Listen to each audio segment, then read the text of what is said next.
And here we go, getting back into it. Got more crops to improve, more bee bloodlines to travel down. Didn't leave any statements of intent in our inventory for today.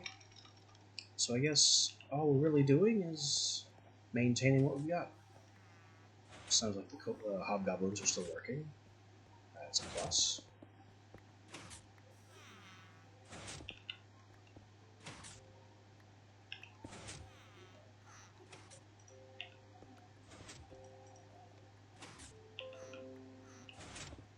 Our bees are continuing to bee.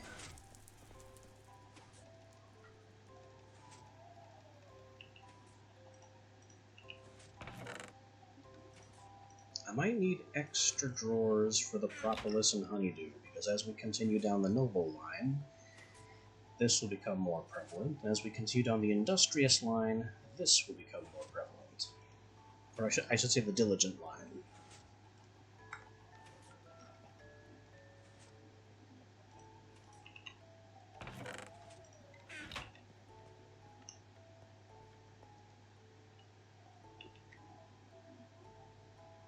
Armor XP level 12. I don't think that's enough to, yeah, that's not enough to get anything here. We'll get to that. But the fact that my armor is still only level 12 is definitely testament to the fact that we haven't really gone anywhere or done very much.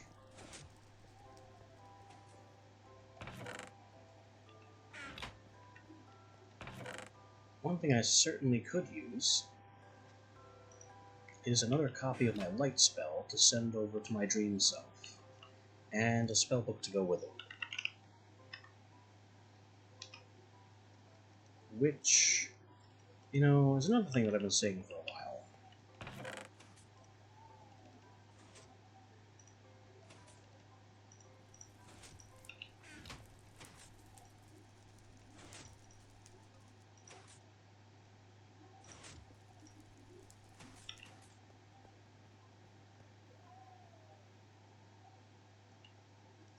So our projectile light is blank, Ventium, arrow, snowball.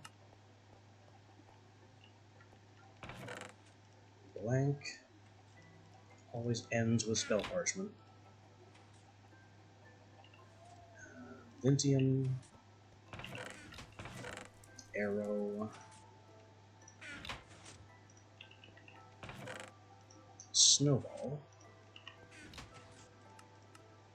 white rune, cereblossom, 2 torches of different types, and the spell parchment.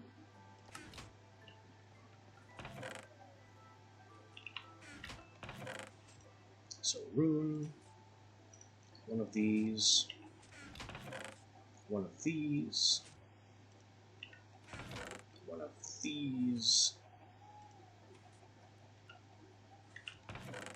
and this is white dye in this version. So that was white rune, Ceru, torch, Vintorch. So Ceru, torch, Vintorch, and spell parchment.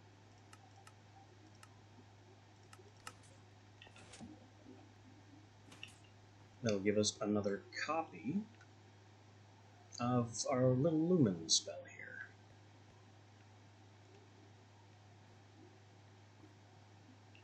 So we'll just fling everything in.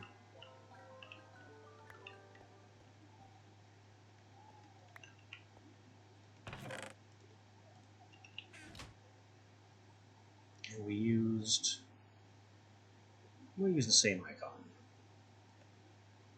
It is the little white moon shape, this one.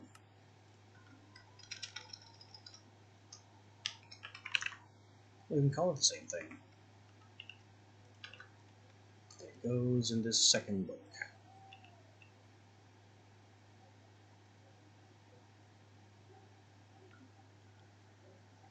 I don't think there are any other spells that I want to add to my dream book, at least not that we already have.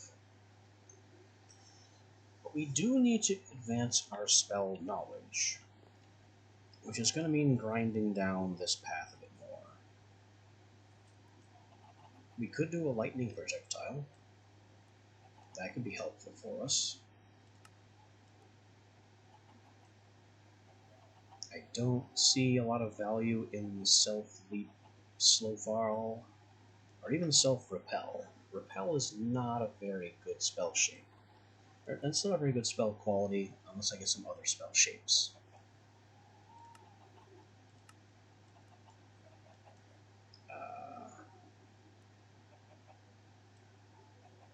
We really don't have much available, do we? And binding, again, binding is a very weird shape. I love the concept of binding, but I've never been able to make it useful. Binding has a lot of problems. With binding, you create a magic tool, which is functionally a gold tool. So, it's okay as a weapon for damage. It's okay as like a shovel, maybe a hoe, maybe an axe, but it's terrible as a pickaxe. Binding spells cannot go in spellbooks because the scroll itself transforms into the item.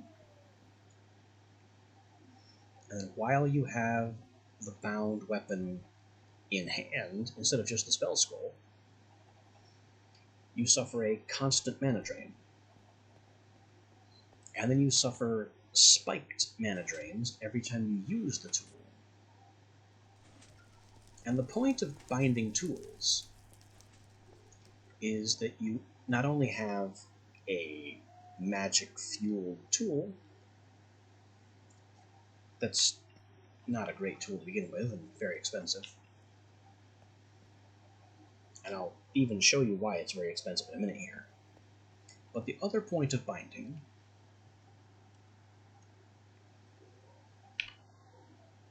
is that you can't do just a binding spell. It has to have another shape baked into it. And having another shape means it has to have another effect baked into it.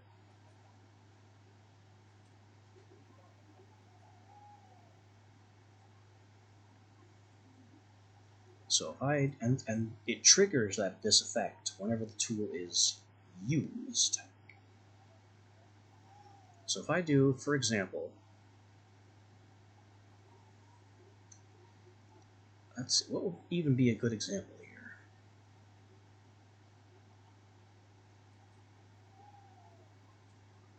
I'm going to go with binding, touch, fire damage. This gives you a tool, and it can be any tool. Every time you hit something with the tool, that something takes fire damage. Every time you break a block with the tool, it deals fire damage to the space that block used to be. With a hoe, every time you till the ground, it deals fire damage to the ground, which is useless, but there you go. The intention, I guess, for this is to do something like binding area of effect, plow, so you can have a hoe that tills a 3x3 area instead of just a single block. I guess a sword that also does fire damage is not a terrible thing. I mean, binding, touch, lightning damage has potential. You could do binding projectile lightning damage. So every time you swing the sword, or possibly every time you right-click with the sword, I'm not sure which, it fires a lightning ball, thereby giving you a weapon where you can do melee and ranged attacks without having to switch. That's if I'm remembering how it works correctly.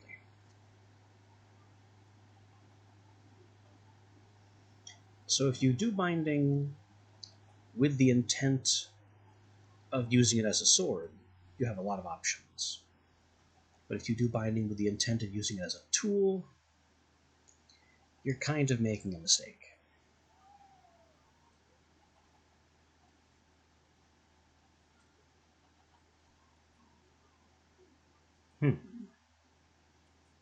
This could be funny.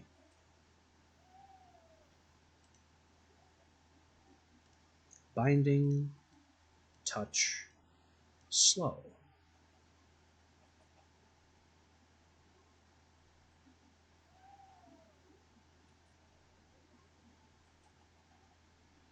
And maybe repel? What does repel do?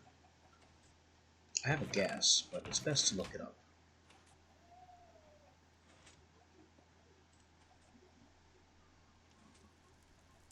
As long as you maintain a singularity in space, it radiates waves of force, pushing enemies and deflecting arrows. So this is not an instant effect. It can only really be used with shapes like channeling, which we don't have. But this is why binding is so expensive.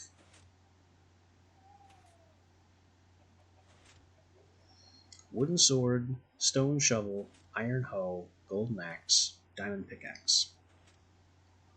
And it creates, despite using a diamond pickaxe, it creates a tool of gold quality.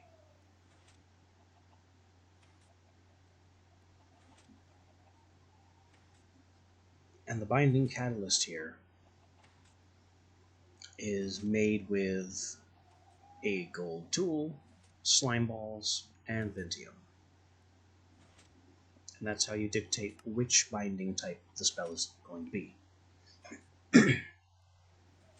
So yeah, you throw a gold tool, plus a gold tool, plus a diamond pickaxe to make a gold tool that constantly drains mana. Why would anyone want to do this? The only reason I can think of to do this at all is just to have tools that you can store in these slots when you don't need them. But they're not even very good tools. And they're very difficult to enchant because you can't just enchant them like this. When you change form between tool and spell, they lose whatever enchantments were assigned here and revert to whatever enchantments were assigned via things like the fortune component, which I believe is over here. Yeah, the prosperity component is levels of fortune. Or the feather touch component is silk touch. And if you can just go touch, dig, feather touch, why would you ever make a bound pickaxe of feather touch? Which I don't even know how to make that work, because binding is a shape, not an effect. It would be so much easier if you could go self binding, because that's essentially how the spell works. You cast it, you get the tool. But I suppose that would then make it impossible to further imbue the tool with other effects. Not that that's even a useful thing.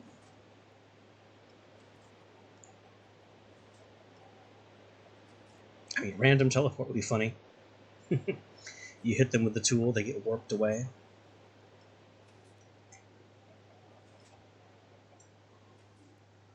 Mining power improves the strength of dig. Doesn't work on the tool itself. At least not that I know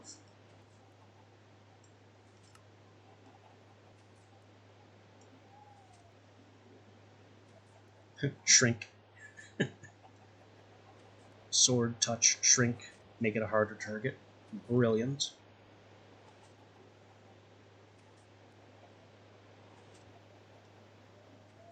Entangle has always been my favorite. Once we unlock Entangle, I will be putting it on practically every attack spell we make. Which is why I haven't made any yet, because we don't have Entangle yet.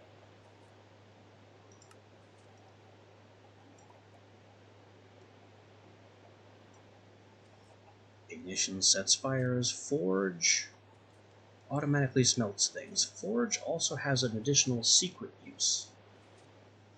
If you forge a villager, they turn into an emerald. It's a little ridiculous. So if you have a way to produce infinite villagers so they constantly breed and replace themselves, you can pack a ton of villagers, drop an area of effect forge, and bam, all of your villagers turn into emeralds.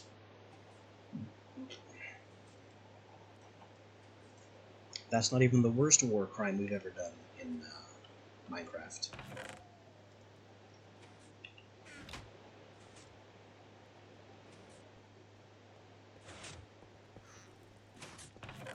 I'm going to send this spellbook off to the Dream Realm. Maybe we should keep a stock of Icy Needles in the Dream Realm. And I do want to make a second Ender Chest.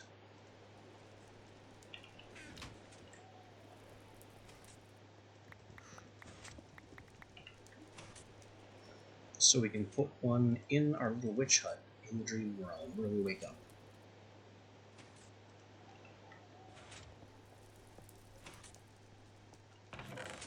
So that can go in there.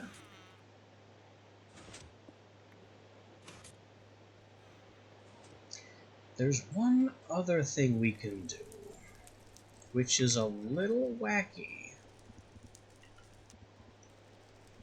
You see, there is another way to set up a dream area. This is how you set up a good dream area. With 50%, another 20 from the Wispy Cotton, another 30 from the Flowing Spirit, giving us a 100% chance of having a good dream. We also, in fact, currently want to visit during a bad dream state, so I can get more tormented and collect some of that mellifluous hunger from the Nightmare Beast itself. But there's actually a third type of dream. A demonic nightmare. And the way you get one of those is by setting up a dream area with demon hearts, burning fire, and I forget what else. And that gives you a chance of entering the dream realm as a hellscape with explosive fireballs raining from the sky and demons spawning naturally, but you can steal their hearts by killing them, so it's actually not a terrible thing.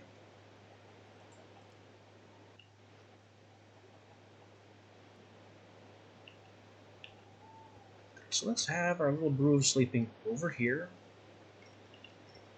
away from the good dream area. Use our brand new powered armor and our pool to take out the Nightmare Beast that is now following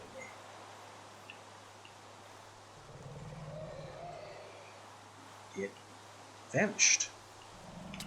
Oh, hello.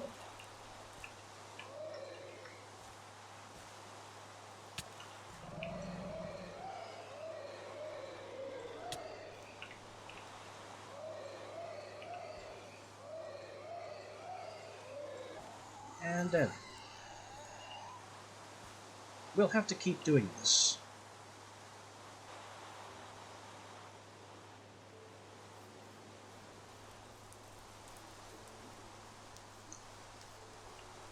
But I planted all this so I could harvest it in its nightmare state. So we could make more Dreamcatcher things.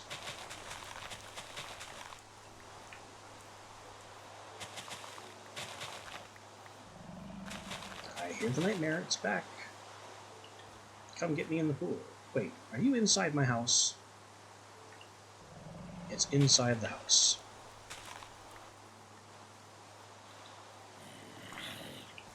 Oh no. I forgot to have contingencies in place for things like creepers.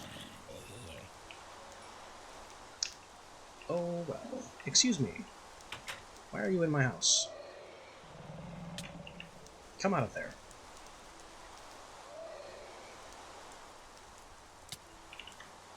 Yes, let's go. Right this way. Whenever you're ready.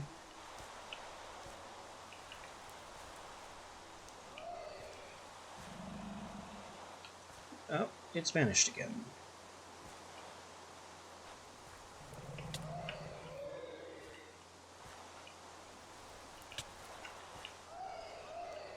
I don't know why it keeps disappearing. I've done this whole trap pool before.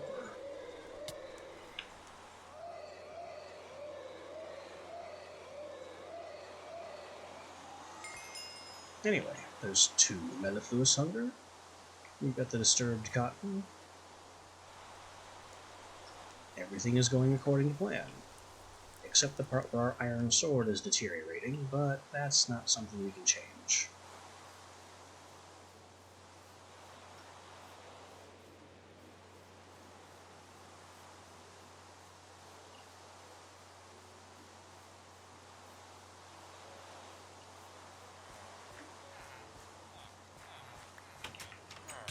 Oh, it's in here. Well, I want these things anyway.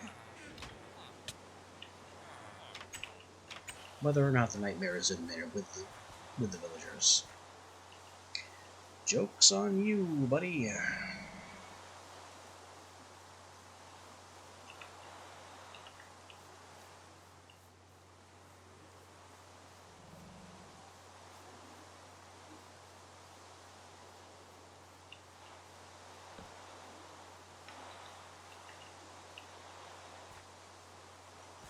Now we come get in the pool, and he's gonna vanish some more.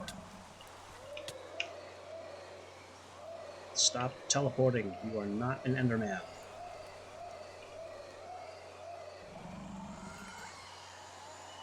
And I will execute you in the pool of happy stuff where you cannot escape.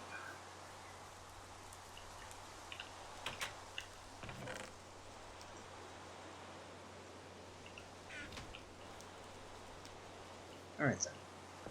Ender chest.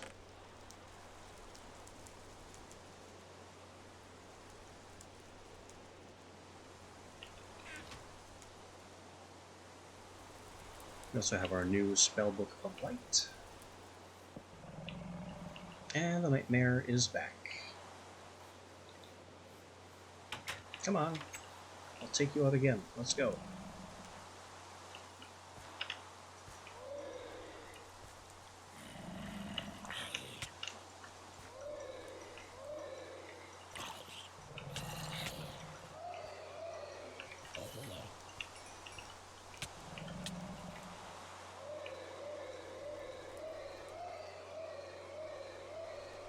The nightmare really has trouble hurting me now.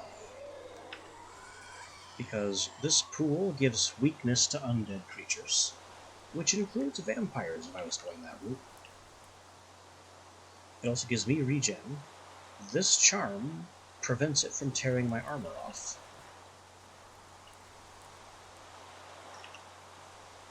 So I am pretty much as defended from the Nightmare Beast as it is possible to be.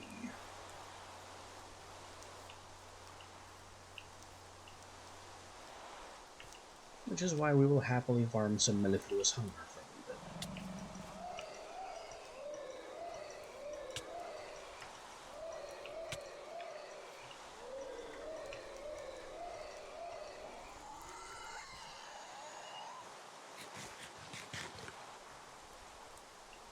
I wasn't expecting to do this today, but the opportunity arose.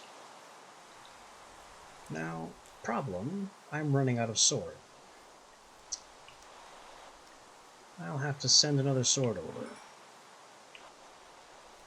Or I could just use this one. probably smarter.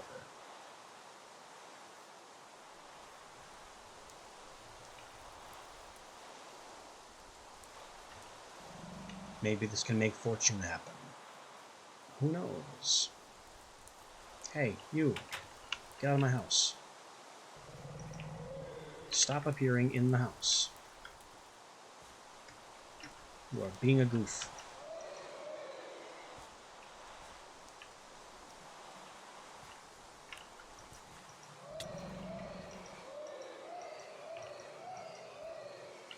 No, I don't think fortune works on the Melly Hunger.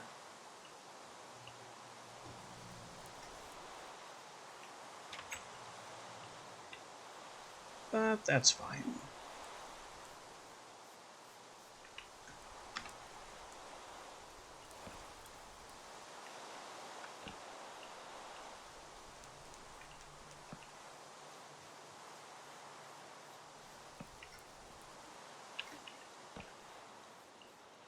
That's fine. Still getting one per entity is decent. Hello, welcome back.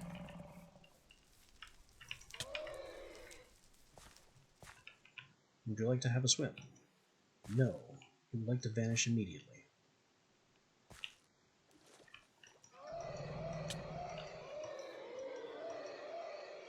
It does make the killing process a lot faster, and why am I getting sulfur?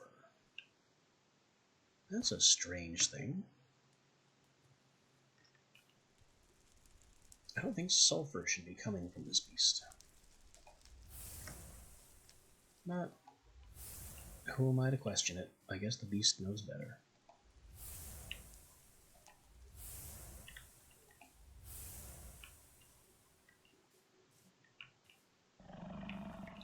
You can also get some magic experience by playing around with Light Spell here.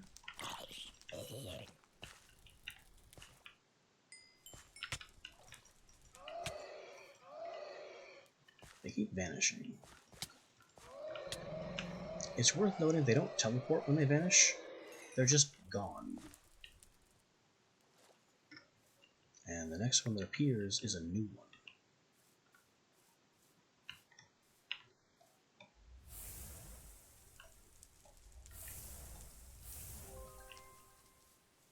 Level up.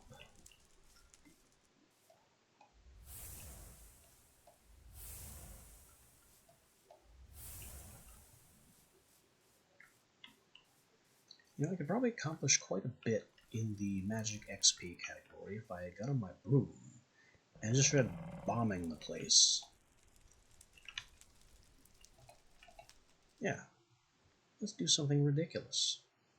The nightmare can't get me in the sky. And from here, we can farm Magic XP by just throwing light spells everywhere.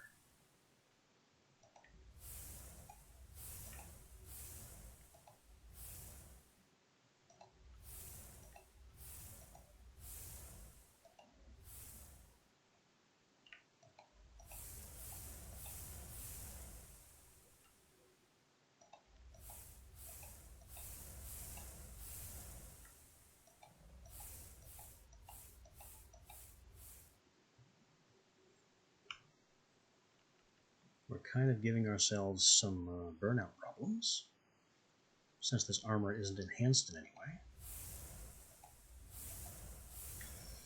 Which limits our XP gain. I believe, though I'm not certain, that Ars Magica 2 XP gain is reduced by your burnout percentage. Huh. That's a really weird place for cotton to be. I'll just grab this, since we're in the neighborhood of the sky. Uh-oh, that one fell. And there's a Nightmare Beast right there, so I will skip grabbing it. Interesting question. Why is the sky green?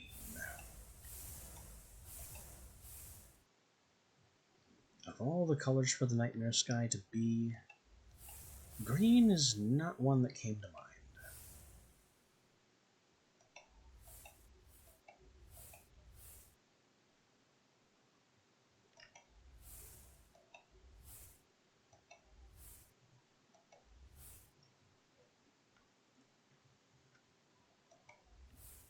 Interesting place for an oil well.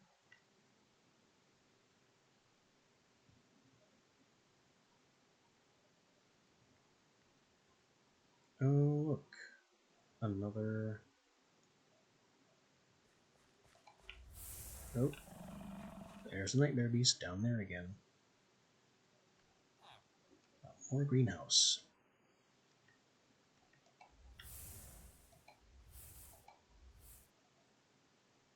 Yeah, we're just flinging lights around completely at random. Wherever I want to be or go.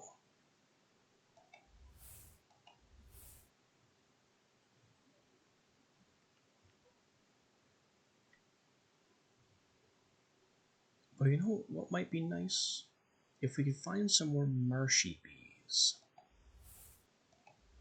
Look at all the modest I can stand. So, desert is not somewhere we want to be.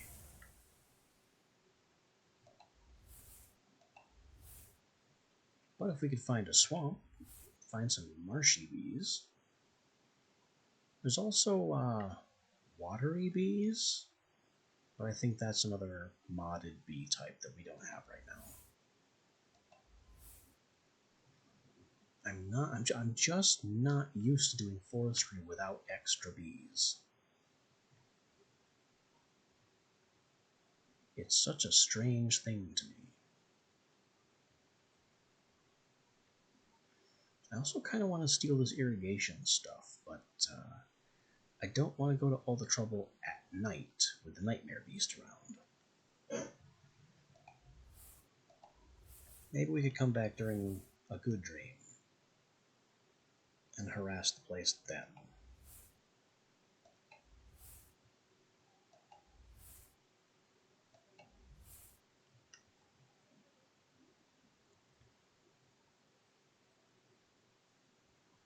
We sure are finding a lot of villages, though.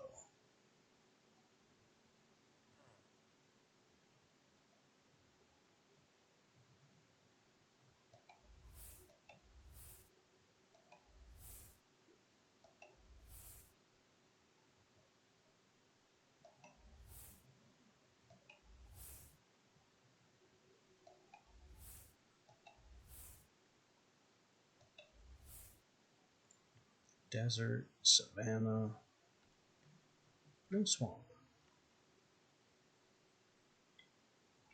Another greenhouse with irrigation tank.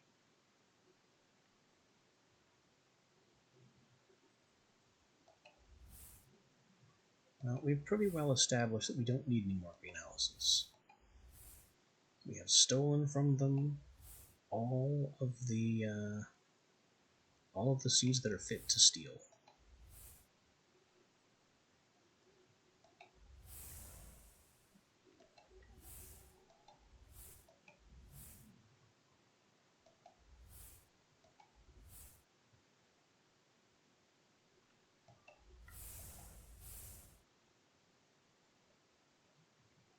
And seriously, look at us. We've gotten a quarter of the way to the next level just by throwing light spells around. It will be slow going.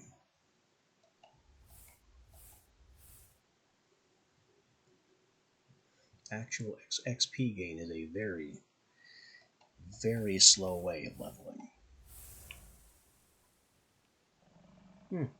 Copper and tin. Could be worth coming back here during the light.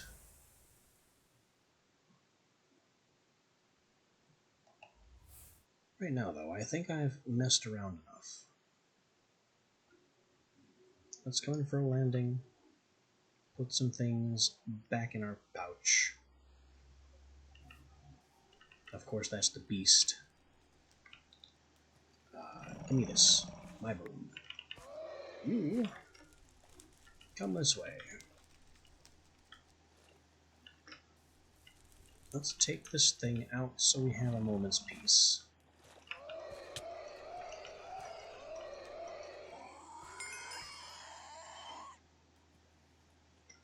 Now let's nut around for a second. The broom goes back. This sword goes back. And I don't think anything else needs to go back. because these two will come with us automatically. Oh, the sulfur. The sulfur will transfer. And then it's icy needle time. See you on the other side.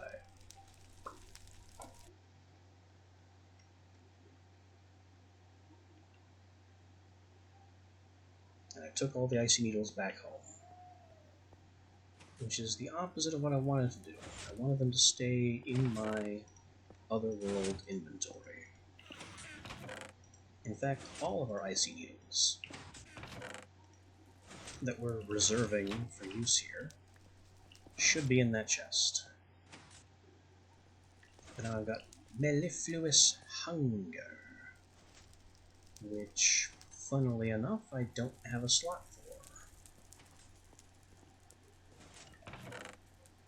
Nor is it in the chest. So what does it do? It makes Dreamweavers. It makes the biting belt with a parasitic louse, which we don't have.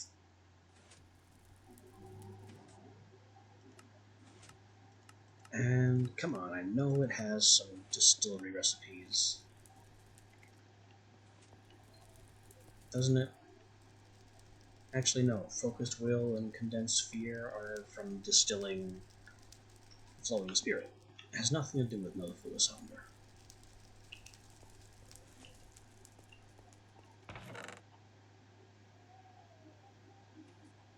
But we've got Mellif Hunger. We brought back some disturbed cotton. Disturbed cotton combined with string and reek of misfortune to make tormented twine.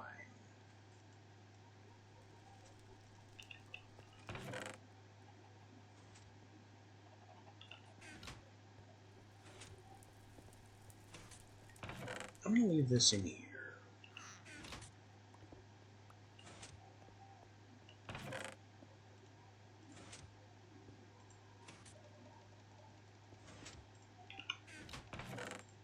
We got a dozen string.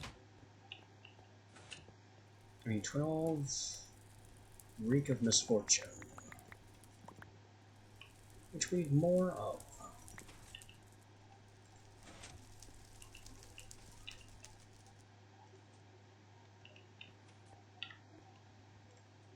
Well, here we go. Cotton, string, misfortune. We can make ourselves some Dreamweavers to hang over our real lid, which I might want to move to the back wall here. We'll go ahead and do that. Save myself the time and trouble. And that was just to set my new home point. What else can we do? Well, we surely have bees and crops to tend. Unweary, 15 nobles. But we have noble. Don't we? Yes, we have noble.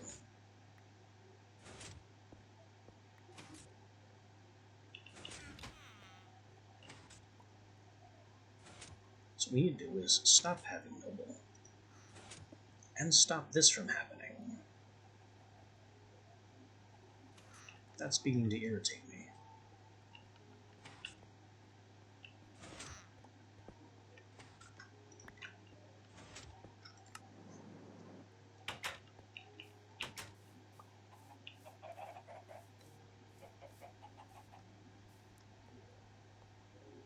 What the?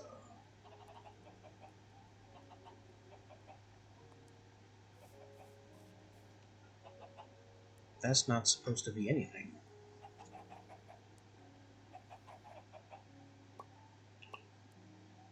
I guess it just plants whatever wants to go there then. Well, I know how to fix that.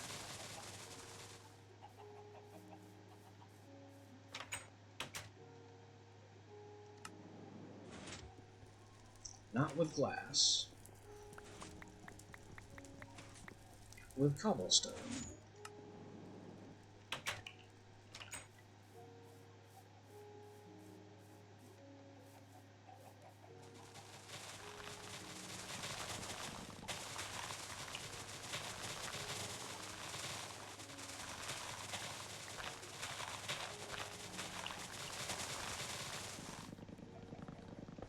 These 9 slots are going to be unplantable.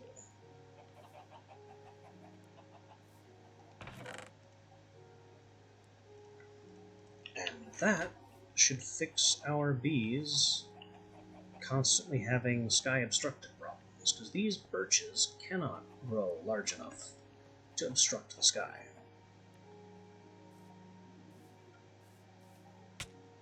Ow.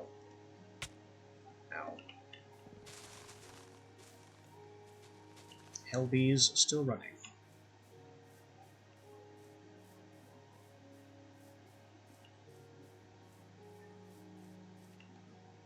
Tropicals need to be flipped over. Wintries can be flipped over. I should grab some wintries to analyze.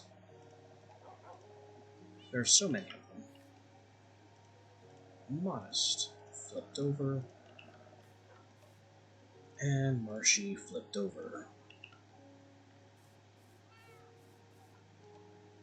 We can also flip over the rurals. And these valiants.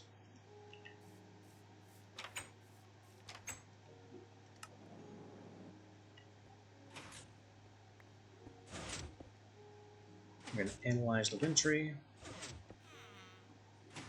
These nobles are being retired. And we have a lot of combs to process.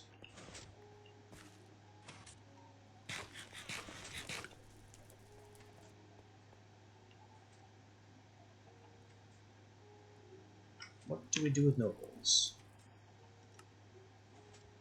We want to get majestics, which means crossing them with cultivated. Which means I need a cultivated princess.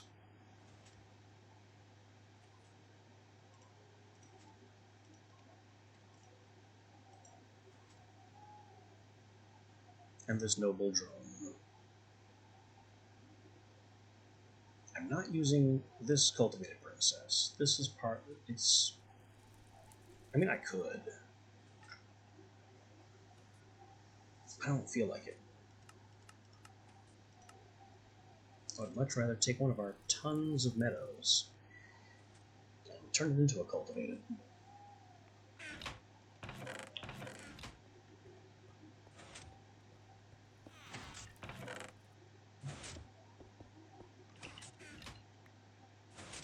This is diligent.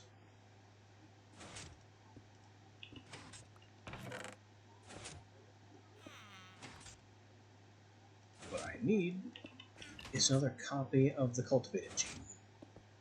Growing machine. Take one of these. Now what do you have? Species wintry. That's good. A second one, not so good.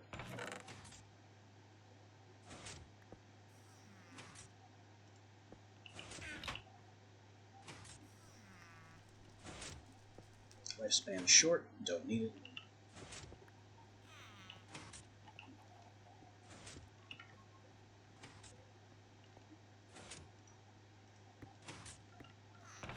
This cultivated goes back in reserve. This cultivated overwrites our diligent in this template.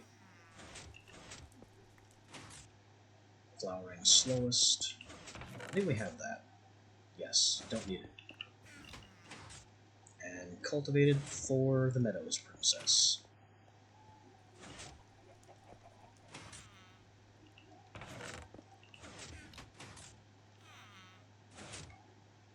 Fertility 4. It's a big gene to have. That will help so many of our bees go absolutely crazy. So much so that I'm going to immediately add it to our standard upgrade template.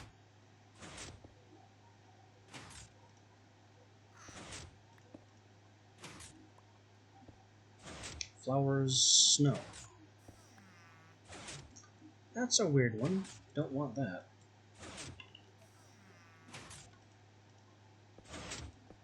But I want to duplicate fertility 4.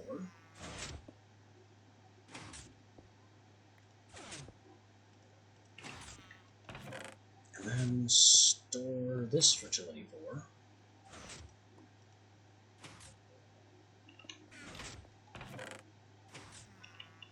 And this fertility 4 is added to our standard upgrade template.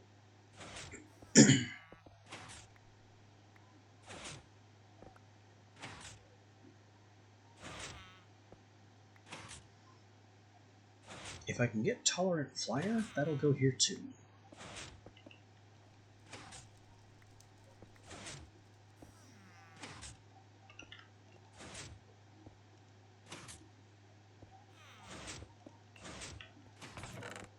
Species, upgrade. Do I even still need the wintry drone? I mean, I got its species. I got its fertility trait. Does it have any other important traits that I want to preserve, or are we done with it?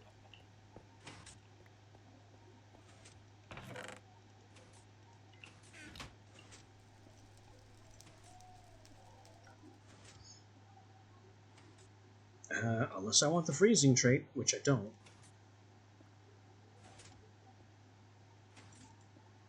Yeah, it has nothing else of value.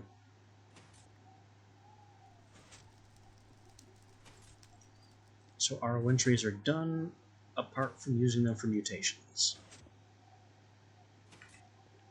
What can you do with wintries? Well, if I had the diligent line finished, I could make icy. Common, of course. Cultivated, of course. White. And glacial, the end of icy. So, for now, wintry is kind of done.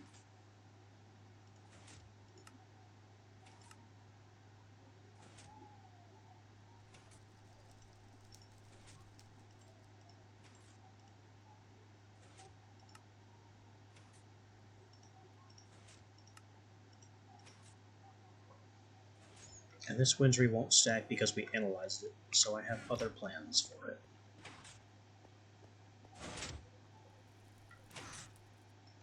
Namely, it's going in the bee melter once we build the bee melter.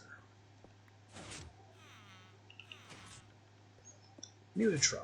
Cultivated, noble, majestic. Make it happen. Centrifuge. Spin the rest of our combs.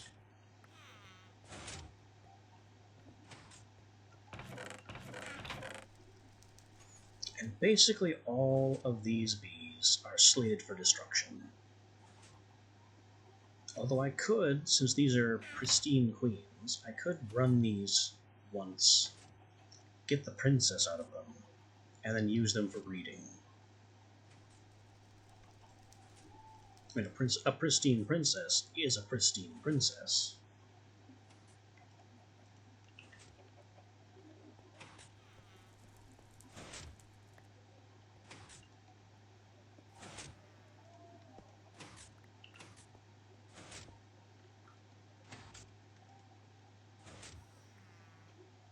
And now we have a majestic.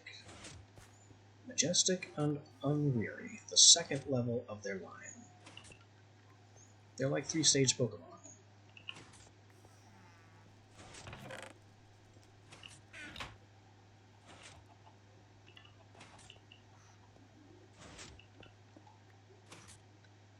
I need so much more tin so I can get more blank gene samples.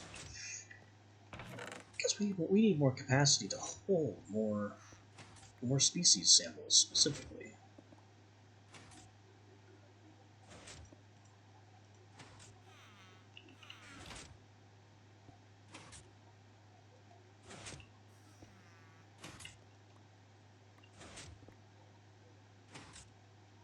And I also need more mutagen, which is going to suck, because it means I'm going to lose a lot of power.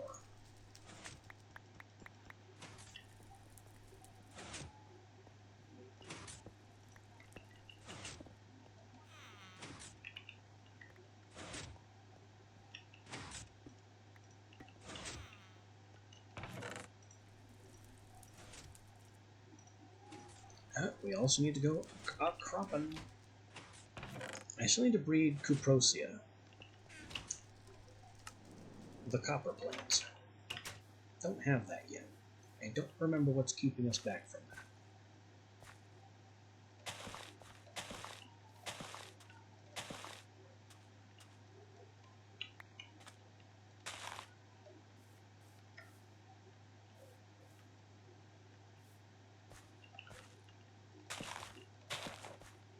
This wheat plant is not agricraft, so it doesn't threaten to bridge these weeds.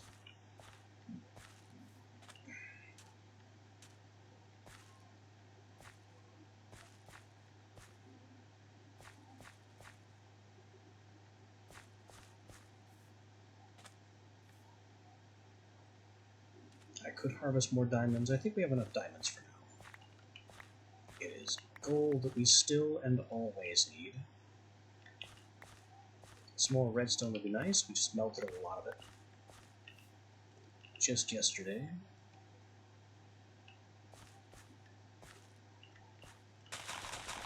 And some of these plants need to be analyzed, so they can hopefully graduate and leave the farm.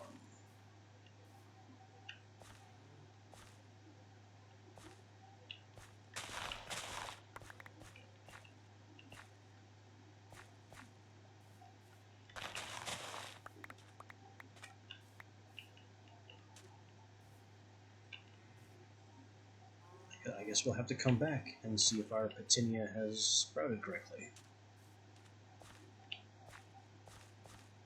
Hopefully it doesn't get weeded.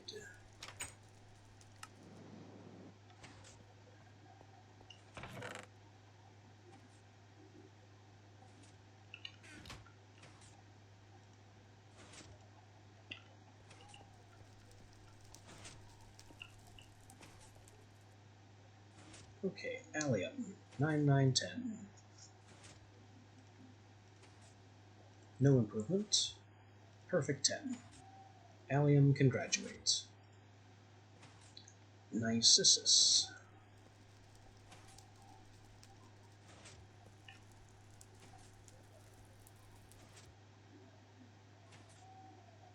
Seven, 7, 9. 8, 7, 10. Daisy. From 7, 9, 8 to 8, 10, 9. That's 3 points. You can't do better than that. And finally, Quartzanthemum, which was never identified. We just planted it immediately. Straight 5s. 2, 5, 6, 5.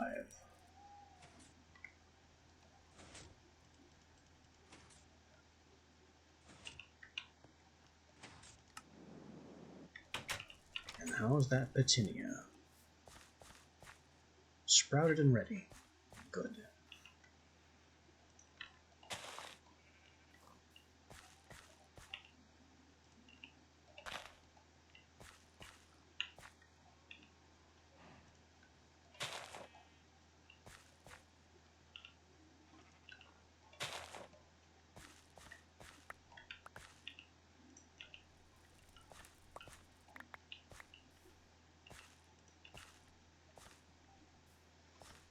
So let's take the Petunia down. And I'll also grab these, because these need to be upgraded as well. Snowbell 2. Since we keep foolishly leaving ourselves without ice needles.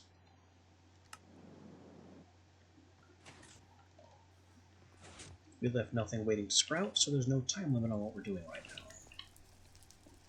Wormwood, wolfsbane, snowballs, those are all full. Ice needles, no, it's just a matter of seeds. Petunia first. From 4, 6, 6 to 5, 6, 7, that's pretty good. 5, 7, 6, not as good. Wolfsbane. 2, 3, 1. Such a shame we destroyed it earlier. 1 point of growth, or that's a point of strength, and I don't care what else. Also a point of growth, so that's 2 points up. Wormwood. 5, 6, 4. Well, it's coming along at least. 5, 7, 5, 2 good points. 6, 7, 4, not that great.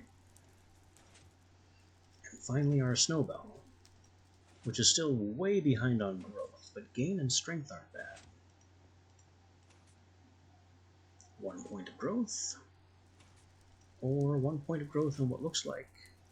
That's just 3 points, right? Yeah, all 3 numbers have changed.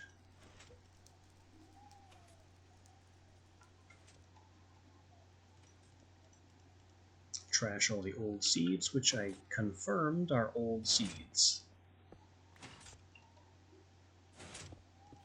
We get our pristine princess back. We can trash the next one.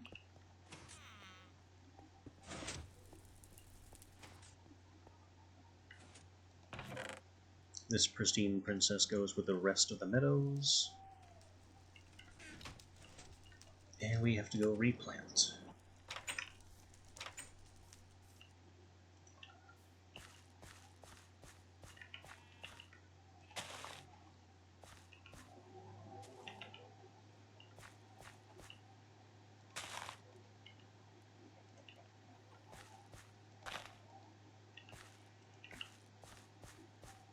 Of the lot, only Petunia has a fixed location. There are a perfect 10 allium here. Gets spread out so we can clipper the crap out of it and put it in storage.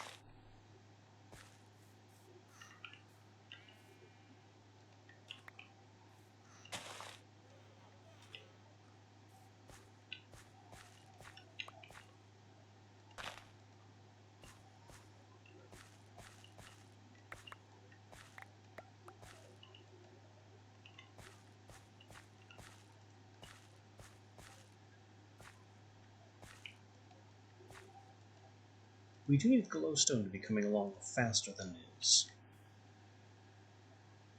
But it's nearly perfect 10. These other bees we can happily swap over. Wintry's not done yet for some reason, and neither is Tropical. Despite the name staring me in the face, it just wouldn't click in my head.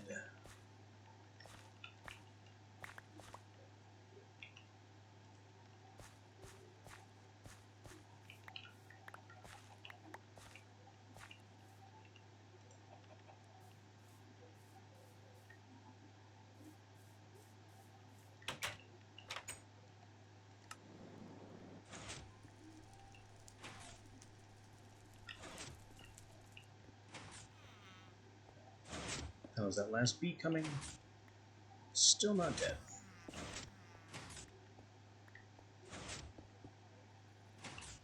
We have a slight mutagen surplus. Our power is still fine. Must be due to the cache. Yeah, the cache is a little reduced.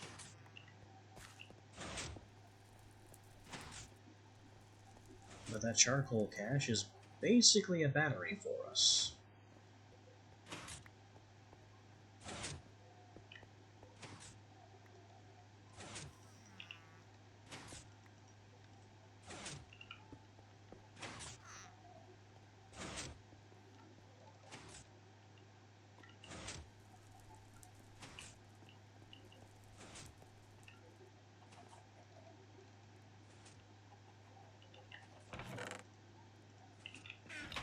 And yeah, we need more storage space for things like honeydew.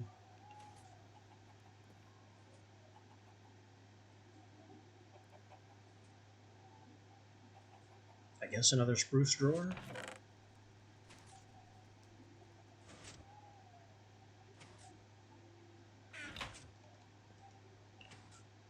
Another couple of double spruce drawers. I'll use tape to move this one over.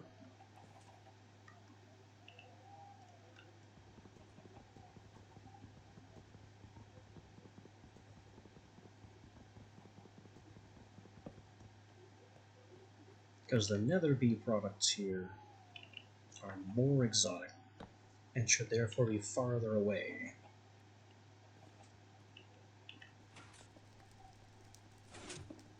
If I could just get some spruce to stay with the theming.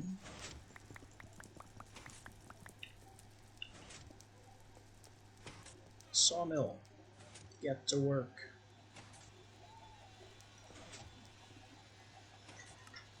Sawmill is one of those machines where I don't want a secondary sieve. We don't want extra secondary products.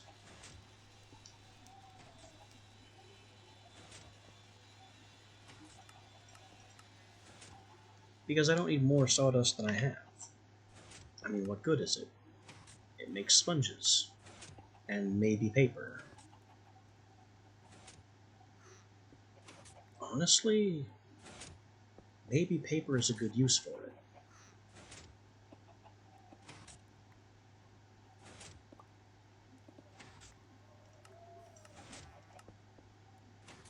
And there's its use in Phytogrow, which is a worse recipe. And florbs. Florbs are weird. You fill them with a fluid transposer, and then you can throw it, which allows you to splash liquids at a distance. Blaze powder allows you to do so with hot liquids like lava. Leaving out the blaze powder means not hot liquids. They're not very impressive. Paper, on the other hand. Paper goes into several things. Like blank records. Not that that's a huge deal. Maps, more tape, a ruler. I don't know what the ruler is for. Filters. I didn't know those existed. And more spell parchment.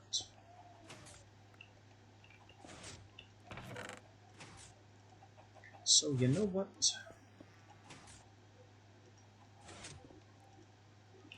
Let's take our ridiculous sawdust stock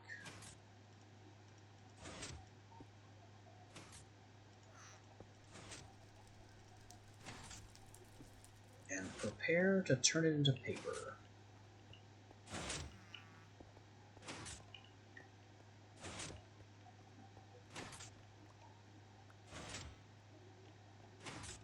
I mean, that's what I did. I didn't mean to do it, but I did it. Water.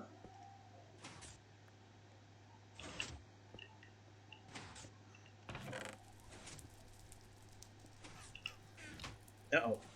Our friend is suffocating. We'll have to restock our laborers pretty soon.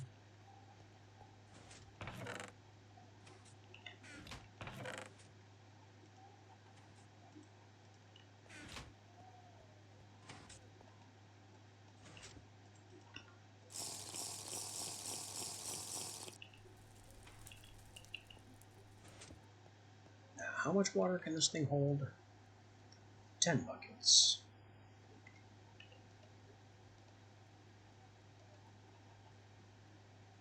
That's it, and then some. There's definitely some more liquid in there. But that's fine. We can take our paper, we can replace the bucket, and we can burn all that water. Paper. Just add water.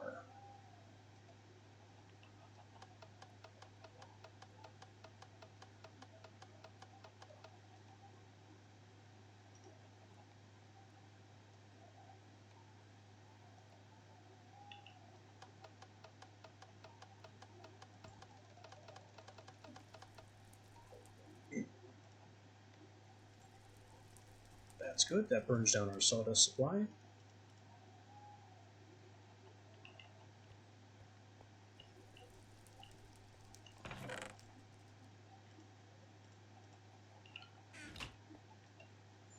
That was kind of a distraction anyway.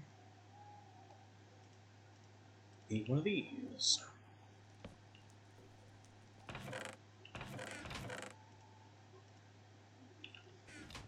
So I have storage for propolis and honeydew. Propolis above, honeydew below, so it's next to the honey drops. We'll hit it with the key.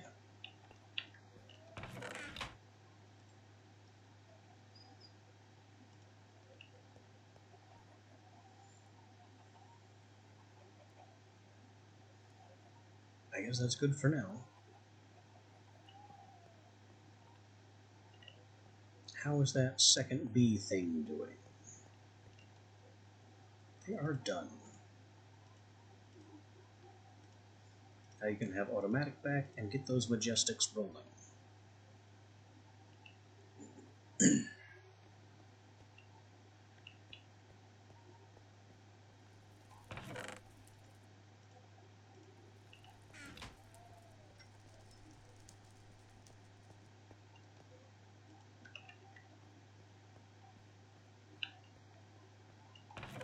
We have lots of spare paper now, which, honestly, I want to burn immediately. Because what did we see it was good for? Spell parchment.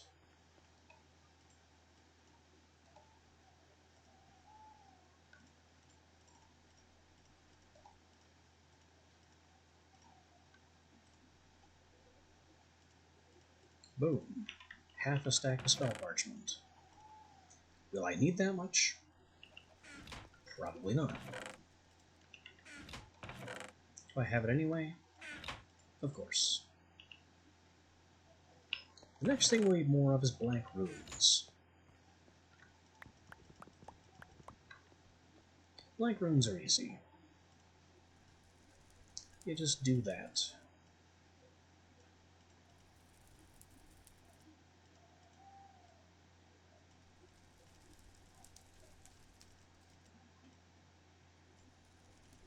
Honestly, I could have just placed all 6 in that location. But I chose to do the fancy little sweep. The fancy sweep move. Now we have all the runes we could ask for. For now.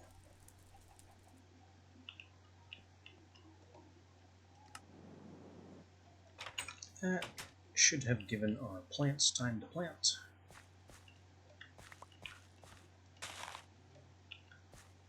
The Petunia needs to keep going. You still have time. I don't know what your lifespan is, but it looks like it's pretty good.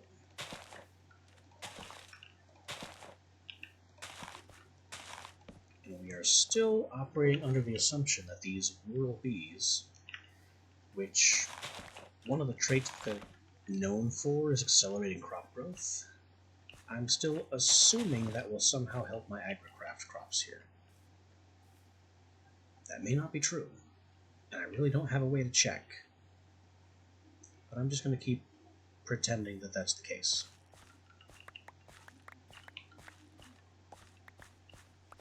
We have to advance this species line anyway. We're losing nothing by trying.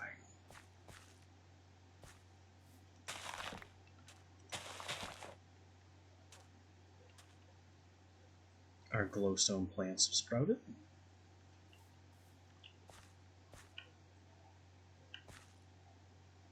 Allium. Clipper the crap out of the allium, because the allium is graduating. We can turn this into the copper plot.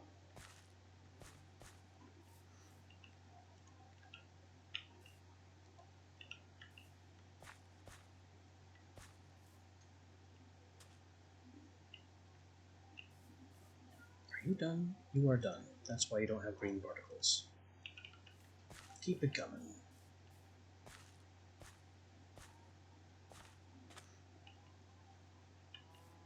Still need our quartz anthemums to sprout. While we're waiting on that, let me just step in here a second, and what's allium good for? Red tulip, we have that. Pink tulip. Silverweed. We have not yet made silverweed. I'm not going to consider that a priority, but we could do it.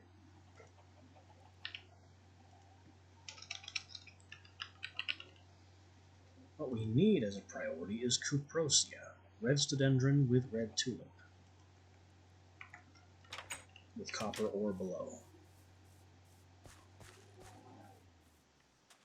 Alright, everything has sprouted correctly. I can leave.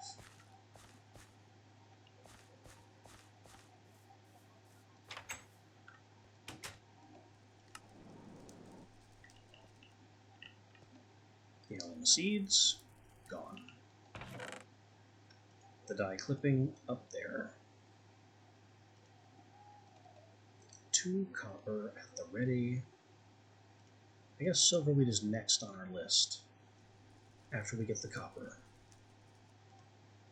It's redstone with red tulip.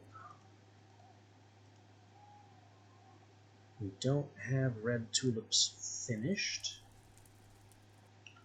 but I know we have them upstairs. Don't forget the hoe this time.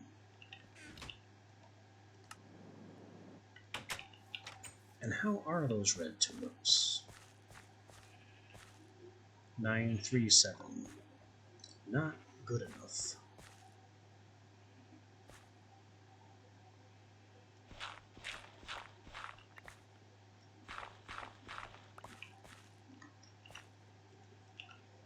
Redstone, copper, copper.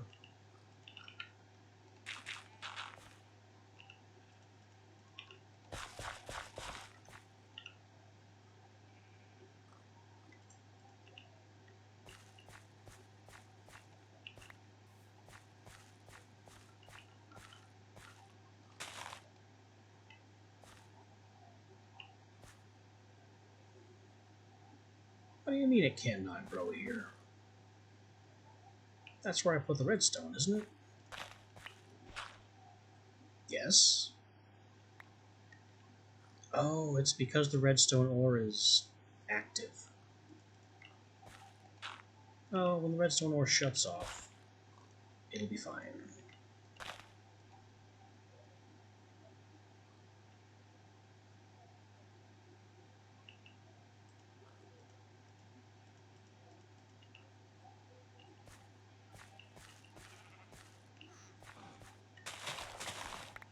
Now, our red tulips have to advance in order to get to Cuprosia. See, this plant is fertile and can grow. It's ready.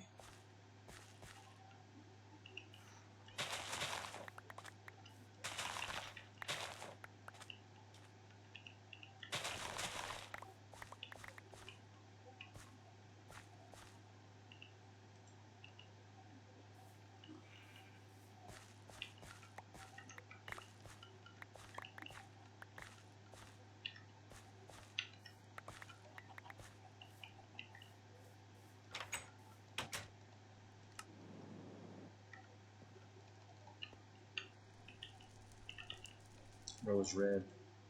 Too much. Alright, beginning from the tulips. 937, 1048. That's 3 points, you can't do better.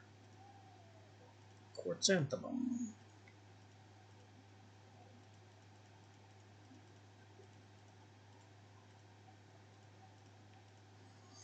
Five, 6, 5. 6, 7, 5, that's 2 points. 6, 5, 5, 6, 5 is no improvement. Nitor wart. These two are not stacked, so it must have improved. And there it is. Perfect 10 on the Nitor wart. Which leaves our Narcissus. 8, 7, 10. 9, 8, 10.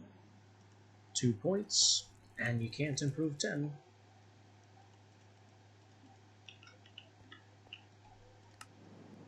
So our seeds are coming along as well as they're able.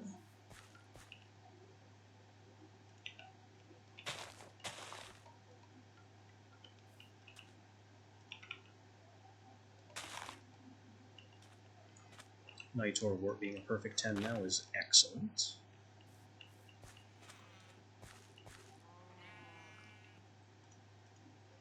And I'm going to put our red tulips here instead now. so they're closer to the Cuprosia plot to be.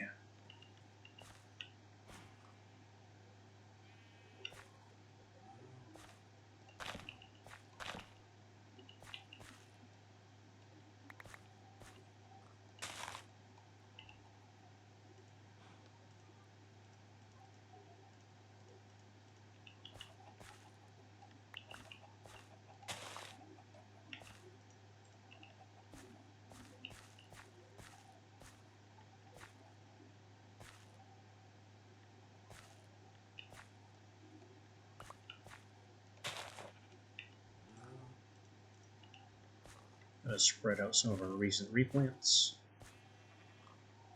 This whole back end of the garden is just so neglected. 566? I mean, I haven't touched this in a long time, have I?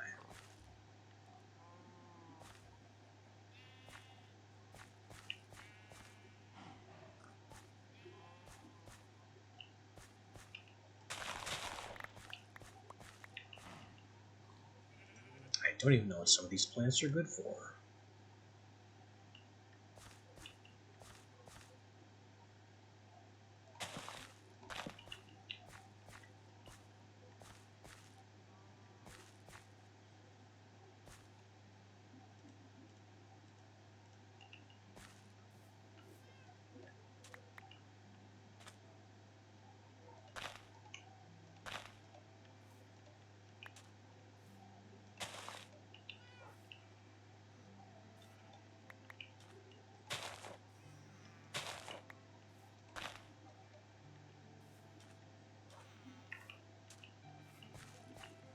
Nope. No weeds. Not allowed. Can't do it. Try again. Better luck next time.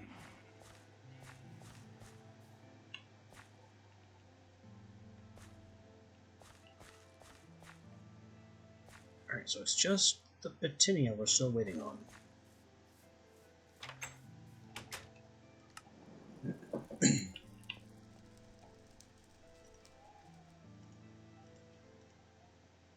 Dandelion has slightly improved.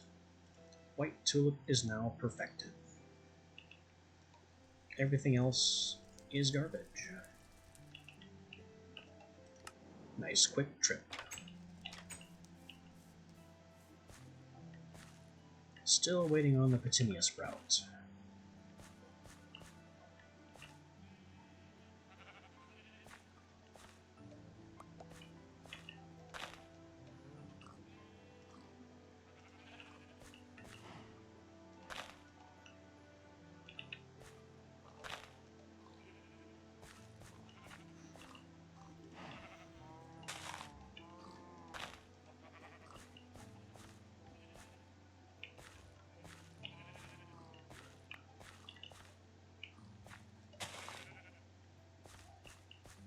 Still waiting on the Petunia sprout. Sure is taking its time.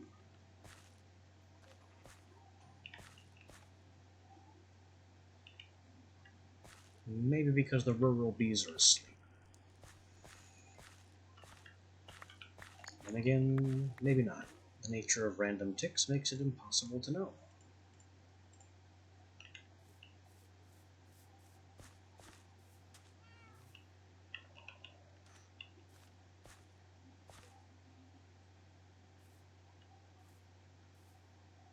Oh, can't have that.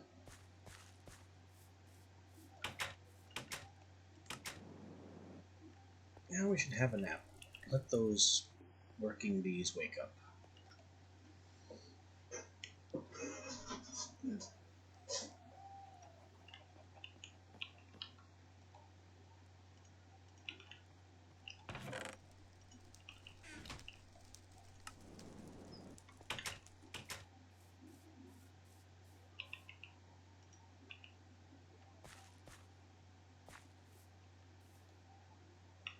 Petunia still taking its time.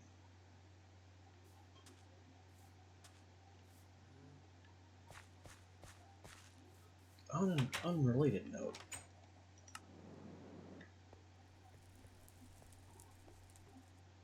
isn't it awfully quiet?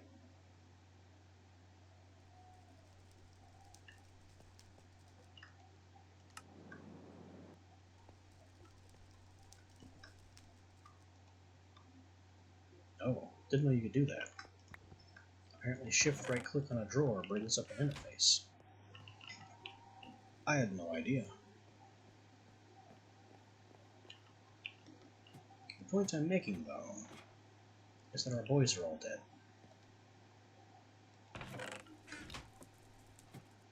Well, time to recruit some more.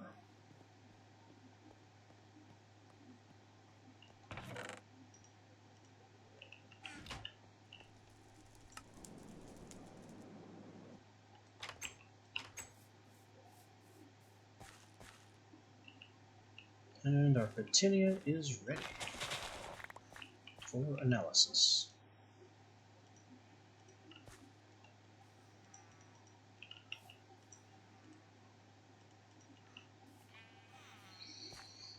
Right now, though, the harvest I want to see is... how do you think you're doing over there? That's okay. His helmet will break, and then he'll burn to death. Hey, boys! You are a new smith. You're on the list. You are... Whoa.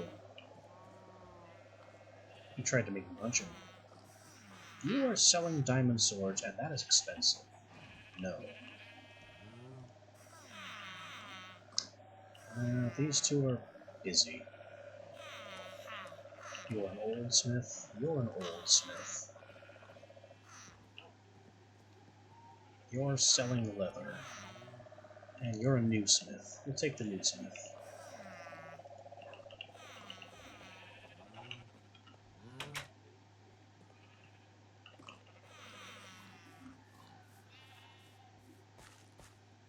Alright, we have some Petinia to analyze. And a new labor force to install. Why do I have an odd number of gold nuggets? That shouldn't be possible.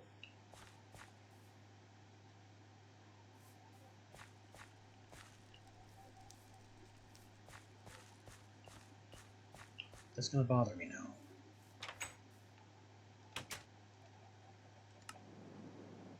Those are perfect 10 oracles. They produce gold nuggets in sets of 4. How could I get an odd number from them?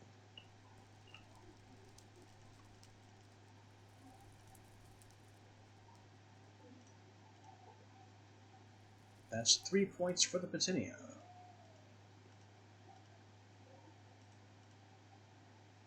This 1 point boost can't keep up.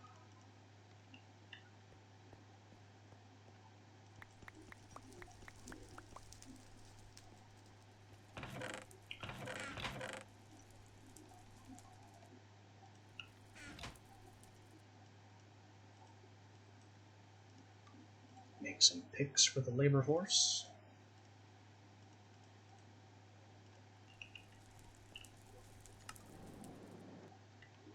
And get them to their new oppressive working conditions.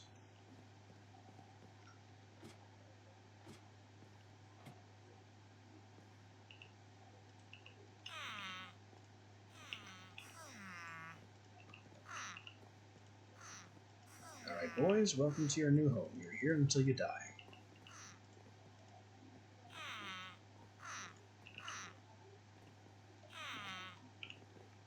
I wish that was an exaggeration. I also wish you were less dumb, but we can't always have what we want.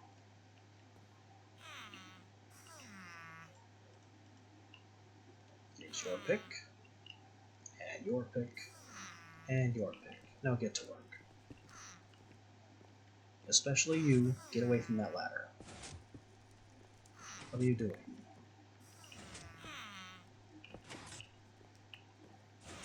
Get away. There. Go to work. Thank you.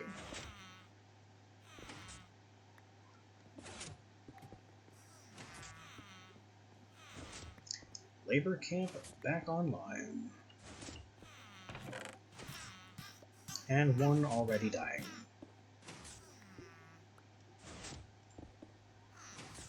We can afford 3 more nuggets.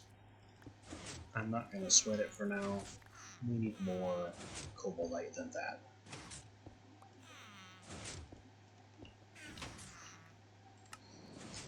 Let's just go replant the Petinia.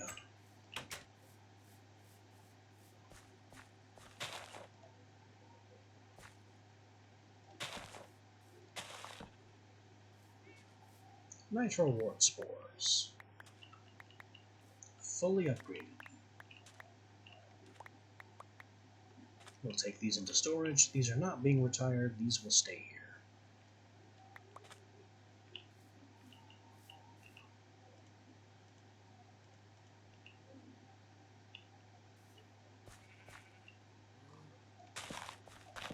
The red tulips also need to be fast-tracked, so we can make our Cuprosia.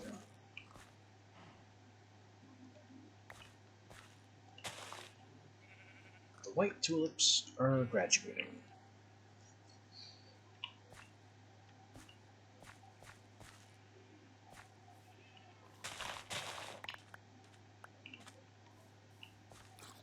What the? Hi. Are you lost?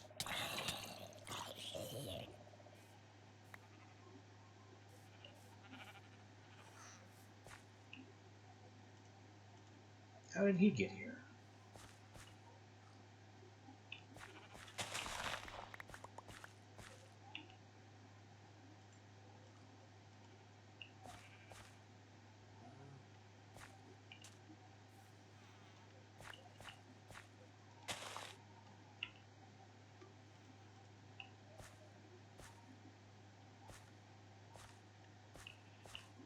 Nothing needs to sprout right now,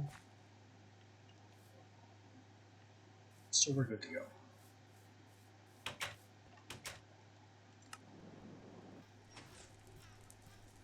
More dying noises from downstairs. Yep, we have another dead guy.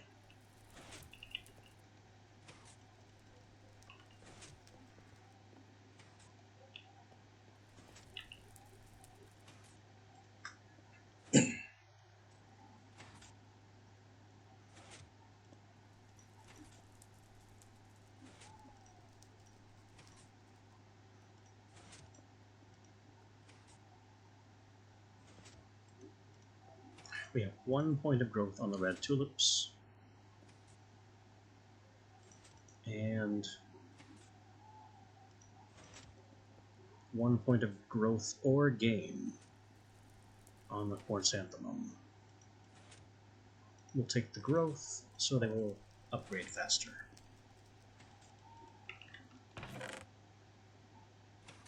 Glowstone dust plant is done.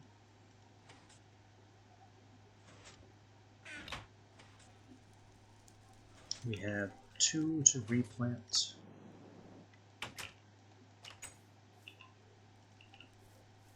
I also need to have a look at all my bees.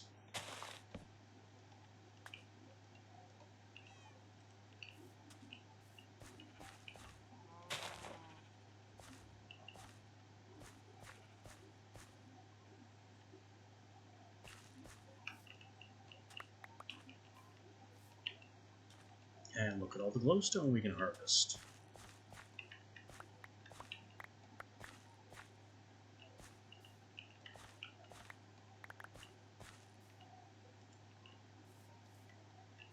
This will make us more bee mutagen, so we can keep advancing in the bees, and not have to go to the nether to collect tons more glowstone.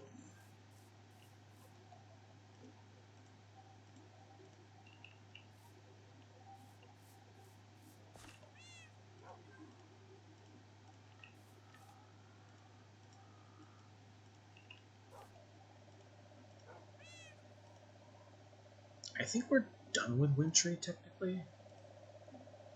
I could advance them. No, I can't advance them yet. That's why I haven't. And these frames are nearly destroyed. We need to take these in and have them repaired.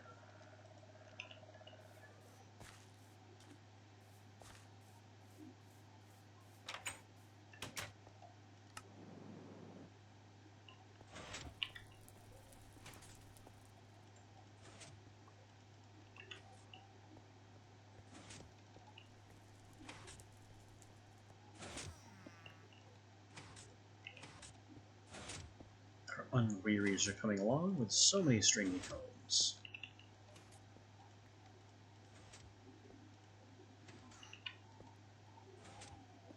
And our majestics are slowly coming along.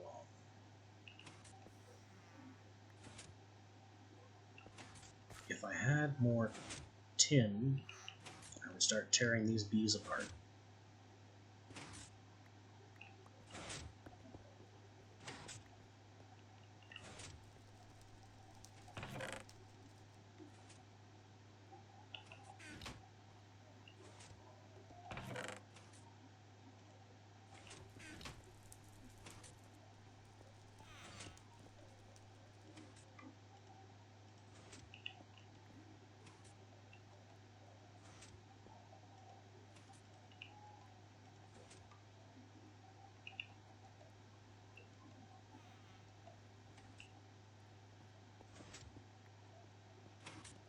I still need the last 3 genetics machines, which I think we were stymied on bronze to make. Because our tin and copper supply is not the best right now.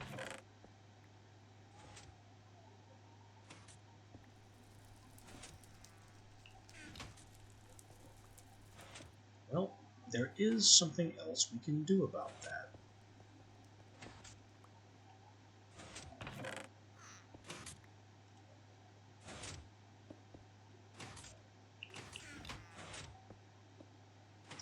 Let's have a nap.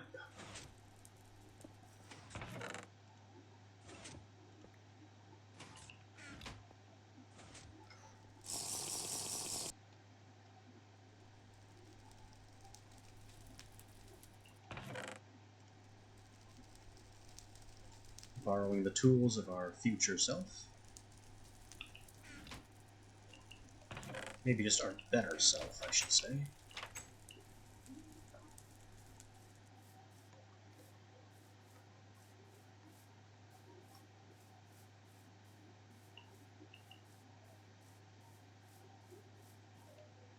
I don't have to go all the way up here. I can just throw that at the ground.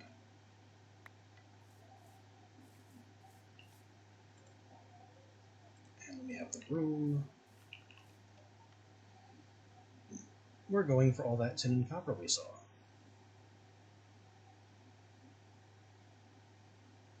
Which was over here. Look at it all.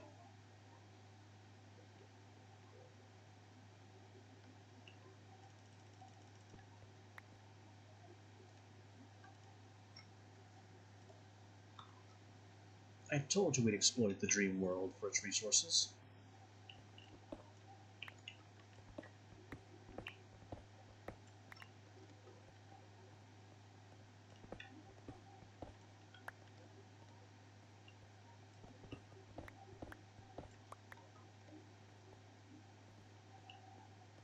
Hello, creeper.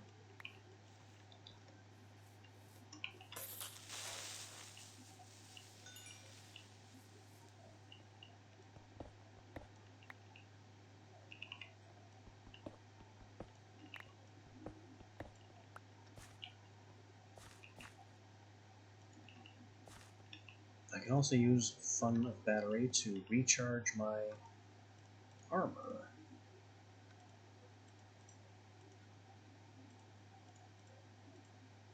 Which saves me from having to build a charging pad in this universe, and therefore also build some kind of electricity setup in this universe.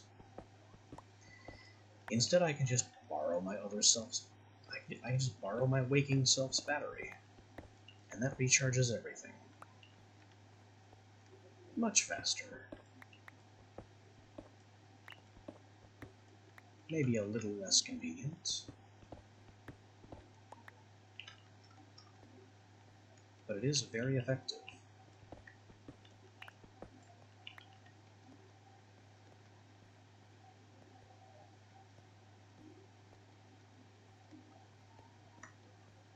Come on, don't tell me that's all the copper and tin. Nope, not yet.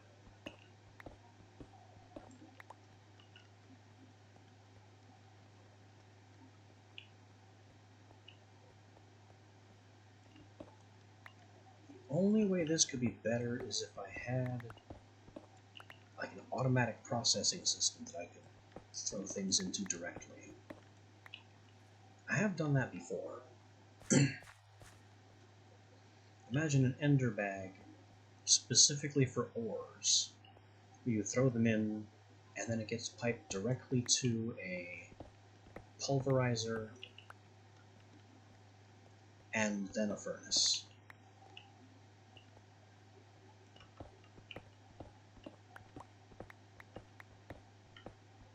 I dig the stuff up here, send it straight home, and get it processed before I make it home. Don't even have to be there. Once upon a time, and this was long, long ago, back in the distant industrial craft days, before it was IC2, when GregTech was new, I used Mistcraft to open a, what did they call it? Basically a void world. And in that void world, I built a very large tower using solar-powered generators and filled it with a bunch of ore processing machines in parallel. And the way the whole thing worked was, I would place a quarry, the Buildcraft quarry, in another book world. And that quarry would dig giant holes in the landscape, collecting everything. The garbage blocks, stone, cobblestone, gravel, flint, dirt, all the junk, would be routed directly to some kind of void pipe. I forget what I used. But basically, it was immediately destroyed. And then all the ores were routed to an ender chest that teleported them to this processing tower. And the processing tower, through the use of chunk loaders, solar power, I used IC2, I used industrial craft technologies there, so there were macerators and electric furnaces. Would grind and double the ore, smelt the ore, craft the ore into blocks, and I had a large brace of machines working in parallel, one machine for every ore type, so it wouldn't jam.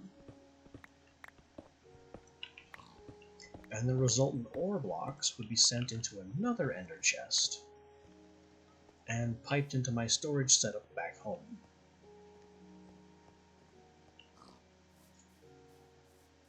So I had functionally infinite resources. All I had to do was occasionally move the quarry.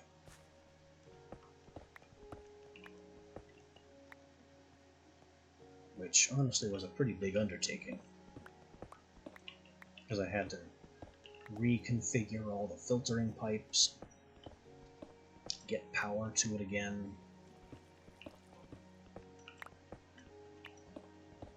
But at the end of the day, I had more iron and diamond blocks that I knew what to do with, enough iridium to make a quantum suit, and all kinds of other, top-tier endgame stuff.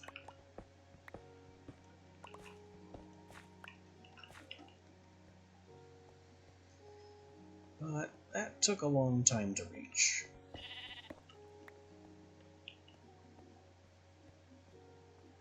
There was also a little bit of cheating involved, but we won't talk about that.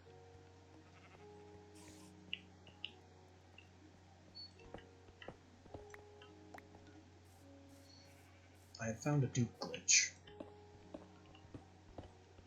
and that's how I got all my solar generators, because otherwise they were stupidly expensive to make under GregTech.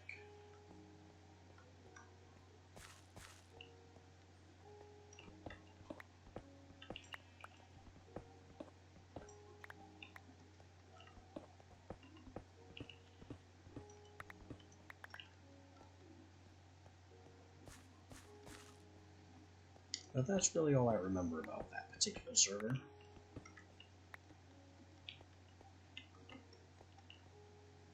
A buddy of mine ran it. Oh look, more apatite. Let's leave that alone. I have no use for it.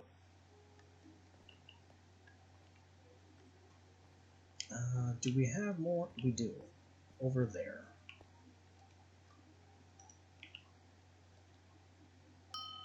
Zoop.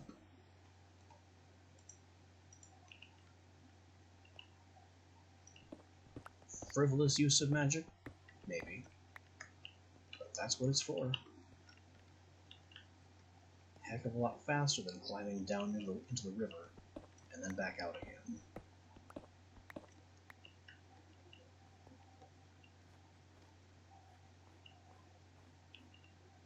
Whoa. Let's not walk straight off the cliff.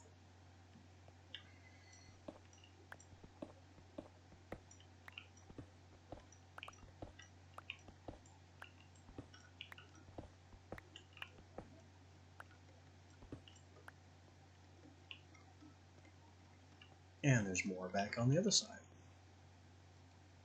Let me get my hand back. And we'll start down there.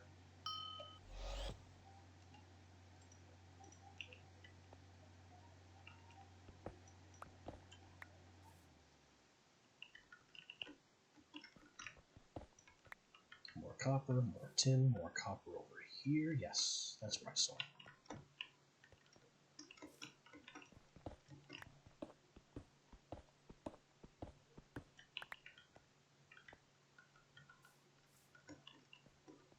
And now I have to climb back up again, because I know there was a bunch more copper up above here. And tin too, tin being the more important of the two.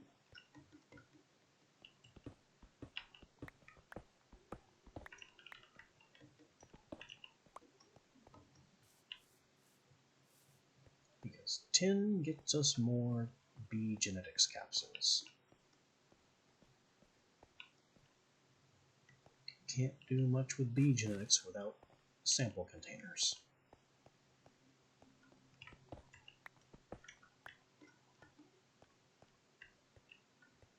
More copper, both types. Thermal copper, forestry copper, or thermal copper over there. I should just keep the hand on hand.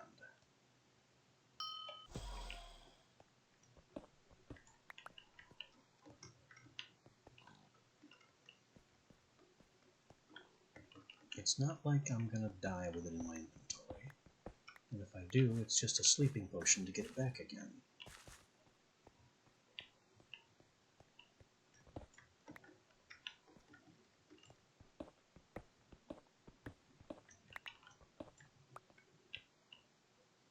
More apatite, more copper.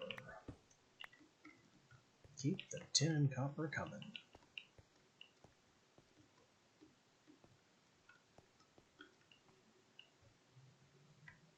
That one copper, don't make it 3 copper.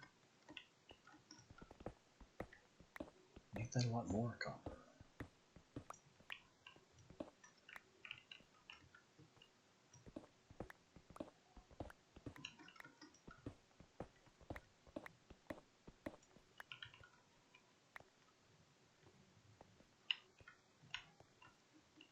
Remember, this is original Minecraft modded copper.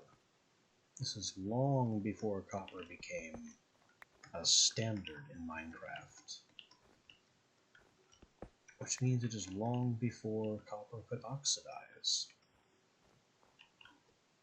Not that that's a terribly important distinction. Well, nevertheless, it's one I feel is necessary to mention.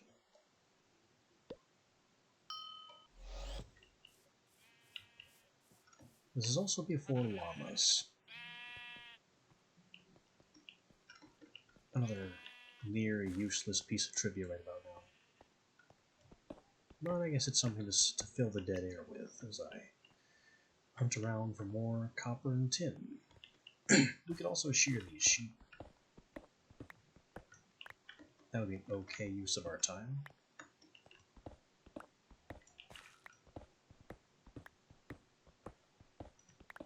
In fact, I'm going to do that. Give me the electric wrench. I'm going to shear these sheep with a wrench. You're a gray sheep. I don't want you.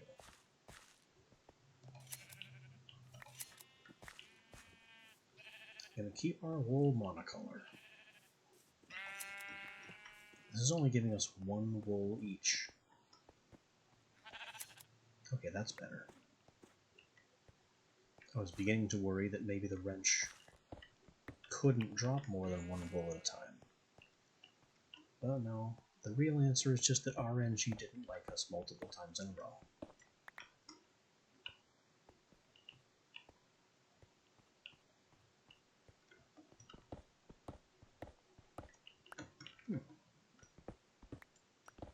I don't have a shovel.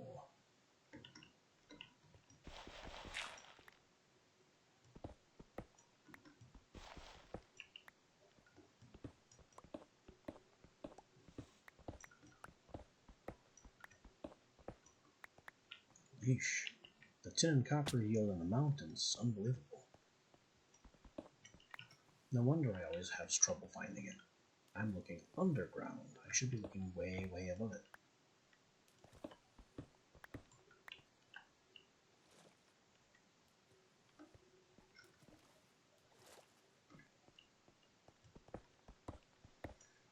And having this extreme hills literally right next door to my home in 2 dimensions means there is plenty to collect.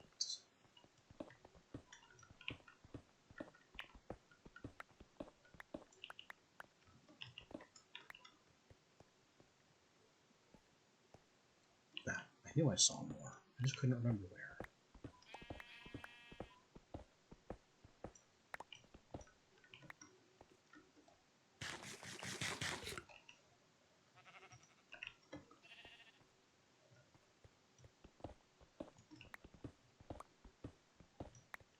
We are still not yet overflowing. Give me that. I'm coming for that other sheep too.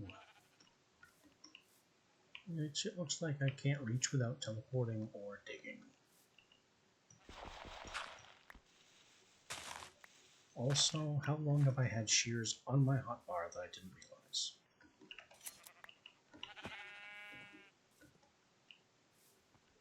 We didn't need the wrench after all. I could just use these and break them.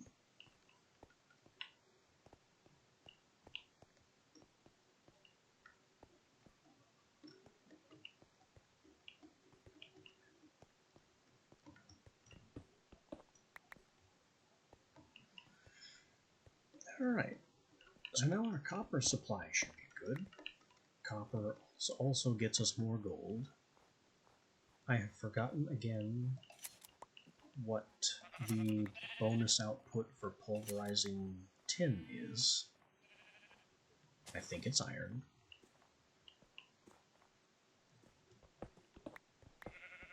I'll check before doing anything, but I think that means we put our tin through the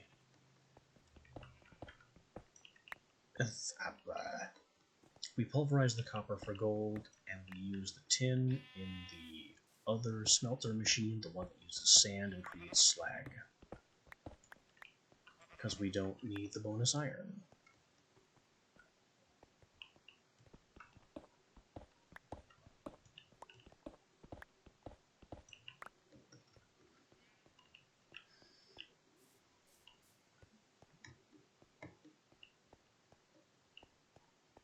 This apatite.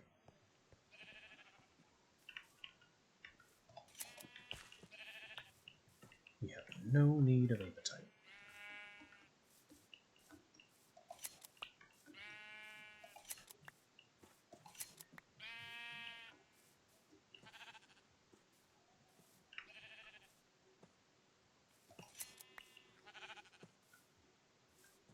There could be some benefit in making apatite blocks so we can pave our floors in blue, because it's a nice looking blue.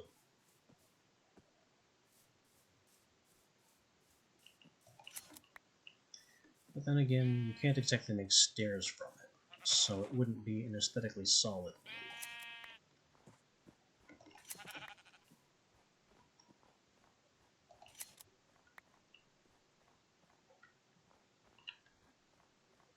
Okay, I think we're done here.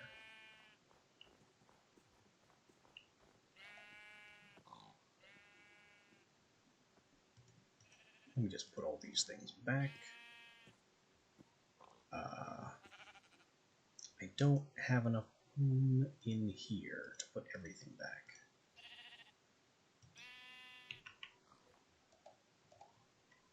So that's fine, we'll just fly back.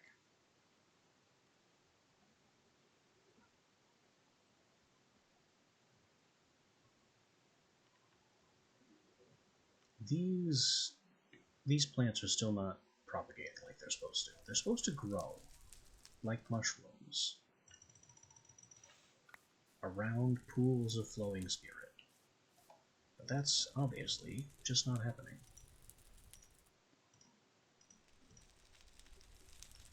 Oh, I can also recharge this while we're here. Just a mild convenience feature. Oh, the sword too. There we go.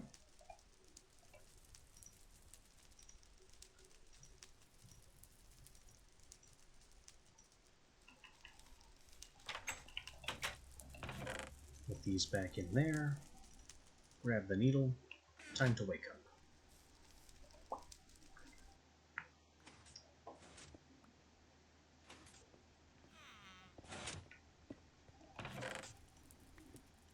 Take my battery, take my pick.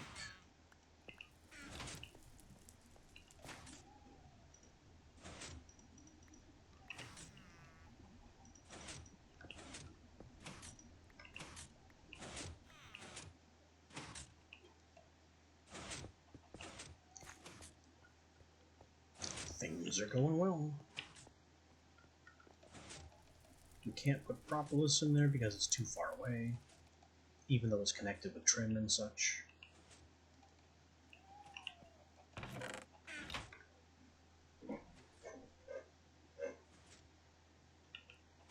Now, diggers, miners, hunters. I did accidentally get some light gray. Darn. Diggers, cobblestone and such. In you go. Miners. We'll look at this in a second. First, the white wool we keep. The spare wool we pulverize.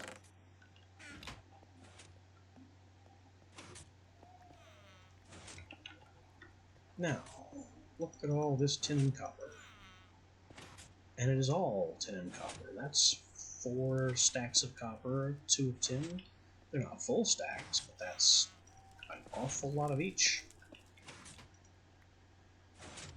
I like where this is going. So to confirm, tin pulverizes into bonus iron. Yeah, that's what I thought. Don't care. The induction smelter, which is the name I couldn't remember.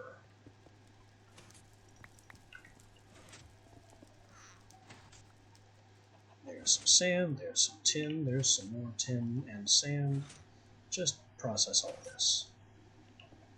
As for the copper, that is the pulverizer's job.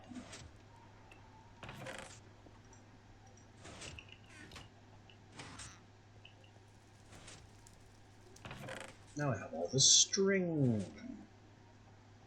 Glorious string.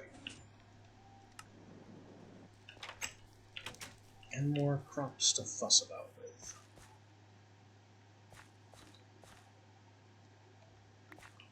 Like these roses, the red tulips. Now we are seemingly doing a poor job of fast tracking.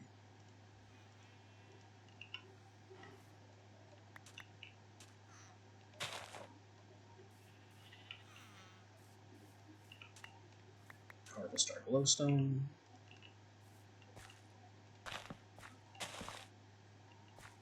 Harvest our metals.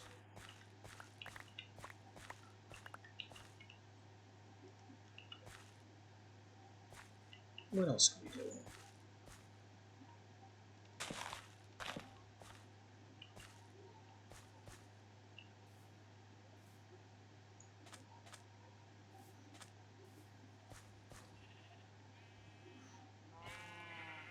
I guess see if the dandelions can graduate.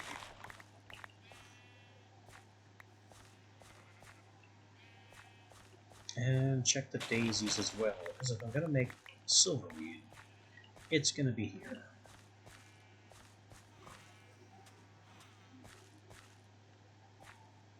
You are weeds.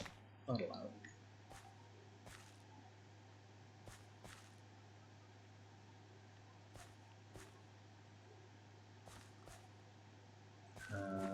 You are weeds again.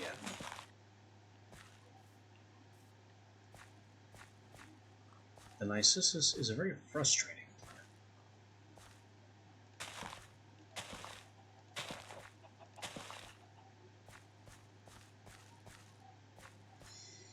Or maybe it's just that random number generation doesn't like me a lot. I'm certainly willing to accept that second option.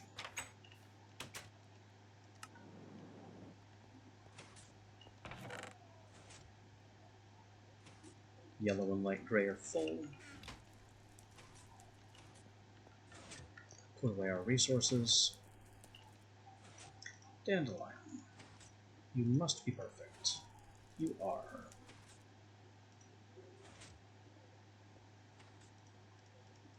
Daisy.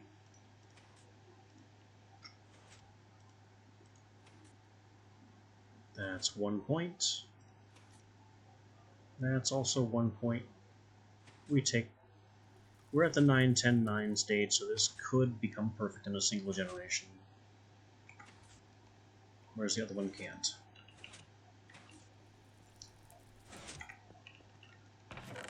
As for silver,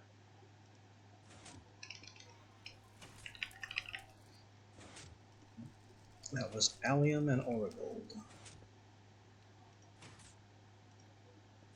So we need our gold, we need our allium clipping.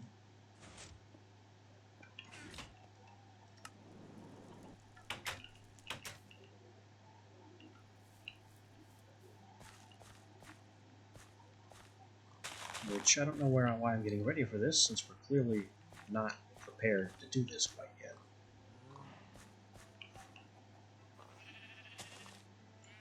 And we kind of are. There goes the daisy. Here goes the dandelion, which we will fast track because it's perfect and we want it to graduate. Then we can prepare this.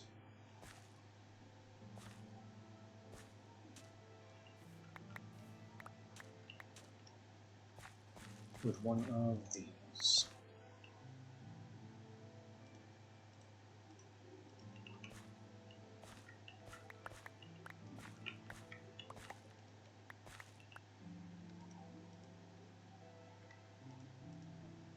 Our gold and allium, at least, are perfect 10s. So once these dandelions graduate and leave, we are ready to use that plot for silverweed.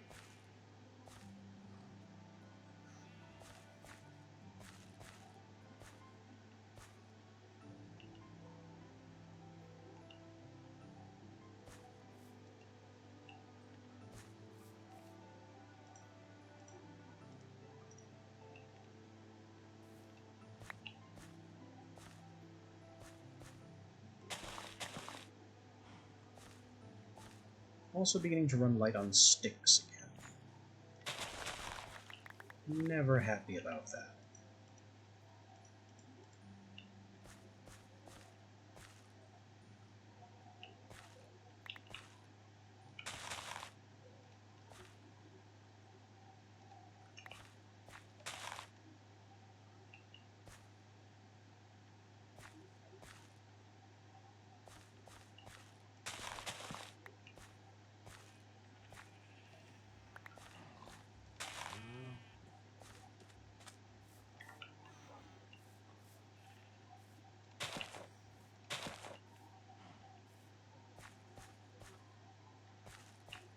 Waiting on a couple things to sprout. Oh wow, I completely forgot I placed crop sticks on that one. That could have been a weedy disaster.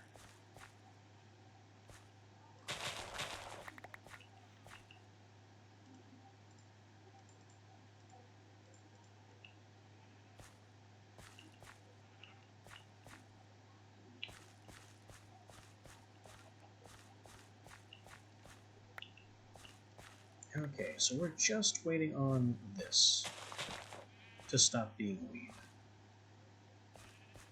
Everything else is basically ready, so I'm good to walk away.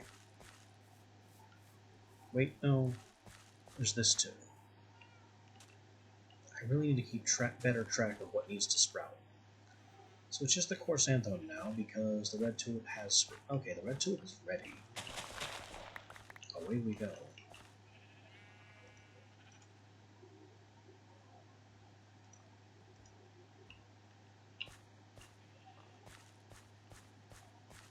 And dandelion is about ready to graduate. I think this is enough for graduation. Let's get this dandelion out of here.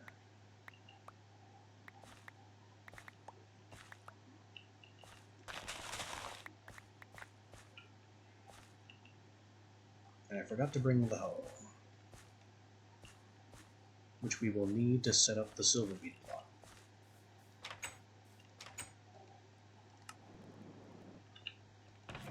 Anyway, dandelion yellow, finished. Dandelion seeds, what are you good for? You make blue orchid, white tulip, pink tulip, daisy, and narcissus, which we already have. So I think dandelions are completely ready to be destroyed. Simply don't need them anymore. They have outlived their usefulness in the hole. Alright, narcissus. And then Petunia. The fact that these are doubled up concerns me. Okay, narcissus has improved. Petunia has improved. Both of these are 2-point improvements. Red tulip. We need to get that gain above 4. We hit it. Now we just need the gain to continue improving. And I need the hoe. I think there's one thing up here that could still read. It's you, and you didn't.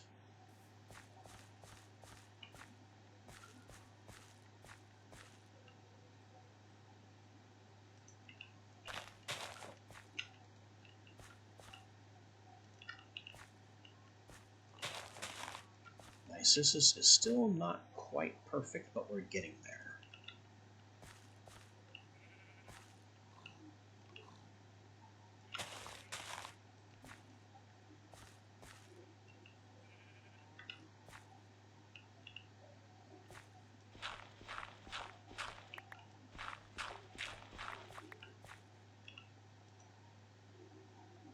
Now here we have gold, double silver, nothing special.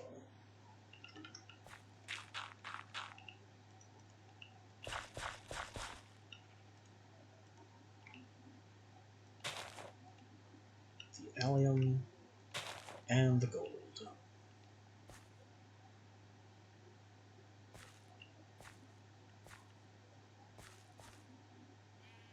White tulips are fully grown and perfect 10s. So we can rip these up now.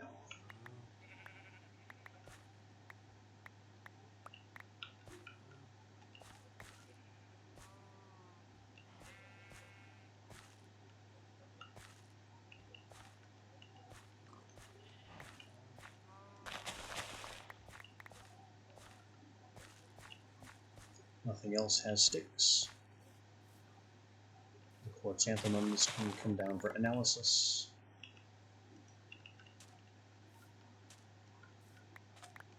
And we'll grab our free resources.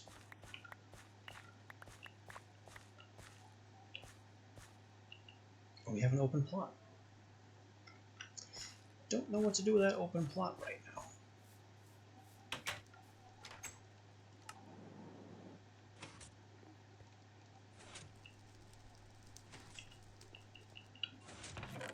Alright, another die clipping finished. What good are white tulips? They make verenium, which we have. They make alum, which we have. So white tulips are being fully retired.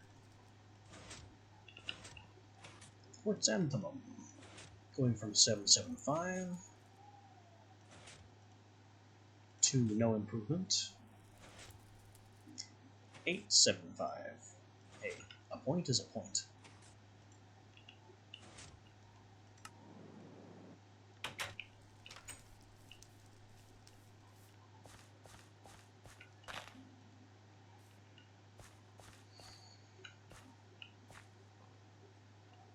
So we study these red tulips to continue tuliping. I believe gain has to be above 5 for crossbreeding to happen.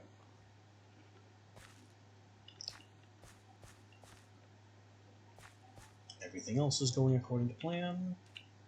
Our bees look like they need to be cycled. And then I need to find somewhere quiet to stand for a bit, because I need to step away for a minute.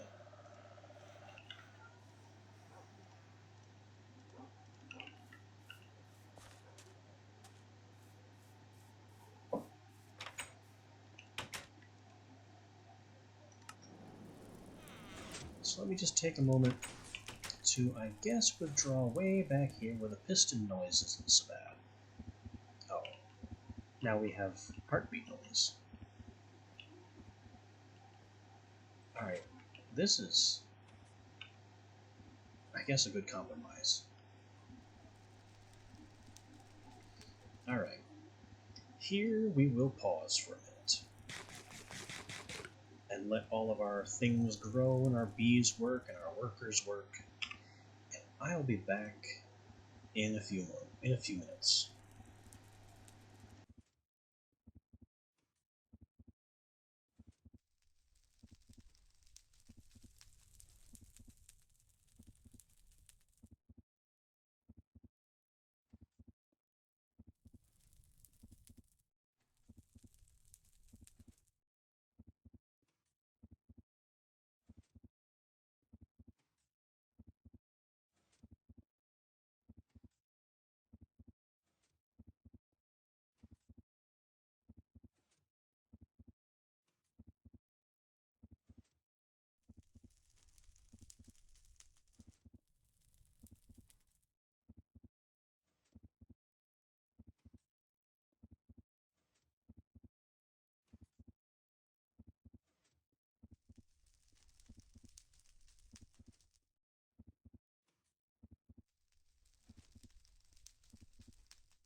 And we're back.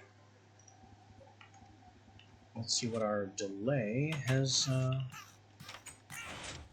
Okay. So that's happened.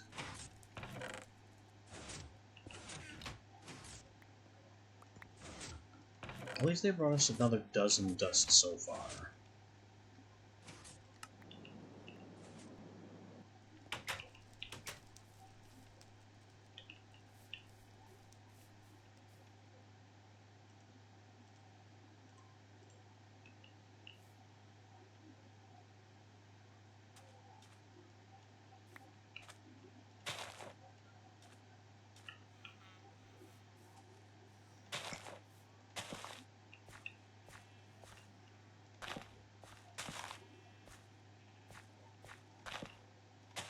Get this crossbreed going, hopefully.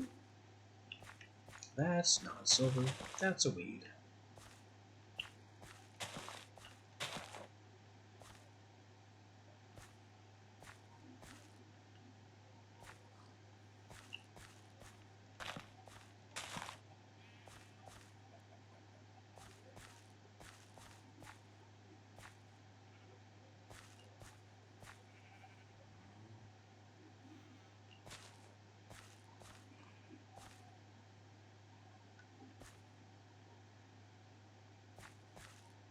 That is allium.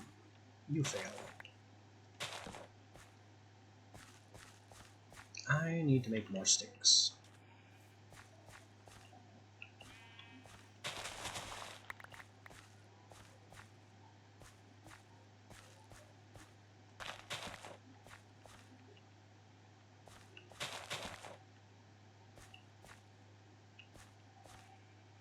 Fortunately, we now have infinite wood.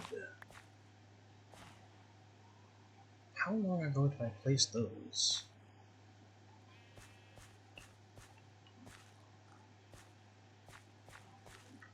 I don't remember placing crop sticks just now. Have those weeds been sitting there while I was AFK? With the game still running and not paused at all? But I repeat myself. Allium. Fail.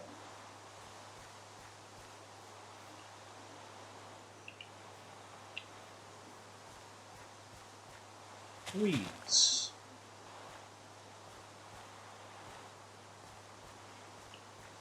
I don't have enough sticks to keep this up.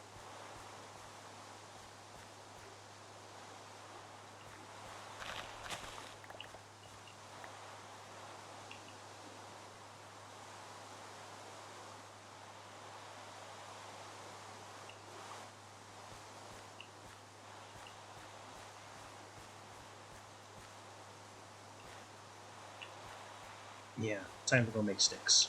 Weeds. Fail.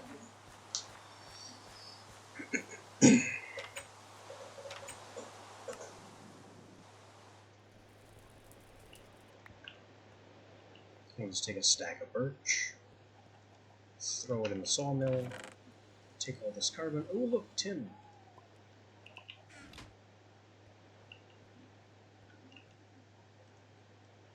Gotta make sticks. Gotta make sticks.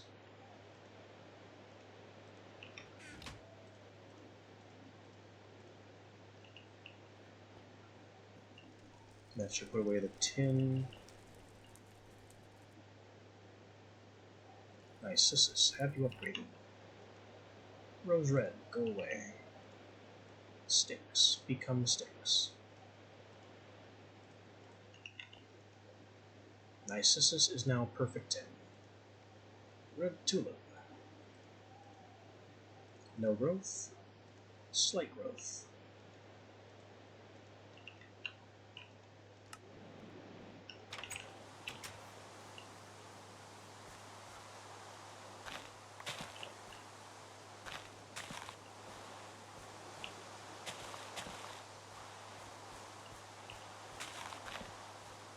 Lots of weeds, but we rescued everything. Wait, how did I get silverweed seeds? I clearly broke an allium plant and then a weed.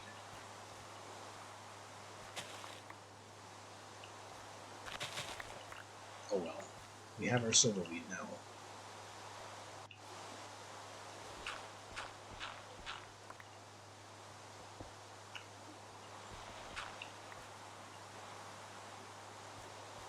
I don't know when it happened, but we got it.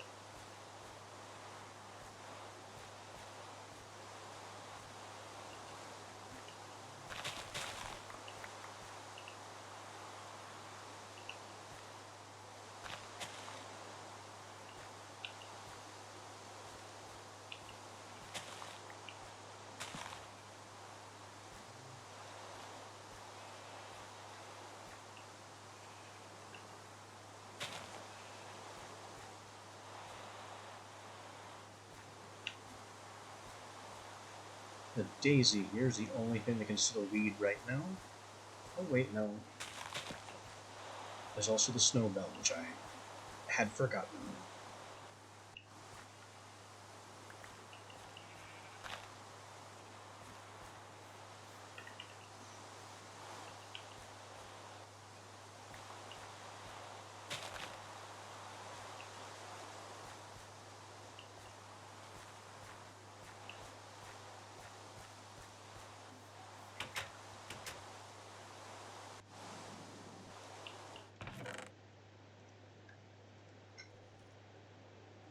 Alright, 2 more silver.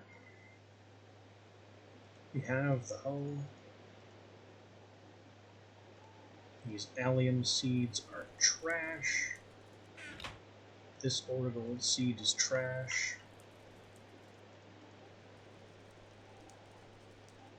Magenta dye, trash. Nuggets stored. Pitinia analyze. And silverweed analyze. We have 6, 8, 9, 7, 8, 9. It's a start. And silverweed is beginning at straight 5s.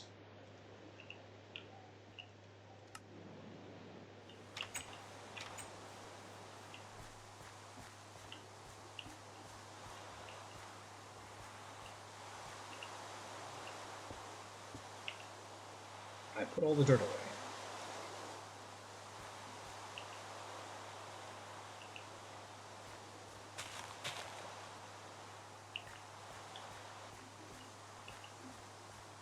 Well, that's what happens when you double right-click the master storage block.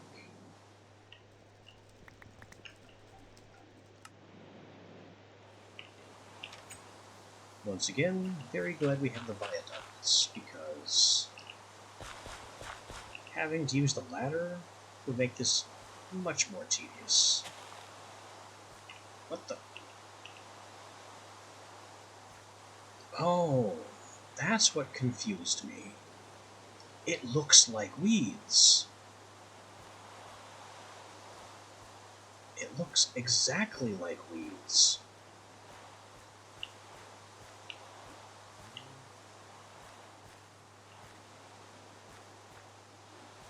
That's kind of terrifying.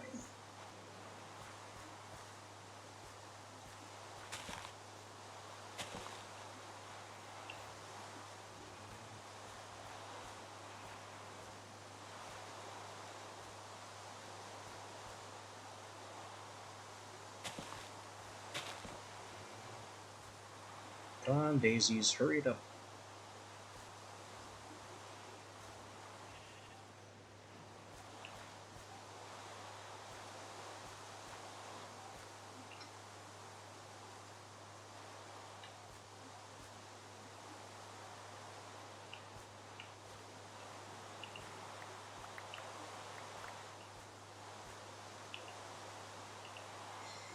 I wouldn't mind more gold ore, so I can have even more ore golds.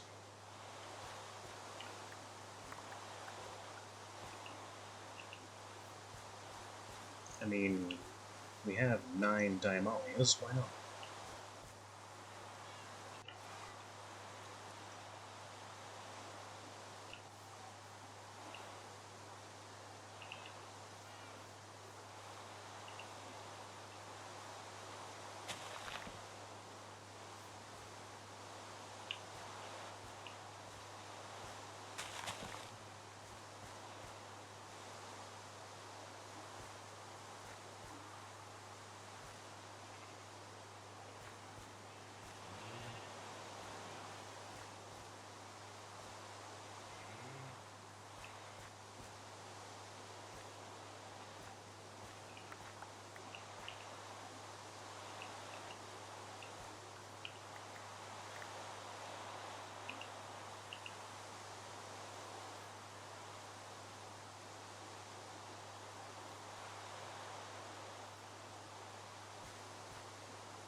I'm getting awfully tired of the rain.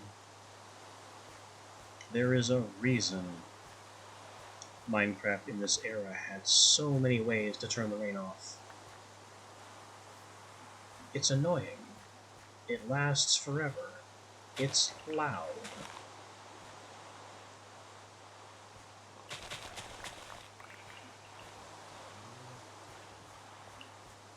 And perhaps the worst thing about it, it's persistent.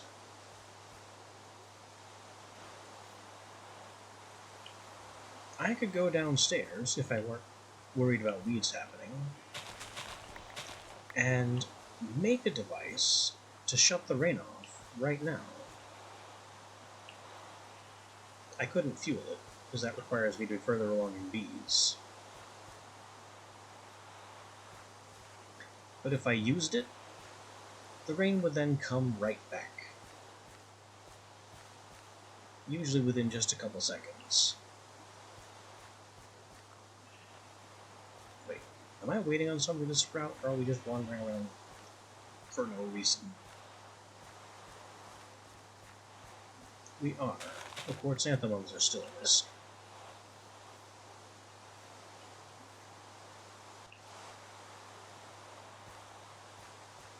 And these still look terrifying. Okay, at this stage it no longer looks quite like weeds, but still kind of does.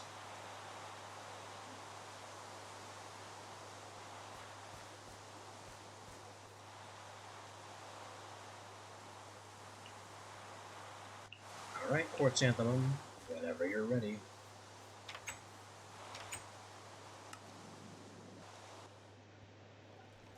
I think there may also be a witchery ritual that can end rain, but I don't recall. I don't want to spend a whole bunch of time staring at the book, because we might lose some plants while we wait. While we try and read up on things. Alright, red tulip gained a point. Daisy must have gained at least 1 point. There's a point of strength, and there's nothing. I think red tulip is now good enough to crossbreed.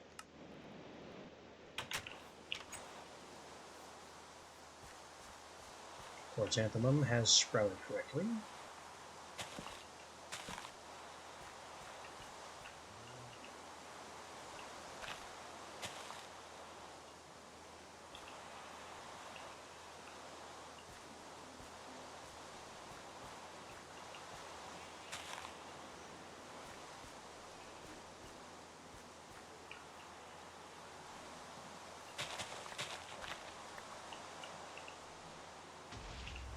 Oh, moonstoned.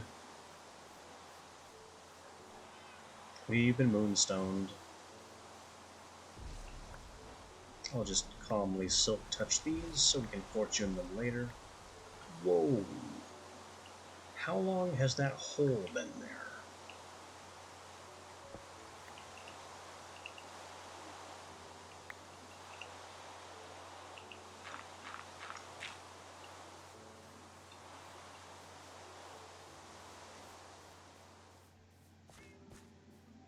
Finally, I can hear clearly now.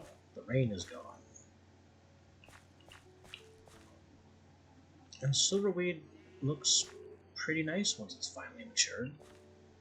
It's still just regular weeds but with silver tips.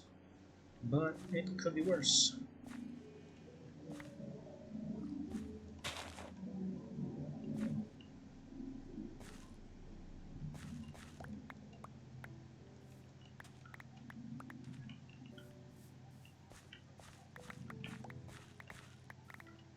We're no longer waiting on anything to sprout. We just need the rest of the silverweeds to grow and for the red tulips to grow so we can cross them.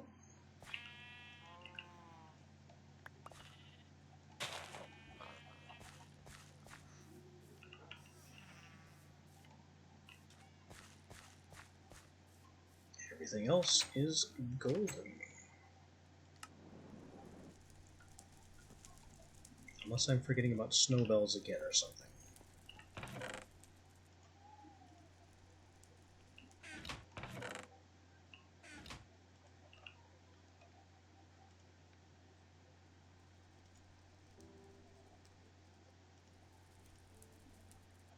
That's 1 point of strength, or 1 point of gain. Always take the strength where available.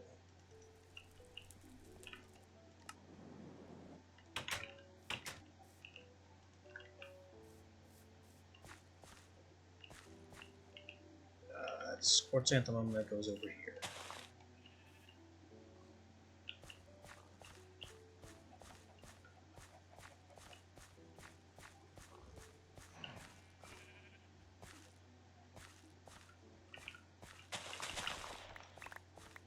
Petinia, potential improvement. And Cuprosia, potential existence. Not like that, you don't.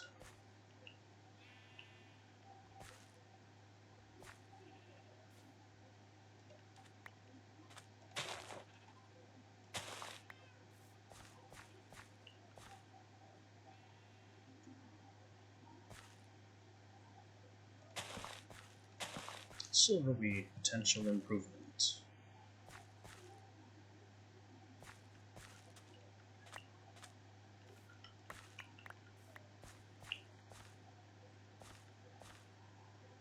That's a silverweed.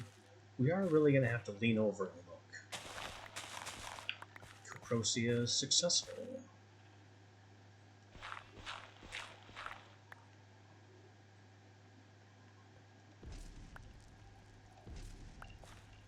Which means we now need no more copper ore.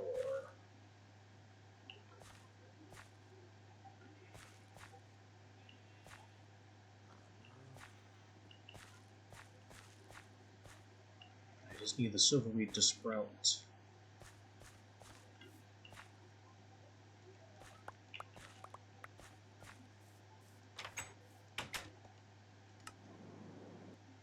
Let's not double right click the master block again, because I can't afford to lose the dirt that we still need. Rhododendron trash, Cuprosia we keep, red tulip trash.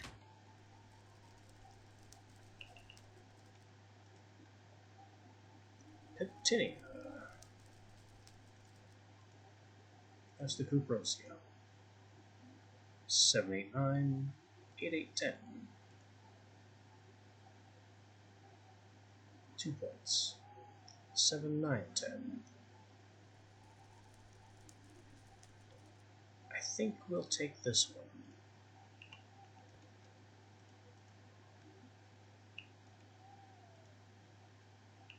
Because I'd rather have the gain.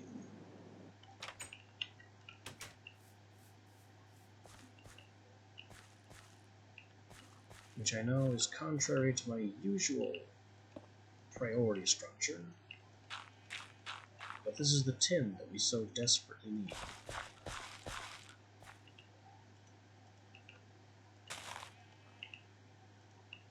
Alright, Cuprosia. Petinia. Still waiting on this silverweed to sprout.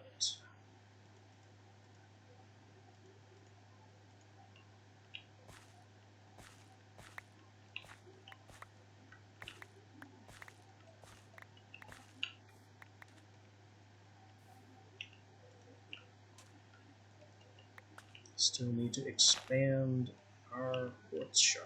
Done. Good.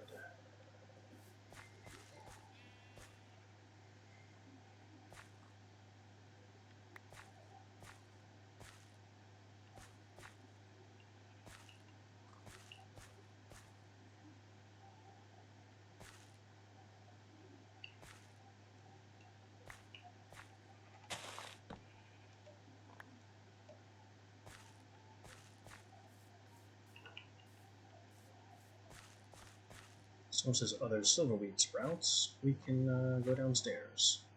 Or I can take this one, see if it's an improvement, and maybe keep this. We're looking to go from all 5s. 5, 6, 6. That's good enough.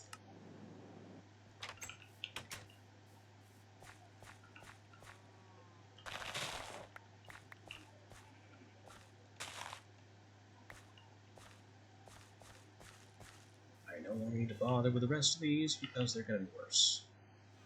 And we get to keep the silver nuggets.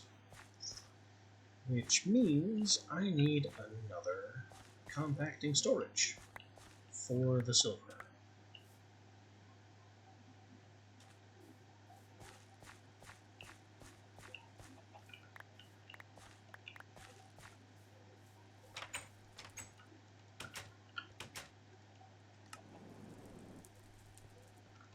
Because we do not have a silver box.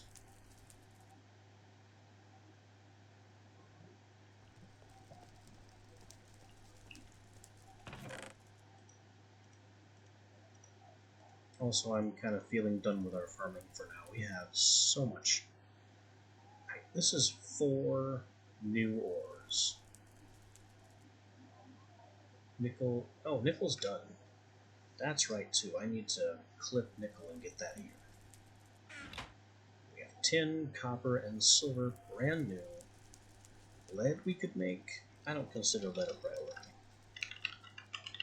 I didn't consider silver a priority either. But then we got perfect quality on the things we needed to make it. Alright, 2 pistons and an iron.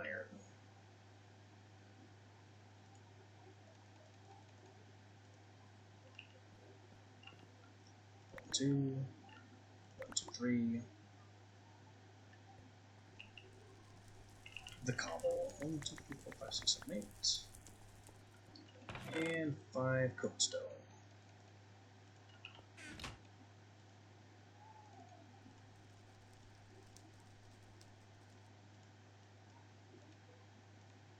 Pistons, iron, junk drawer, and there we go.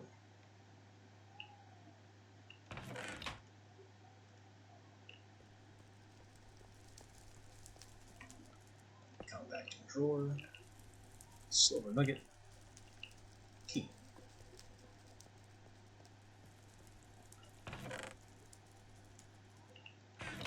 Now I can take all this silver, cram it in there. Maybe they could use some of these status things, but not hugely about that right now.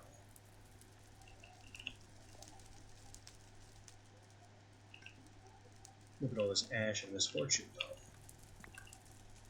Top that off. 12 tormented twine.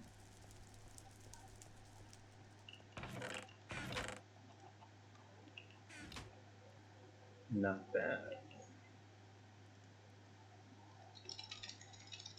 Not bad for progress. Our goblins are all dead again. That didn't take long.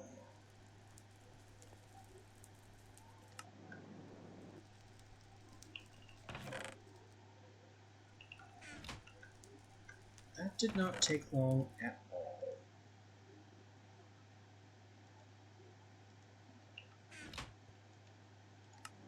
Well, let's see if they've repopulated enough. And if I'm going to be carrying the dust, we're going to need some gold to pay them for the privilege of forging it.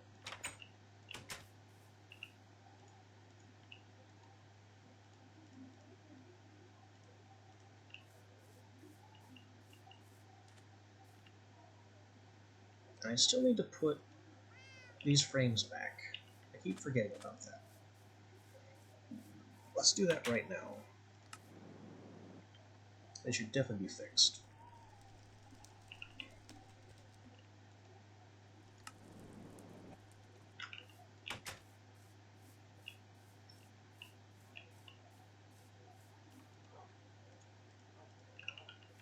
There.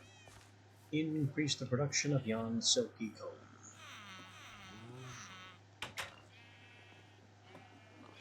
Howdy, boys. You have some new volunteers?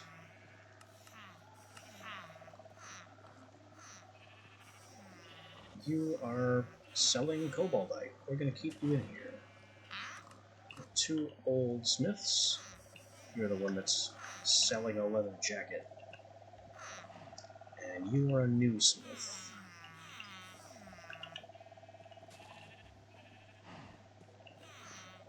So we need one more guy, and we need to sell these guys some beef. I should have some beef.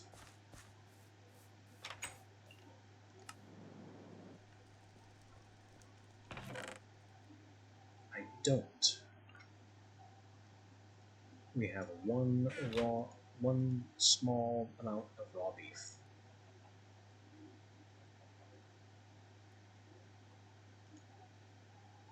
Well, we can use our love potions to breed our animals out of control. Get a bunch of cows that way. Because the guy that's buying beef, we want to keep him in there. Smash! Everybody must go nuts.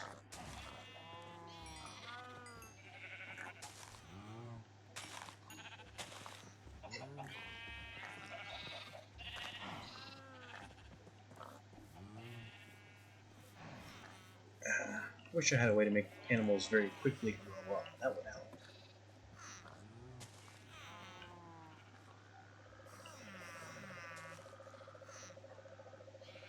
You're a new smith. We're taking you too. So that leaves our 2 old smiths and buying beef guy.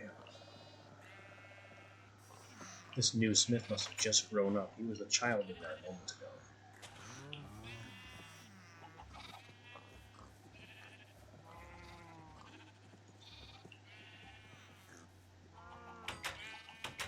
Hello, everyone.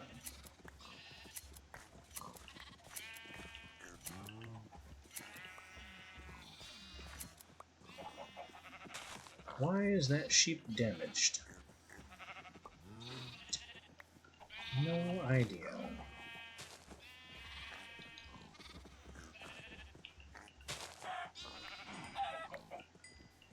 Why are there tons of chickens in here?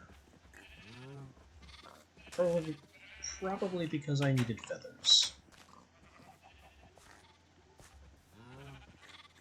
Here you go, cows. Make even more of yourselves.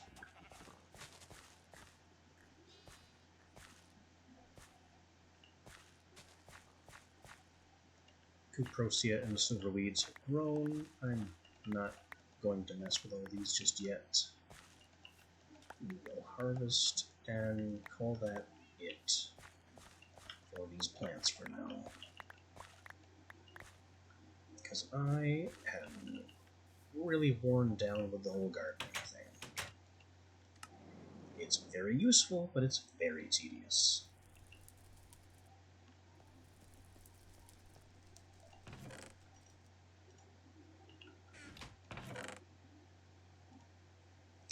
Feathers, chicken, eggs, wool, which is a surplus wool, which needs to be blended, which we never actually did anything with our cobalt.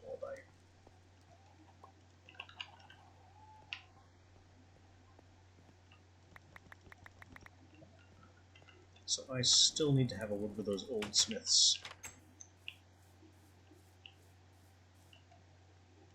And you guys need to keep running. Keep the bees active.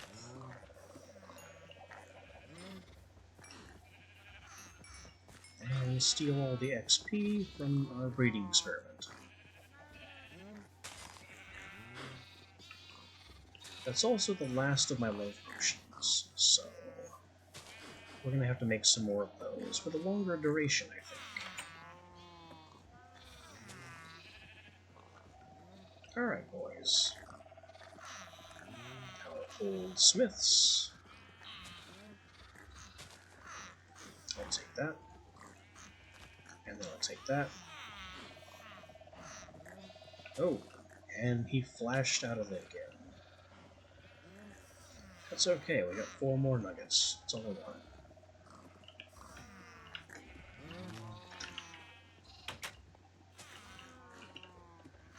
Successful business venture.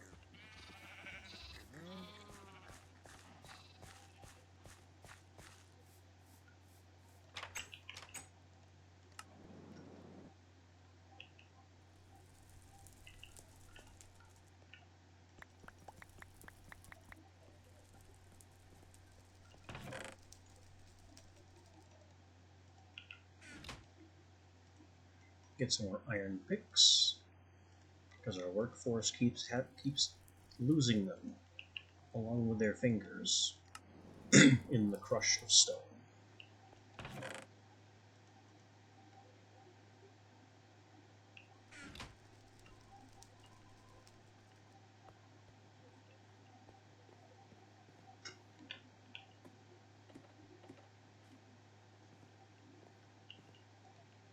Alright, next batch.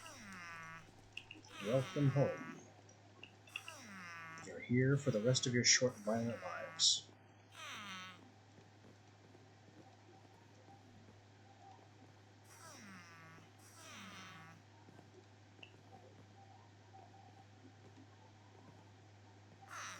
Why is that guy still attached to me and not the post?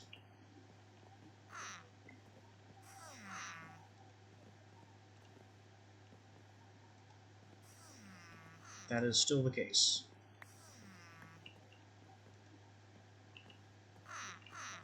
I guess he was never actually leashed to me in the first place. Alright. Now you get a pick, and you get a pick, and you in the back get a pick. Get to work.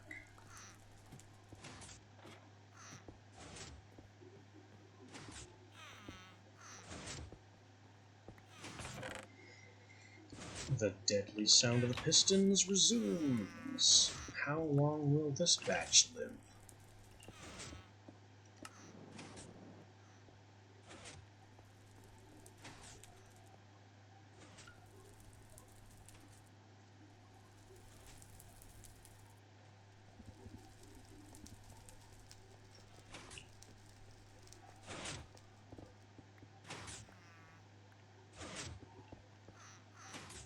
That's a lot of Majestics. We've been gone for a little while, haven't we? Well, how is the tin stock doing? Enough. Can I even get a second stack out of there? We can.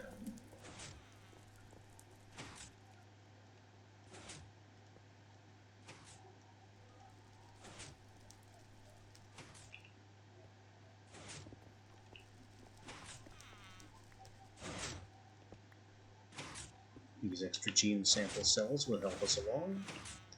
And I could use some more labware. Oh, we're losing some more workmen. They're dying. Nothing I can do.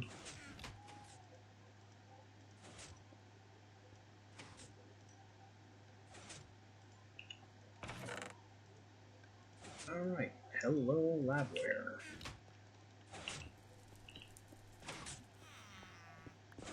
We'll just get you in there, and you will be distributed throughout the network.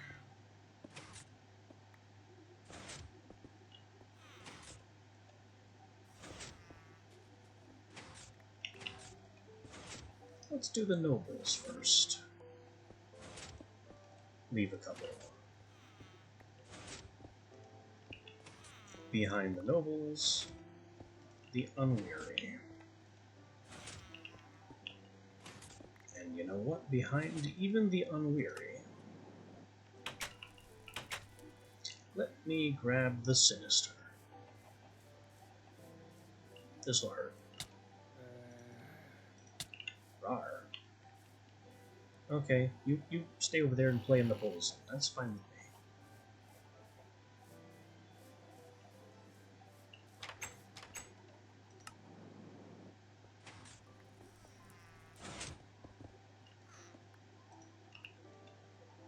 Alright, territory average, cave dwelling false. These are junk.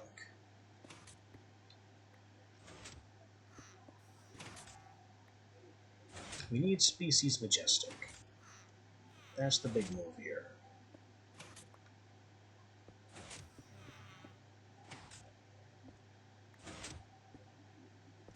Tolerant false, that's no good. Do I have tolerant true in here somewhere?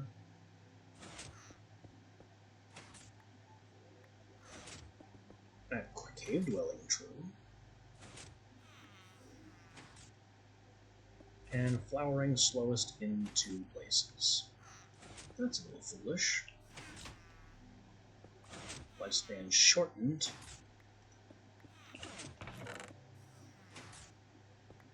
Which is not as short as shorter. Temp tolerance none. Species majestic. Got it.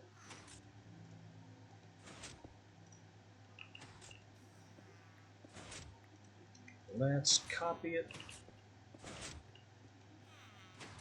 We can retire the majestic bee. And melt all these garbage genes.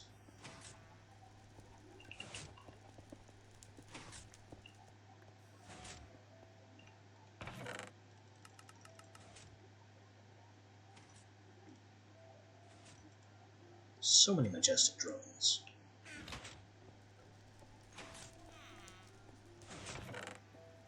Also, look at all that copper that I am not making bronze out of, but really should be, and should have done.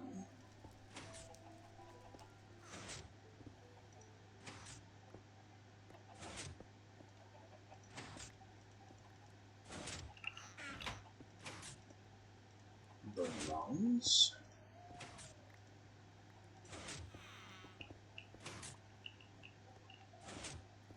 And cook the bronze, and give me another stack of silver. In fact, another 2 stacks would be better.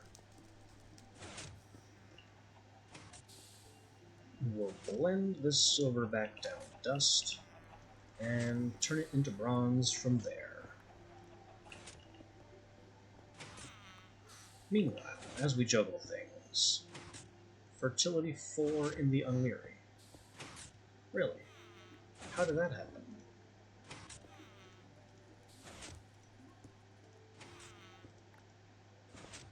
Flowers, flowers, we have that. Territory average.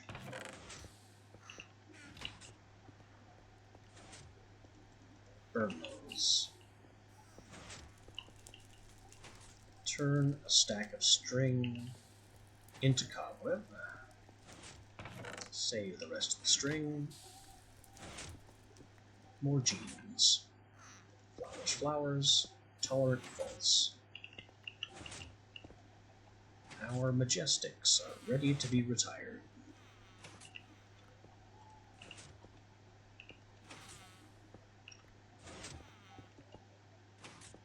Tolerance none. Shortened lifespan.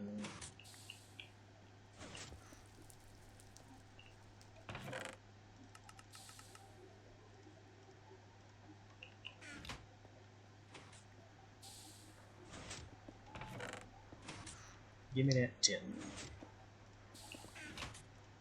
Tin to be bronzed.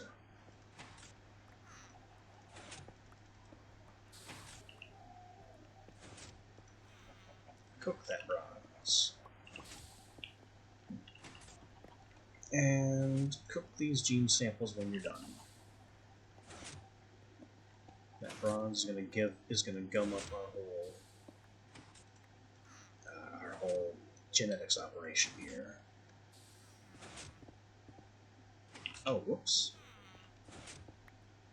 You can put that back. Flowers, flowers. I need species unweary. Ignores day-night false. That's terrible.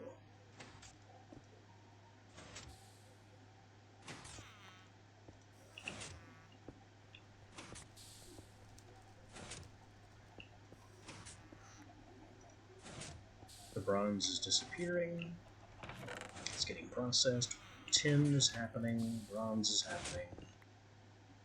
Fertility 2. Species unweary. Got it. Which means unweary can be retired.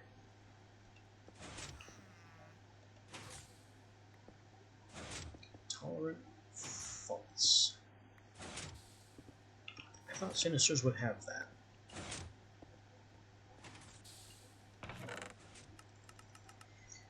Unweary comes off of Diligent.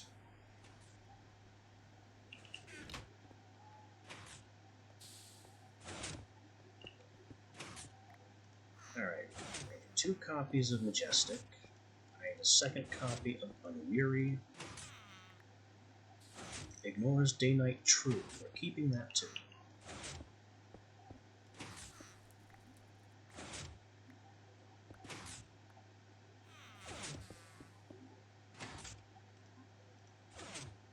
In fact, I want a copy of that as well. Effect Aggressive. Trash. Cave Dwelling False. Trash. Ignores Day-Night. Copy it.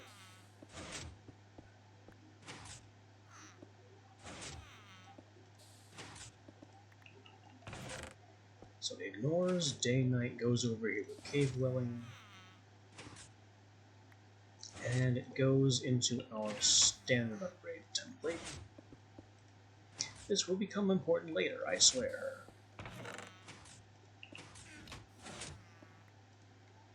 Species Sinister. That's it. You have done everything you need to.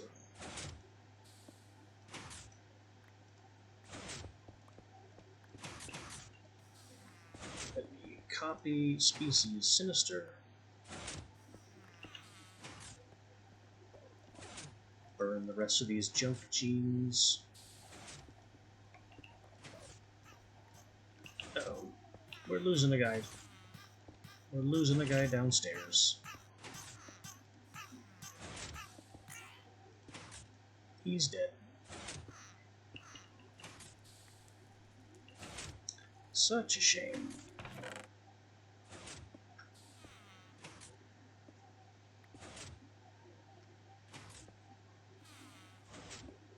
Alright, well, off of Noble and Diligent. We now have Unweary and Majestic. We also have Sinister, which goes somewhere. I don't know where. I don't think this chest is big enough for all the things we need.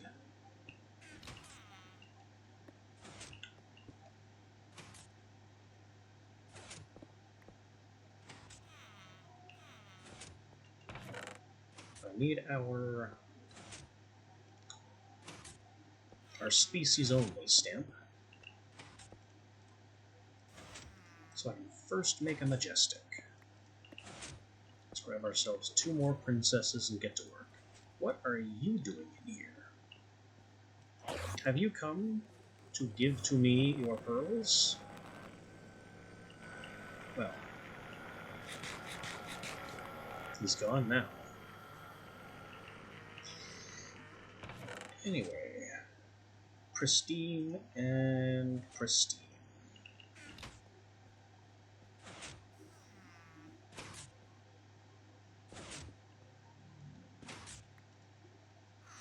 Give me a Majestic.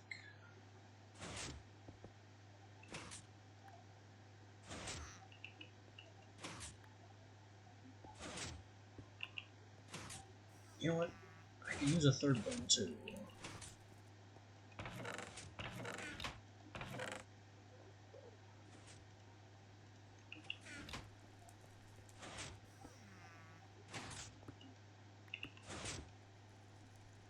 Majestic.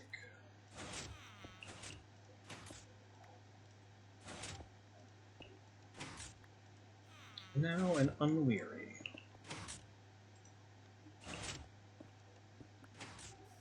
This one's close to dying.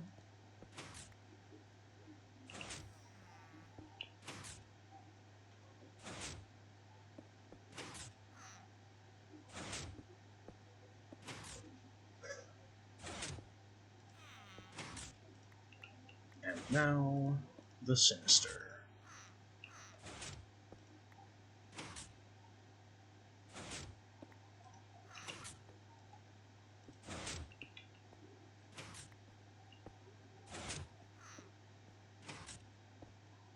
So we have a Majestic Princess. This combines with Noble to make the Imperial. We have an Unweary, which combines with Rural to make Farmerly. That would have been nice to check ahead of time. More importantly, it combines with Diligent to make Industrious.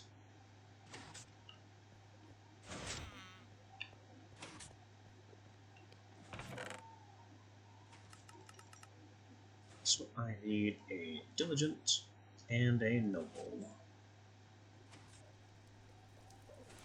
We also need another Unweary. Or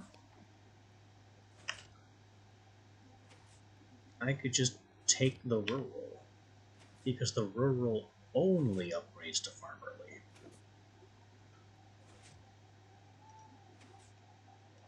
And I'll just use a Diligent or an Unweary for it.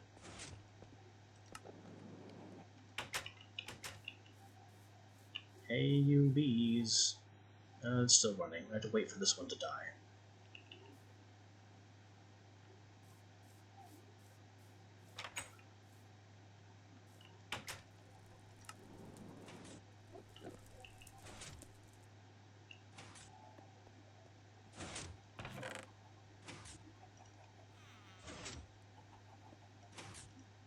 Give me the tin and the blank jeans. More bronze. More bronze. Ha ha. Looks like that's all the bronze that's fit to bronze.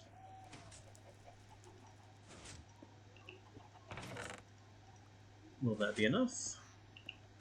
Time will tell. Alright, Mutatron. We make the Industrious from the Diligence.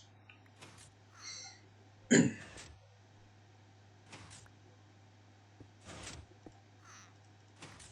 make the Imperial from the Nobles.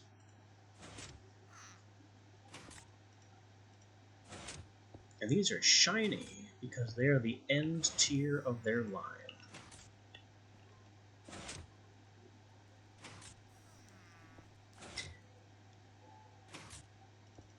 I could just use this princess and a rural drone to accomplish the same thing. Alright, we'll put the Industrious back in here with its stringy combs. And the Imperial goes here. And these will start to produce things that we need.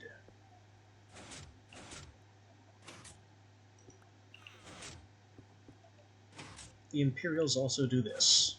They have effect regeneration, which is pretty nice to have. Just a bee that gives you happy health regen all over the place.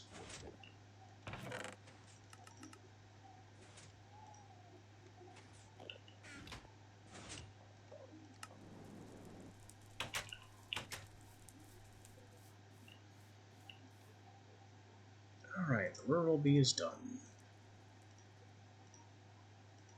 We're going to upgrade you to Farmerly.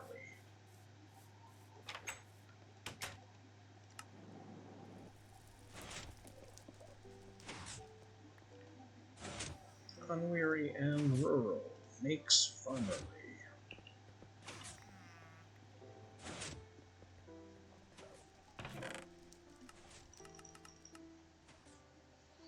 Our rural bee is now retired.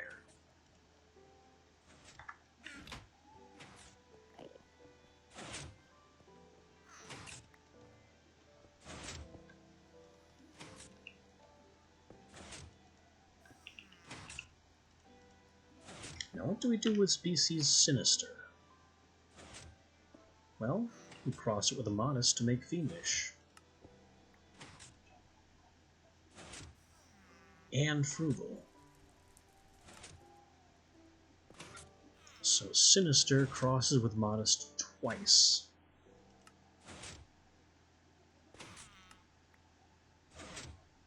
And Fiendish crosses back with itself. So really I need 2 Sinister Princesses. One to make Fiendish, one to make the upgraded Desert E, and they both cross with Modest. So we'll take another Pristine Princess.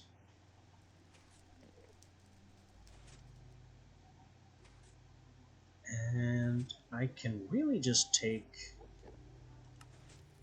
a Pristine Modest and that Sinister Drone. And also the Sinister Princess, and a Modest Drone, which I should have several of, but I'm not seeing any. That's common. What are you doing there? That's a common that I've analyzed. We don't need you at all.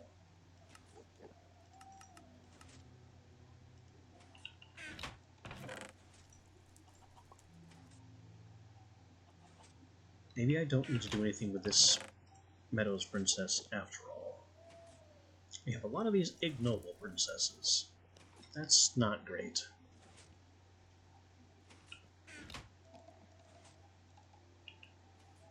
But let me get another Modest from our little desert pocket hive over here.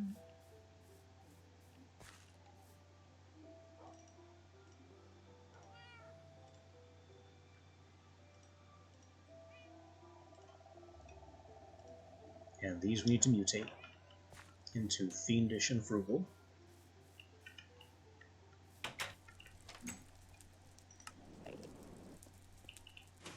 Where is that?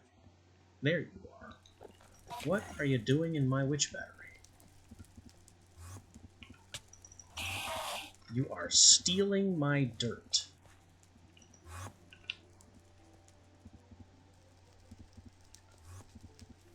One of my critter snares is missing because this little bastard stole the dirt block it was on. There's supposed to be a dirt block here with another critter snare. It's gone now.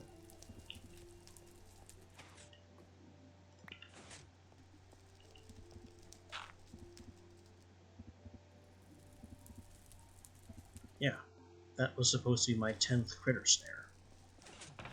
And he stole and destroyed it.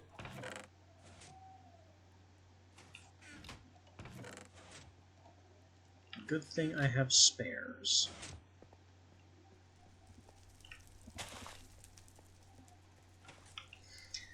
So where were we? 2 mutations, and we're not done with Modest yet. Because I need to have a species Modest in here. And we don't.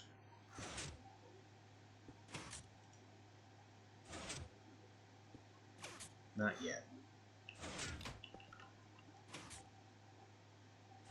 Ah yeah, there's the Farmerly. We can use more mutagen. Fiendish and Frugal. Fiendish first.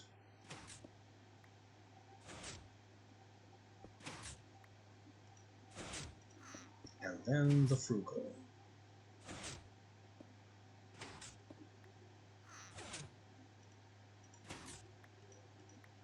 So now we have 3 new pools. What else can I do with Modest? It makes Fiendish. It makes Yellow. Common, Sinister, Frugal, Cultivated, Austere. So I need to keep Modest on hand to make Austere, but I guess I don't specifically need a cell of Modest, because we're basically done with the Modest line. I just need to advance Frugals.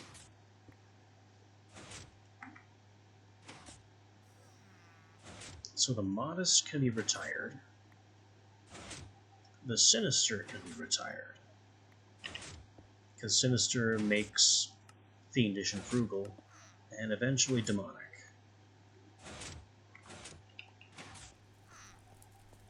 And we have this sinister on hand to do the demonic thing.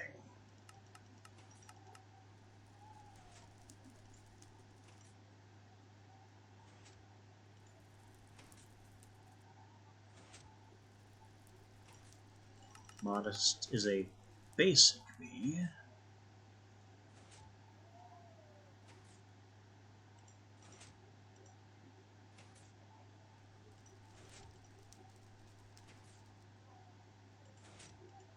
Let's line all these up. The Forest Princesses, Tropical, we haven't gotten to yet, but Modest is being retired.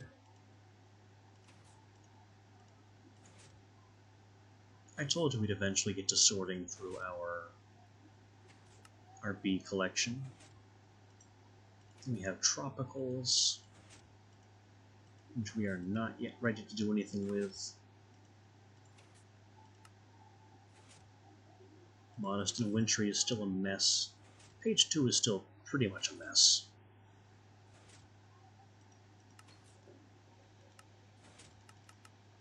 Page 3 I haven't even looked at. I don't know why it says 000 when we clearly have princesses and drones all over the place. Guess that's not accurate.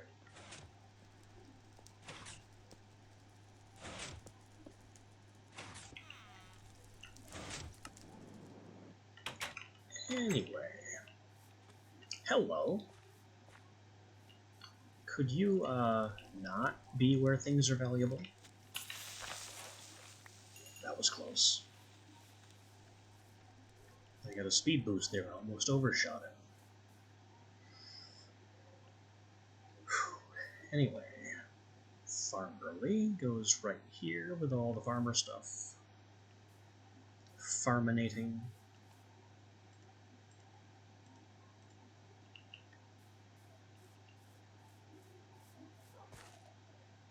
Frugal goes in there. We can also swap these over.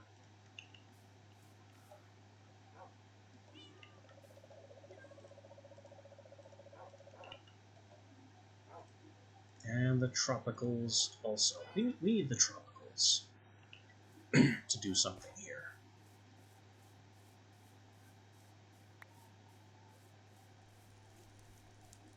That baby zombie is still over there playing in the gables.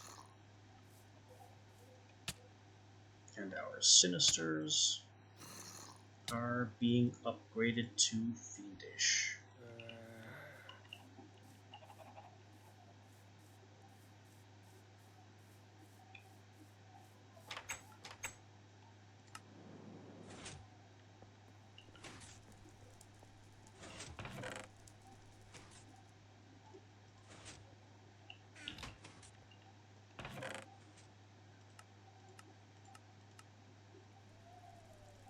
Sinisters can stay a queen, I guess. It doesn't make much of a difference. These Tropicals, though. We desperately need to analyze the Tropicals and get that running. Here's the Wheaton combs from the farming bees. There we are. Industrious drones, or industrious bees, produce pollen clusters. And imperial bees produce royal jelly. These are the reason to advance down these bee lines, because these two things are necessary for advancing further in apiculture.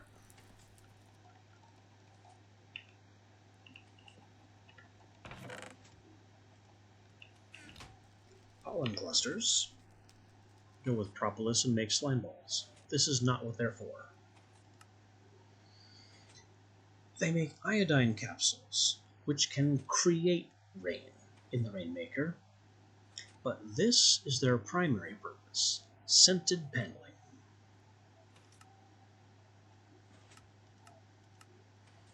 Scented paneling is part of a massive construction chain that eventually makes alveary blocks. Alveary blocks, by themselves, are useless, especially individually.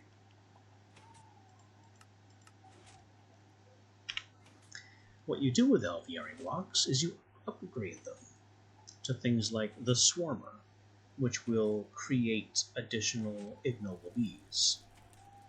The Fan, which can be used to decrease the temperature. The Heater increases the temperature. Hygroregulator can be used to increase or decrease the humidity. Stabilizer, which has something to do with mutation rate. And Sieve. This is the really important one. It functions as a... Where is it? It functions as a frame and increases what the alveary produces.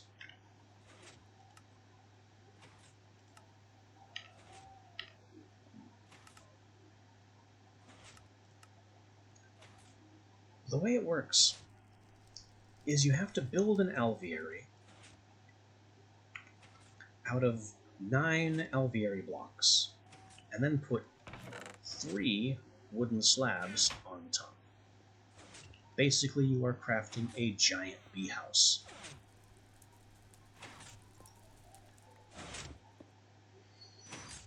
And then you can automate it with pipes, if you want, and it produces bee products far, far faster than a bee house or an apiary, or even one of these if you max it out.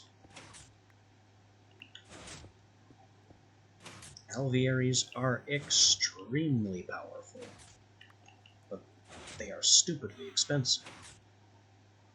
Because it's one pollen. Let me remind you, it's 1 pollen cluster and 1 royal jelly, and some squeezed honey to make 1 scented paneling. It is 8 scented paneling for 1 alveary block. And there's also the impregnated casing, which is logs with seed oil. Alvearies are staggeringly expensive to make. But in the long run, they are worth it.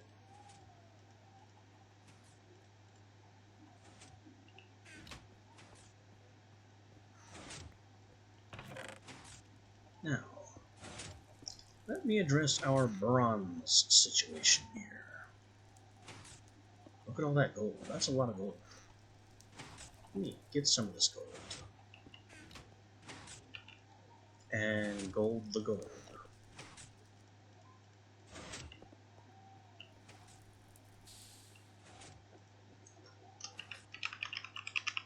We might have enough bronze now to make the last 3 machines, which I will be happy to do. We have the genetic replicator, which is 2 power modules, the DNA extractor, which is a 3rd, and the protein liquefier, which is a 4th. So let's make those first. We need 4 power modules and what looks like 3 sturdy casings. We have no sturdy casings. So, 1, 2, 3. I missed a spot. Every power module is 4 bronze gears. We need 4 of them.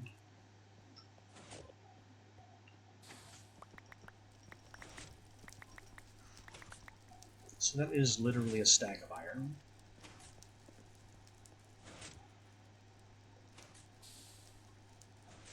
That doesn't seem right.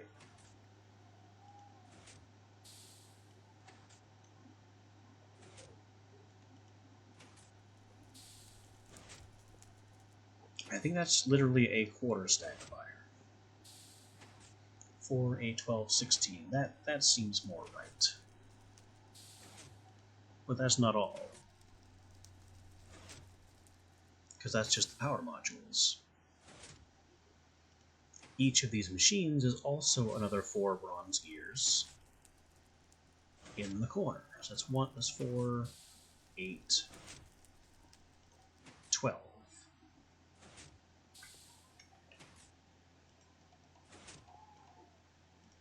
So this is the number of bronze gears we need.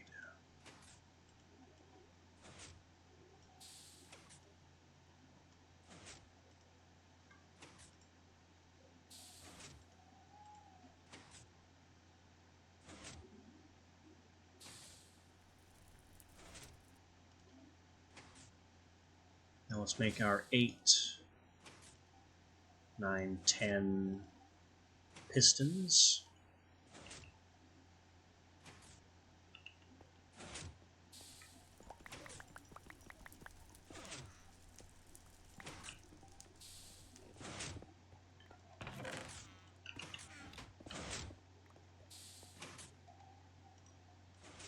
Pistons and pistons and pistons and pistons.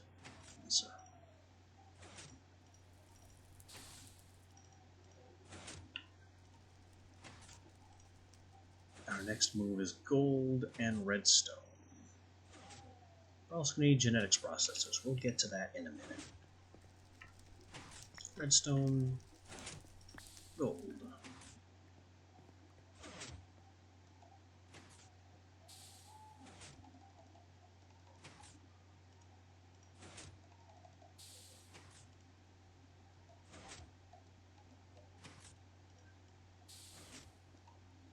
Power modules.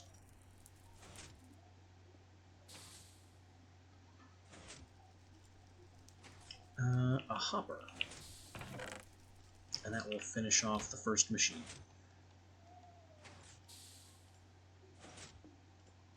Hopper, casing, power, pistons, gears. First machine down. DNA extractor requires 2 genetics processors. Genetic replicator, another 2 genetics processors. We need 4 of these things. Fortunately, I have that many chipsets. We made those well in advance.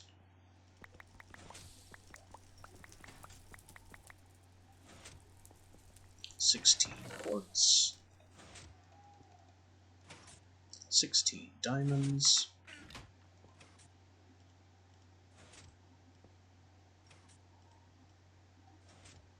4 gene processors. And that should be our machines. One of them goes like this. And one of them, I'm missing something. Another hopper.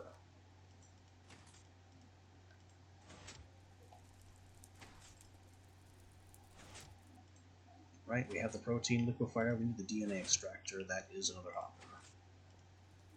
Correct. Hopper, gears, power, casing, processors, done. Now what do I do with all this bronze? We have gone way overboard on bronze.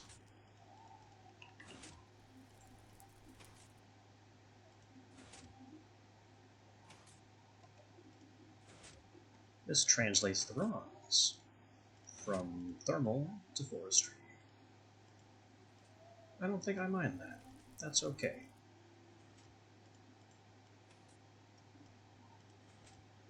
But yes, we've gone way overboard on bronze. This will help us for forestry later, but for right now, it's an unsightly surplus.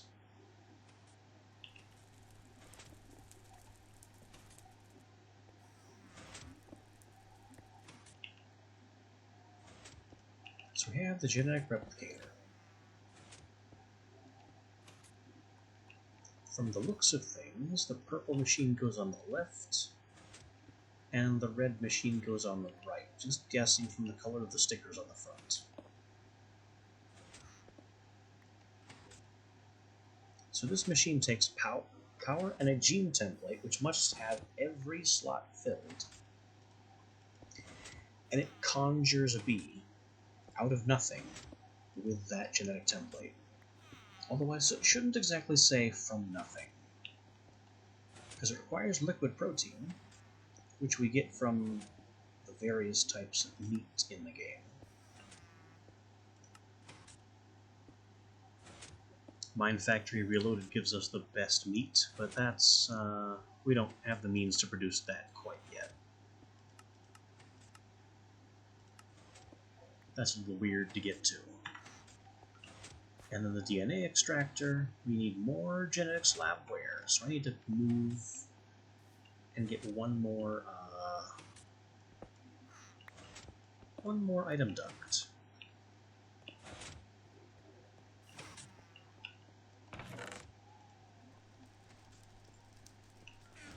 And probably make some more labware.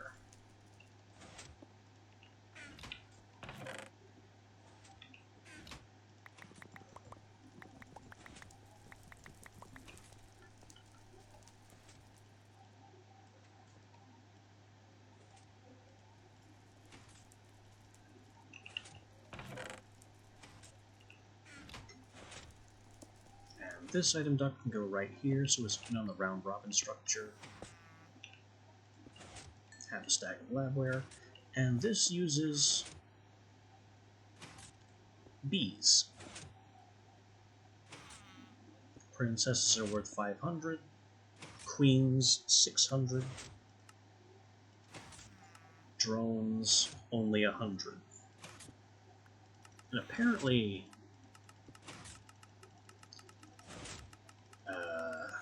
based on the slot, it looks like trees are accepted as well, which would be great. But I'm not seeing any trees in here. It's all bees. I mean, we're not working with any forestry trees yet. There we go. It does work for forestry trees. Forestry trees are a whole nother thing to get into. You can mutate trees together, just like bees, to get all kinds of fun products, some of which are useful for bee stuff. For example, if we go back to the impregnated casing, which is made with seed oil, where do you get seed oil? Well, you can get a whole 10 millibuckets of it from crushing seeds in bulk. Or you can breed a walnut tree and get 180 per.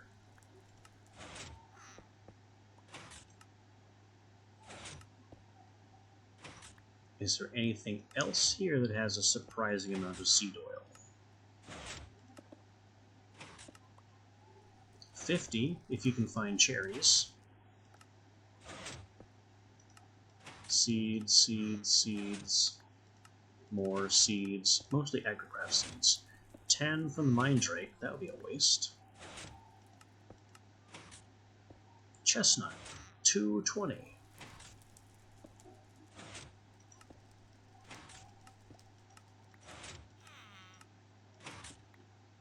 So yeah, walnut, chestnut, cherry makes ample seed oil.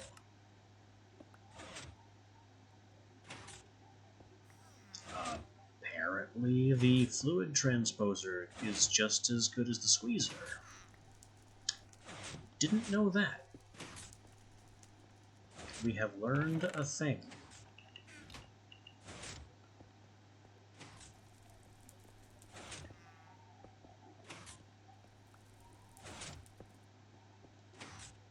So the next obvious question is, how do we crossbreed trees?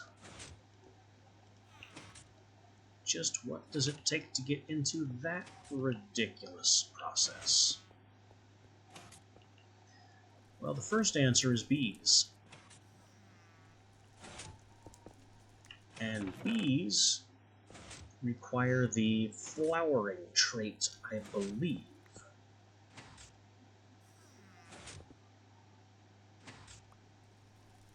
Yeah, I'm pretty sure it's the flowering trait.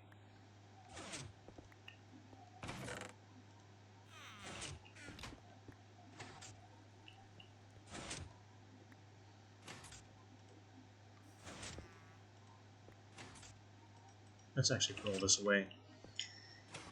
Flowering and territory, and having multiple different types of tree within reach.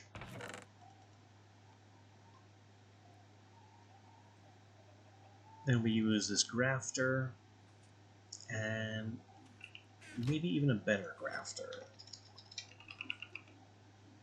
We can make an electric grafter. With a grafter, a power module, and 3 diamonds. Is that actually worth it? Let's go ahead and do that.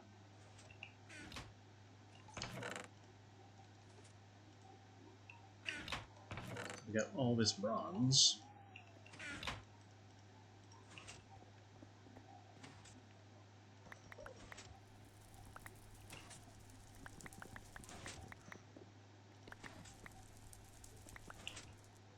And then 6 wood.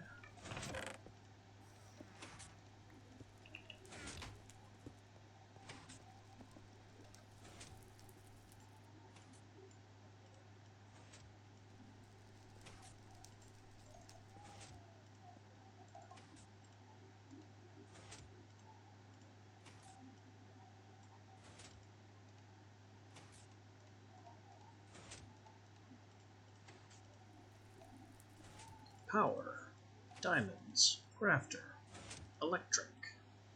Charge it.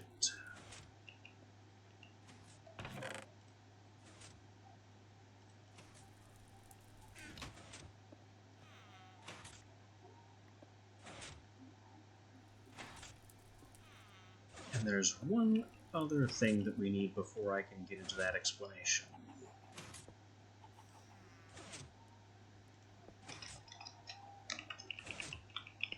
And I wish it weren't necessary, but it really is. Spectacles. Bronze, 2 glass panes. Very simple, but it goes in your helmet slot, which feels like a stupid waste.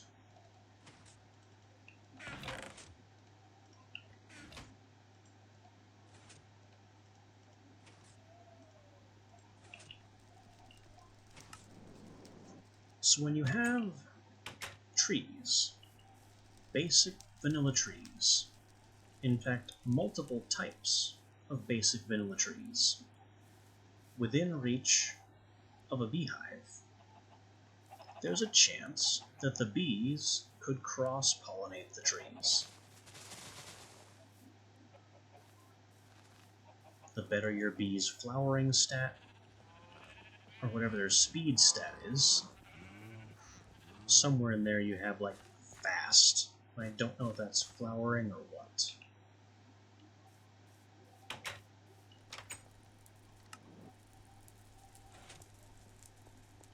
But I'm pretty sure industrious are good at it. So let me grab one of these guys. We will beelize him.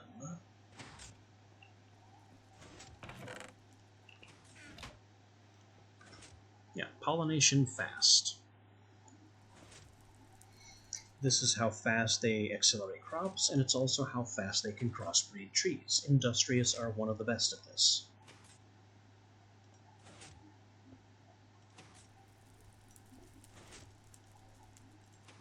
So I'm going to want to, as quickly as possible, isolate the industrious gene, create more industrious bees,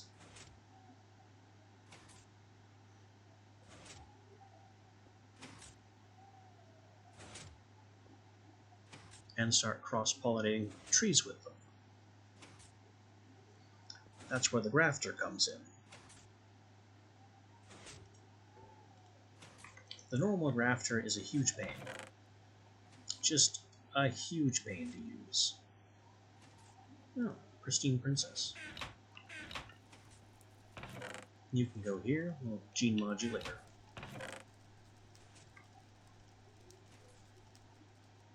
These useless bees we're finally getting around to destroying. But anyway, when a bee cross-pollinates 2 trees together, the color of the leaves changes.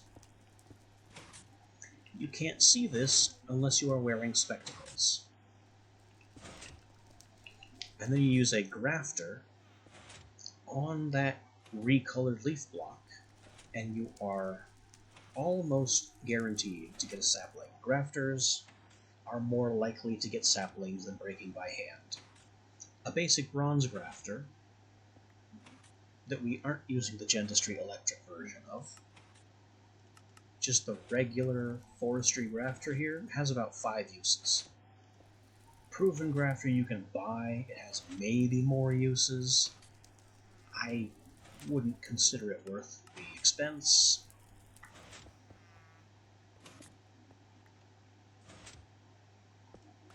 Anyway, junk bees go in the bee melter.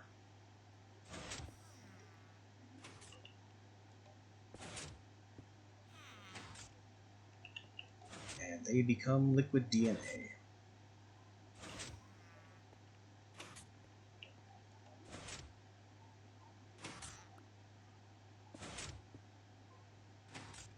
The industrious we need to examine. Oh, I forgot I had tropicals in here. Let's see, humidity tolerance, ignores day-night.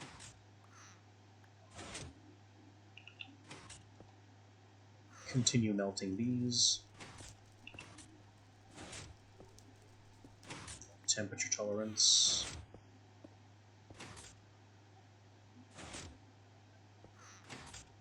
Slower. Yeah, speed's slower. And then there's flowering. So what's the difference between flowering and speed? I don't know. I think speed might be the rate at which it produces, but I'm not sure. Territory average. The larger the territory, the more space it can take tree material from, and also the more space its effects, like this one's regeneration effect, take place in. For a tropical, specifically, larger territory is bad because they poison.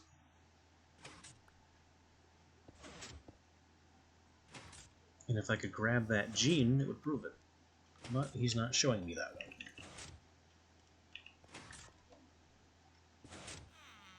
Effect poison. There it is.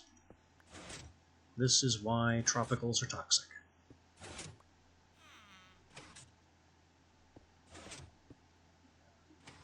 Our industrious give us fertility 2.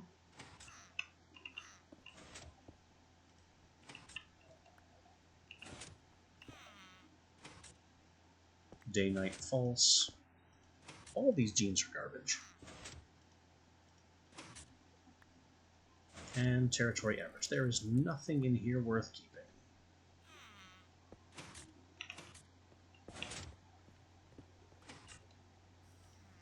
So they all go in the furnace.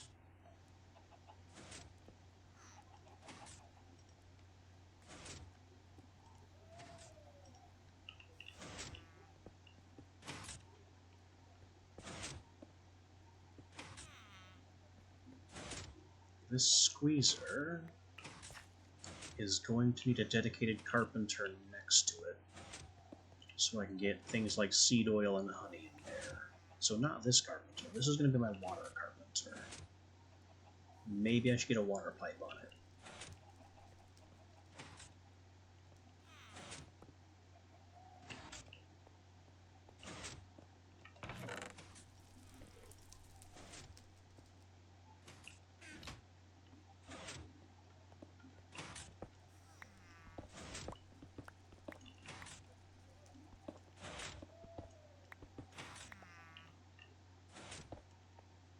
Where is this water pipe going? Does it stop here? It stops there.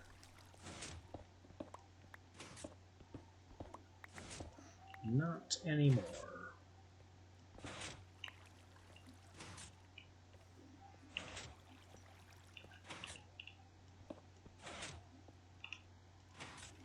Block the actual water, though. Thank you.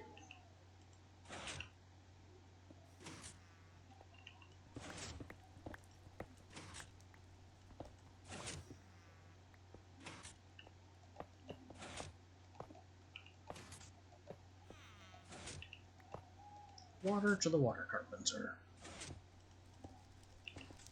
Now, this particular carpenter is good for water crafts all the time, without having to faff about with buckets.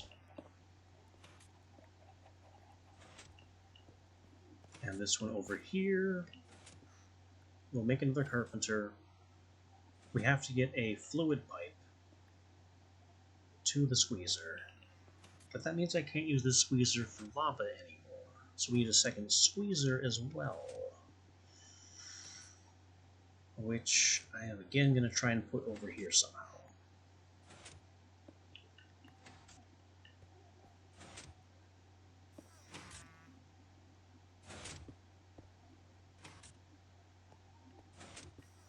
Which I think we can manage.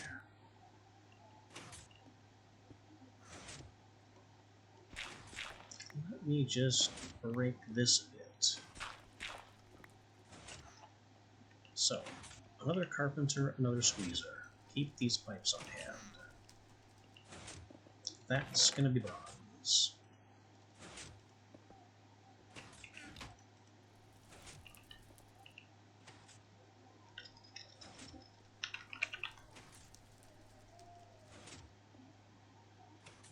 Yeah, a lot of bronze. A lot more bronze than I was counting on. And some glass.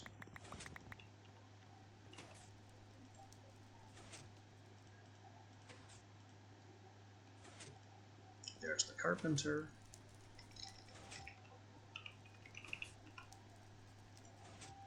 Squeezers are tin.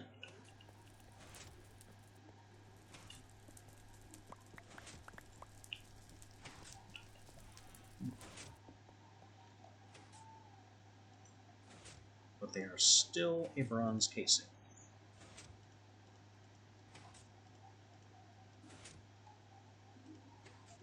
Forestry machines are kind of formulaic in the way they're constructed.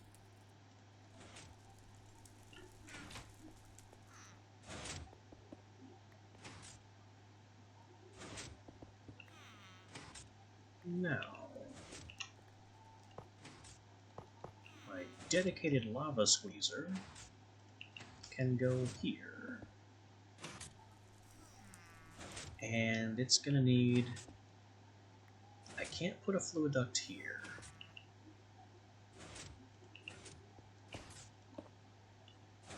Because that'll maybe connect to this one. I don't want water in here again like that.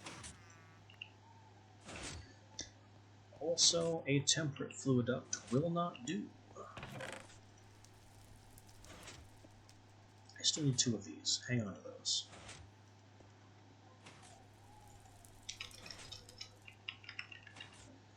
I need a hardened fluid duct made with Invar.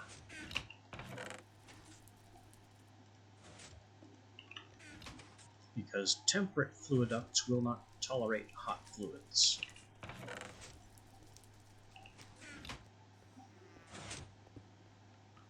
So that goes here.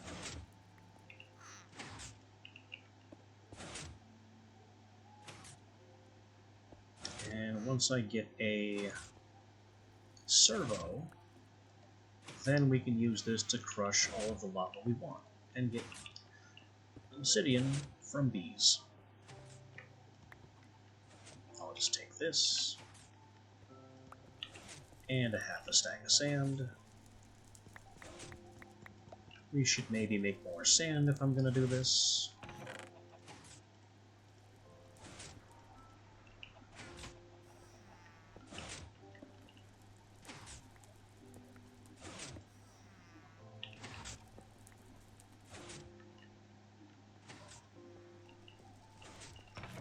And we need a servo. It doesn't have to be a big servo. In this case, that is literally true. I can actually deal with a hardened at this point. And it makes a pair, which works out because I'm going to need 2. We could go up to reinforced, but I really don't need 100% fluid extraction rate compared to 75, and it's a single destination, so I don't need to be able to round robin or anything. Hardened will be fine.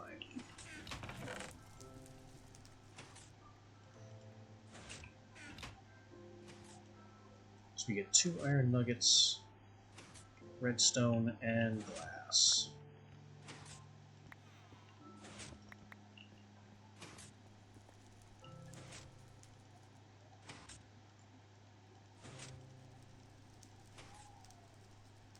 That makes our 2 servos.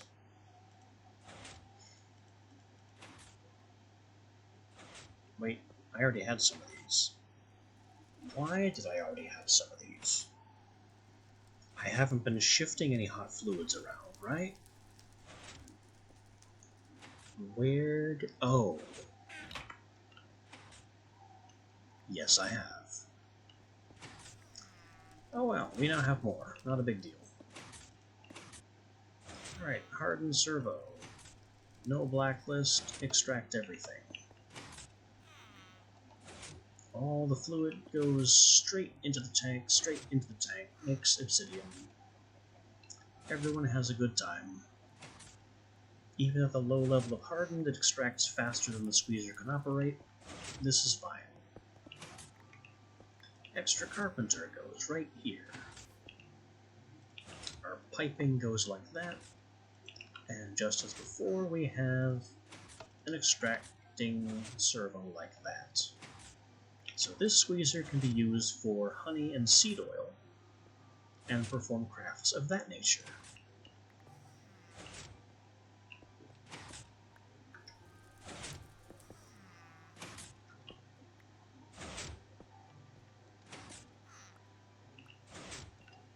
The next thing we might want to do is get some chips on the squeezers. Is that super important? No, but I'm gonna do it anyway.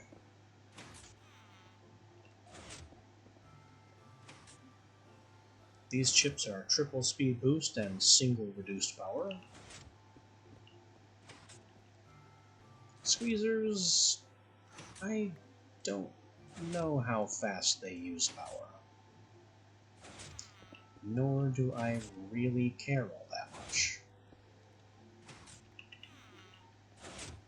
So what do we have for tubes? 2 and 2. And we're going to need more chips. 2 more chips, I think. 1 for each squeezer. Actually, does the lava one even need to be upgraded? No. And the other one we have, I can just use these tubes and be perfectly happy with that.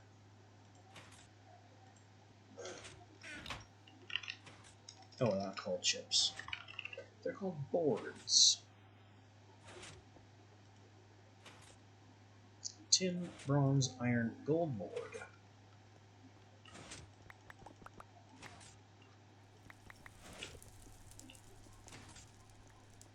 The gold board itself is a watercraft. We'll just let that happen. Uh-oh. Twitch is telling me I'm offline again. I'm gonna hate having to splice this back together. Again.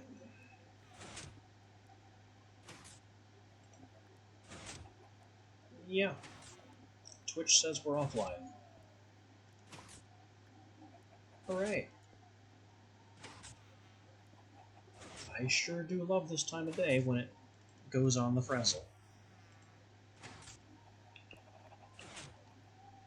Anyway, chip.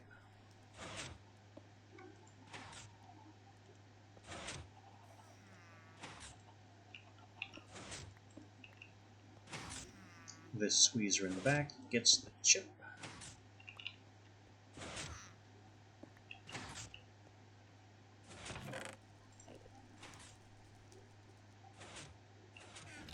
And our forestry stuff is now moderately more advanced than it was before. What do we do next?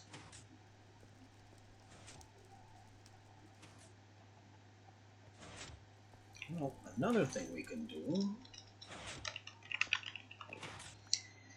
is make some of these pollen collector kits. They're expensive. What they do is they allow us to collect tree pollen, which we could also do with this sieve upgrade if I get an electric hive upstairs. But I can use tree pollen and tree saplings in the mutatron to force a mutation. This is extremely nice because tree crossbreeding is just as nuts as bee crossbreeding. And this device, the Beealyzer, is not the correct device for doing that. I believe there's also a Treealyzer,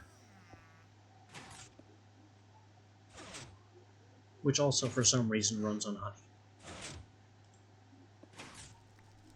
And there's Imprinter, which I believe is a creative-only thing that allows you to create bees.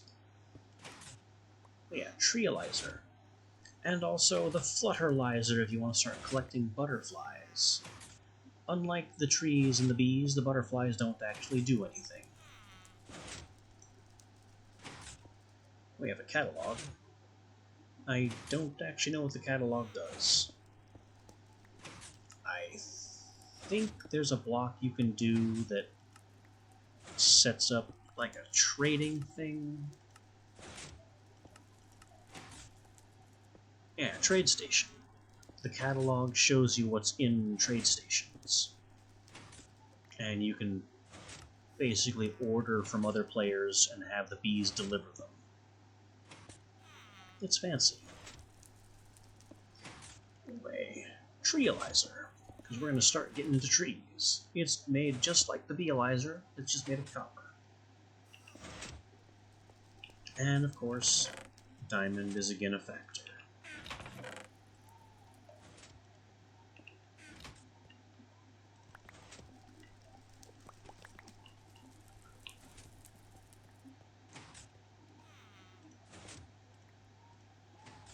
Diamond panes, copper, redstone.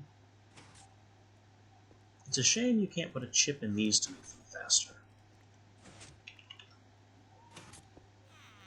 But such is the game.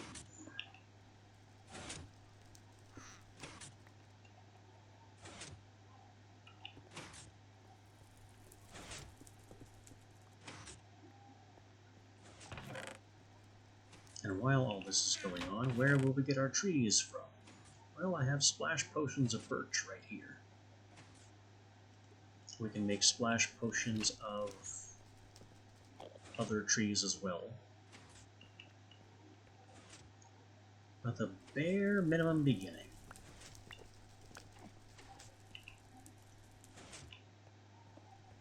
The bare minimum beginning of forestry tree culture is all of the basic saplings of the game. I don't remember if dark oak has a use. And I think I need acacia as well. So we should go looking for acacia.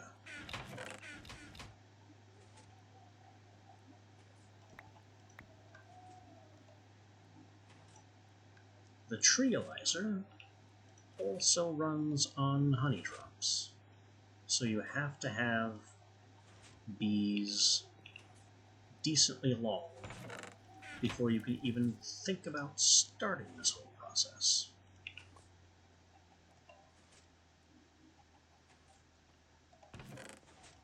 So I get my Forester's Pack and my Fluxicle. Check for daylight, and we will go find a savanna. Which I would grab my... There's one. As I was saying, I would go and grab my biome compass, the nature's compass, but we already know where a savanna is, so there's no need.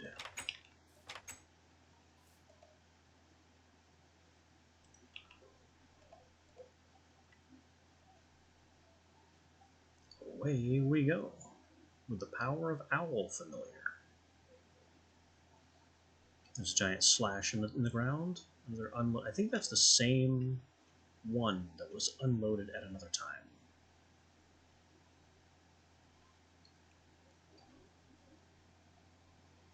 I will simply fail to care. And we are right on track.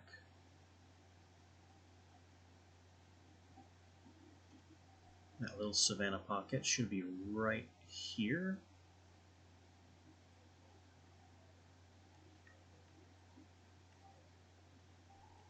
And we need an acacia sapling.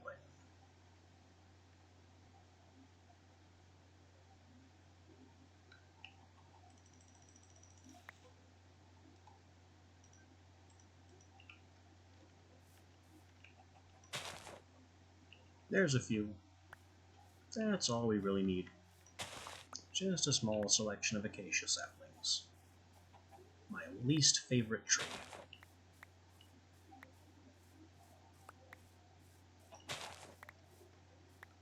Oh, and look at all these seeds we just picked up. This is going to have to be disposed of. It's all trash. As a side note, these brown leaves we're seeing, this is what happens when a rubber tree is in a hot biome. The leaves dry out, and they don't give saplings.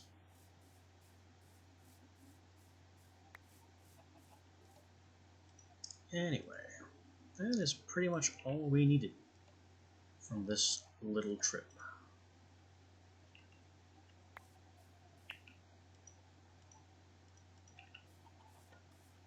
So let me just broom back up, and home again we go.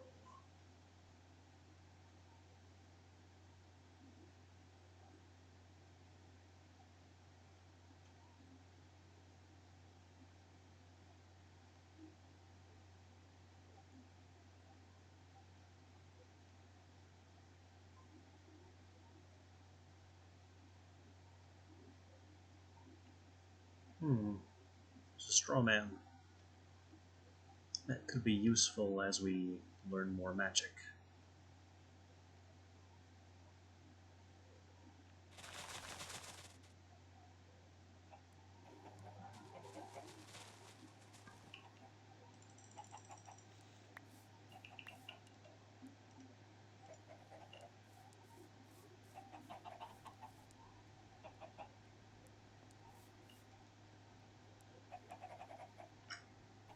So we've got the 6 tree types that we have here.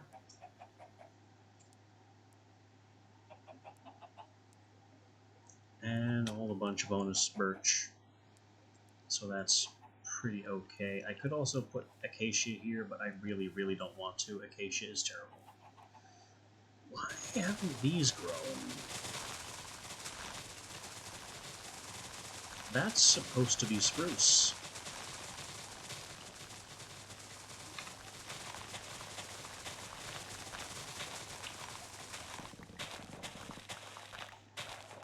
I guess our trees at the very edge aren't growing very much.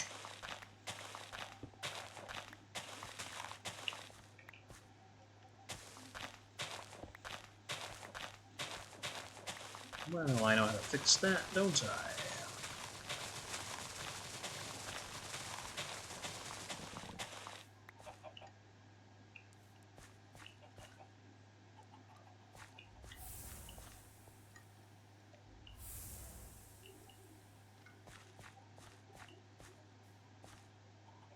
Break these birch so they can be replanted with spruce correctly.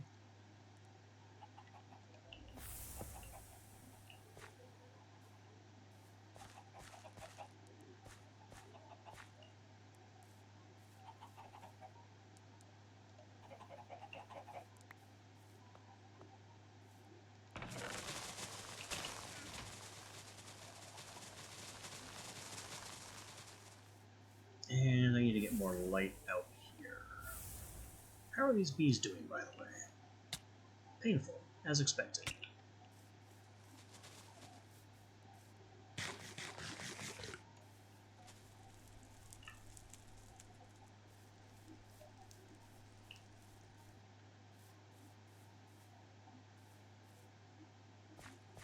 Everything here is just fine. Switch over some of our existing bees. These bees aren't working anymore.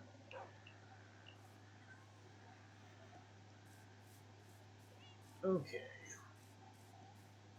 So as I kept starting to say, and never quite got around to finishing,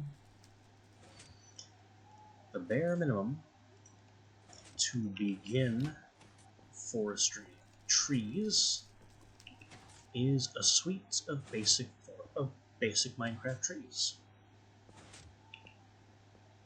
These have to be analyzed. Birch is actually a silver birch. Faster maturing, small, it's a 1x1 tree. It's not fireproof, ignore that, no wood is fireproof. Yield and sappiness. Yield has to do with fruits, if any exist. Sappiness has to do with, well, if you can extract sap from it. I don't know when or where that comes in, but it's a thing. Average is how much saplings it gets. And I don't believe any tree has an effect. They also have growth, needs light, soil, plains, tolerates plains, fruits, none. Spruce. This is also a faster tree. This is the red spruce. Average height, average saplings, they are very similar. It's just that the spruce is a bit taller. Oak becomes the apple oak. It is just like the silver birch in most respects, except it produces apples because it's in the pomes family. Supports is an important stat as well, because I can get the apple gene, but I can't put it in a tree that doesn't support the pomes family. So a tree that doesn't support fruits won't bear fruits, even if it has the gene for fruits. Jungle sapling is simply the jungle tree. It is a larger tree, so it has improved height over the others, and has cocoa fruits. It tolerates being grown in the plains, and supports jungle fruits, which is the cocoa family. Dark oak is just dark oak. It's a 2x2, which makes it more difficult to grow because you have to plant 2x2 square saplings for it to work at all. But that also makes it a bigger tree.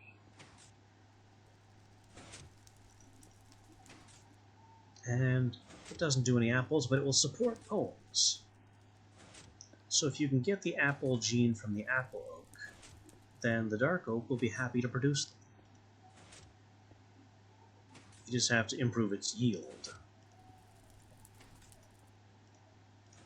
Finally, the acacia, which is another average 1x1 tree that is not fireproof. It supports jungle and nuts. So you could get cocoa into this thing, or some form of nuts.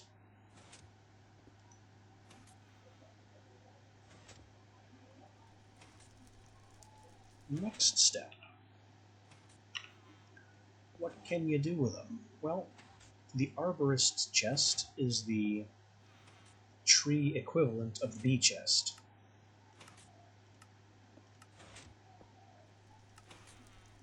And this is what we want, the mutation list. If we had a silver lime, then birch would make a hill cherry. Red spruce and birch become the mundane larch. Silver birch and apple oak become the silver lime, which is where you get the silver lime to make the hill cherry. And that would get us cherries. Then there's the white poplar, if we had a white willow. And last page, again with the silver lime, there's the white willow. You can also get the white willow from the apple oak. But this all requires pollen. And I thought we had some forestry pollen. Not much, but a little. Maybe I left that in the dream world.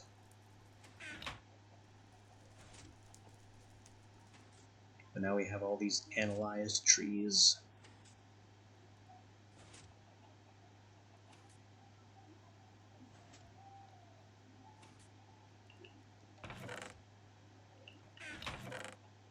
We analyze 3 more of these, because they have to be grown in a 2x2.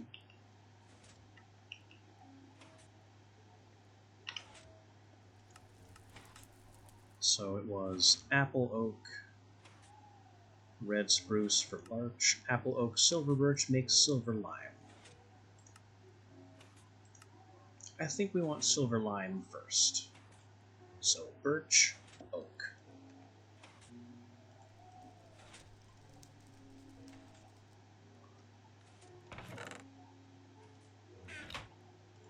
And all these tree saplings can go here. Let's also get ourselves an arborist's chest. Is there an arborist's backpack? No. There's already the forester's backpack that serves the same purpose. Glass, chest, bunch of saplings. I don't have any chests just knocking around. We go through chests like crazy.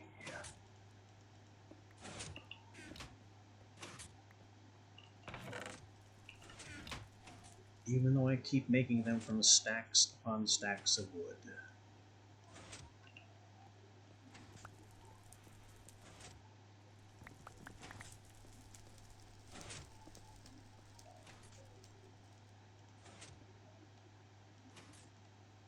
Here we are, arborist's chest, which I will stick right next to our apiarist chest, and then see if opening it breaks the game. Not this time.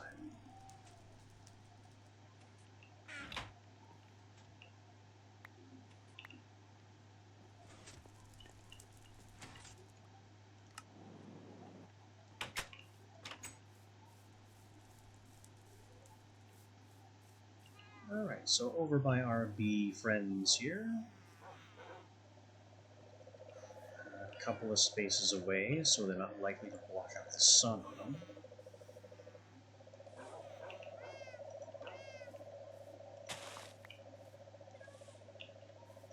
And you'll notice that they have their own planting sound, because forestry saplings are a different one now.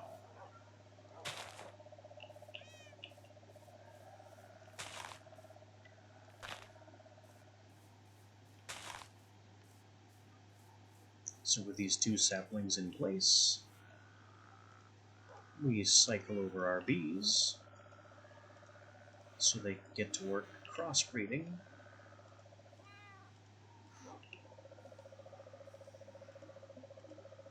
And we will come back and look at them another time.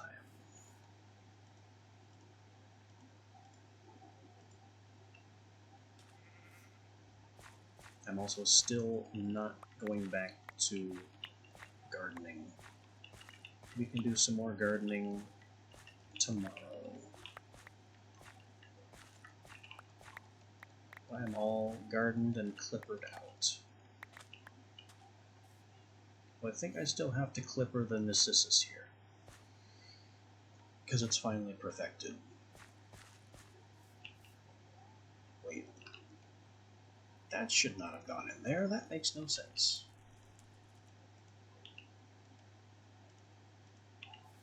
I guess all these nuggets were redefined as plant products thanks to Agricraft.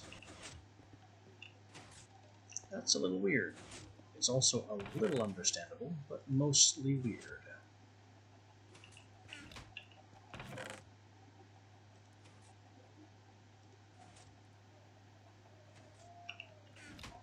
this stuff can be trashed. Actually, I should have put that in the squeezer for seed oil, come to think of it. Because we are going to need more apiaries. And they're made with impregnated casing. And 250 seed oil. That is 2 and actually no, that's 25 seeds of any base type.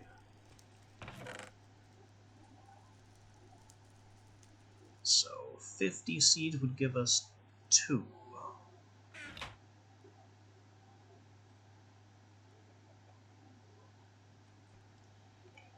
You know what? Good use of these.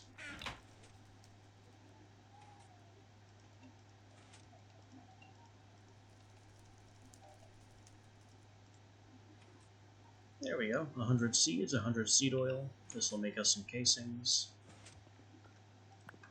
Let's grab a bunch of birch. There you go. Crush us some seed oil.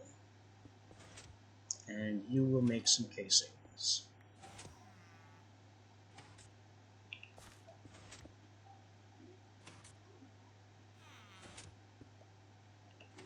It'll take a little while, but we're in no hurry on those casings.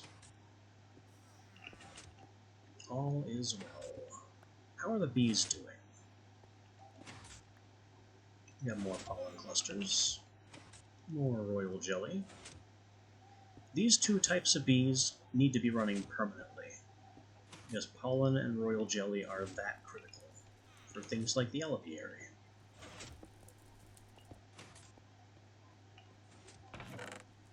And I need more of them whenever possible.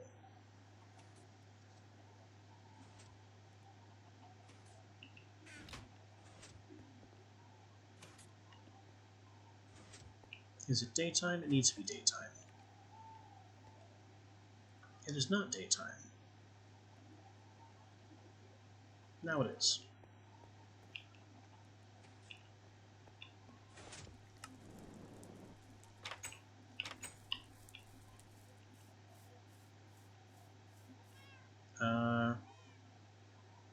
I don't think the birch is going to grow from there. It is too close. Let's put you over here.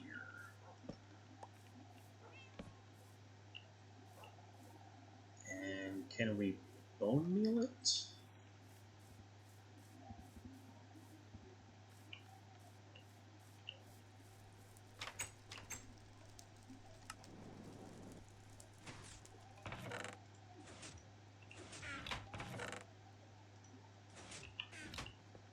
I mean, we can make a bone meal. We have enough bones, it's no big deal. Ah, yes. Gravel and sand. And sulfur for some reason.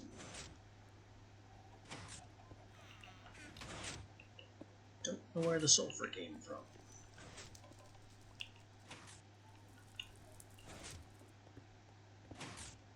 And these useless gene cells. With the sulfur. Up we go. That birch needs to grow. Because we can't do bee tree crossbreeding without that. Perfect. That doesn't block the sky from those 2 bee species. And it should be within their territory. So now if we switch over to these spectacles... well, nothing's happened yet. It will, though. Some of these leaves will change color, which will indicate cross-pollination. And that will allow us to harvest brand new tree stuff.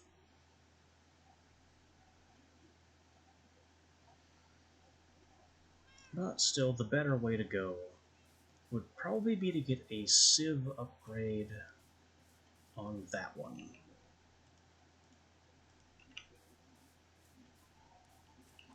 So then I could use these sinisters, plant trees near them, and just have them harvest pollen.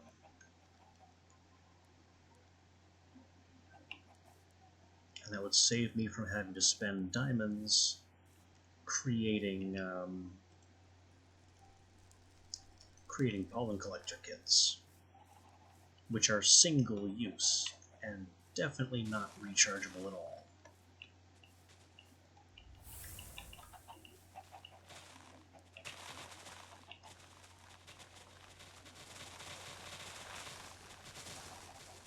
That's nice to see.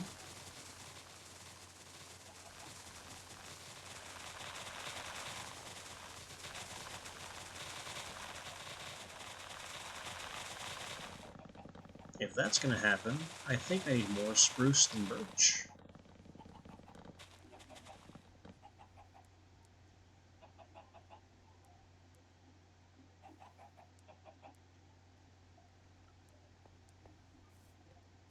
In fact, okay, that shouldn't happen. That's very bizarre. In fact, let me put oak in the middle. We will also put spruce there. So now we can have double spruce and still have oak. And double spruce should give us charcoal faster. But we have our upgrade slots here. 2 open. And that hurts, but I expected that. So I can fit a sieve upgrade in there. And place some birch trees nearby and get some silver birch pollen out of that. That sounds like fun.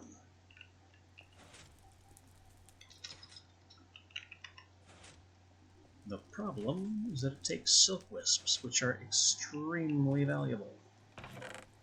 But I'm gonna do it anyway. Get an upgrade frame and a bronze gear. Upgrade frame. Bronze gear.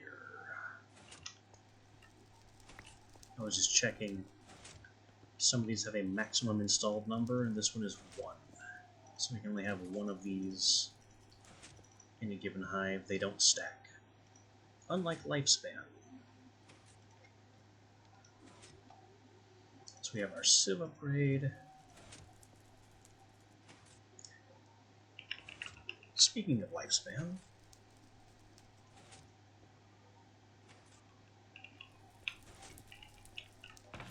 let me get this. 3 glass. 3 eyes. 3 mushrooms. And I'm actually going to go upstairs for my sugar, because these bees make sugar.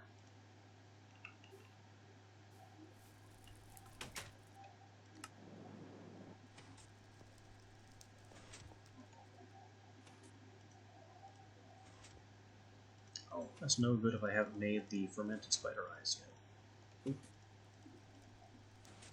Why did I make 3 of them again? I only need 2. Unless you got me confused with the glass.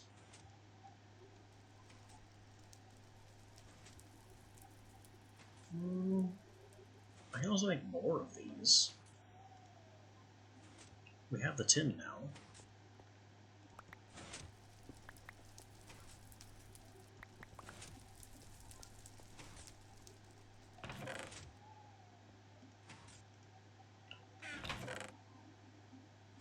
Mushroom. Mushroom, mushroom.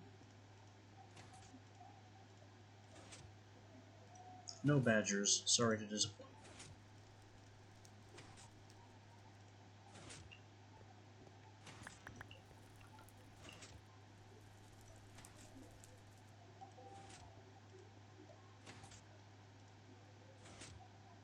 Alright, and we go up and we install these with the evil bees. But it won't do me much good if I don't have some saplings. bees.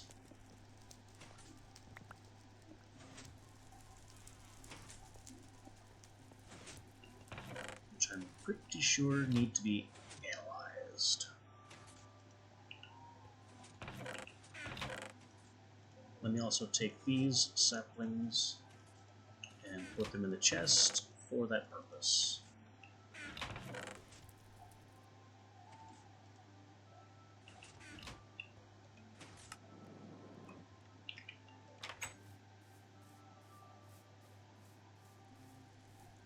Alright then. Evil bees. You get these. And then some trees out of reach of the carver over there. I'll put one here. There you go, it doesn't block your sun. And we need another one that also won't be too close to the harvesting setup. How about right here? That also doesn't block the bees' sunlight. Excellent. Now hopefully these evil bees will start producing silver birch pollen.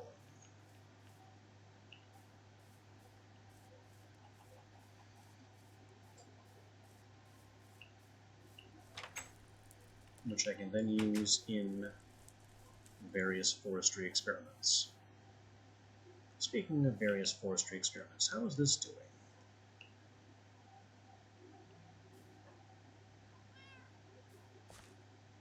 I don't see any change.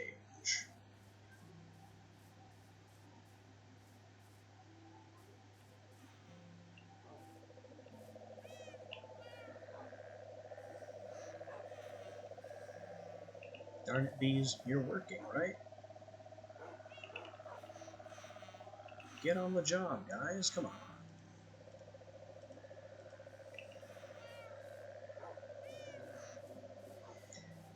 Well, it does take a while.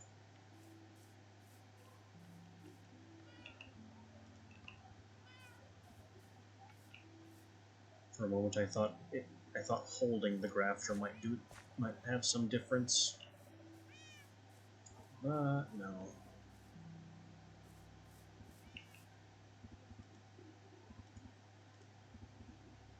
Is it even the spectacles by itself, or do I have to do something to them? There might be an enchantment, though I kind of doubt it. This guy's nearly dead. I would have hated to walk away with his bar so very low.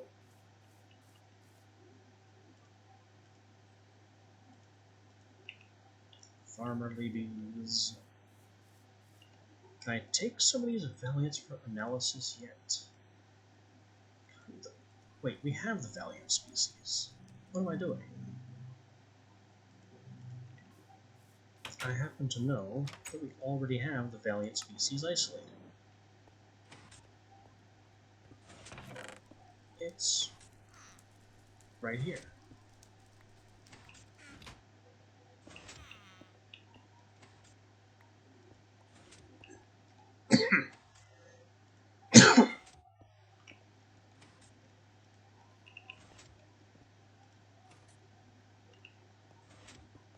Oh, it's ash 4 again. I can use it for compost, fertilizer, or improved peat. Compost makes humus, which is a forest. It's some kind of material. It goes into the farm blocks somehow. I'm not going to concern myself with ash right now.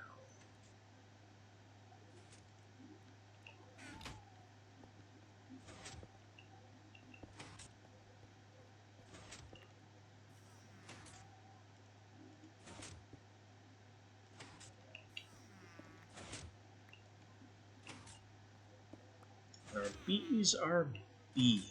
So what was I about to do? I was Valiant. The Valiant bee is a dungeon bee. And it becomes heroic, and that's it.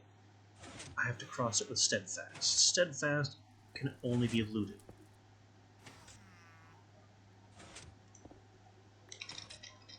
So I'm going to have to find steadfast to be before I can do anything with the Valiant line. And apparently I need to look into how the spectacles and grafter work. Because I have forgotten.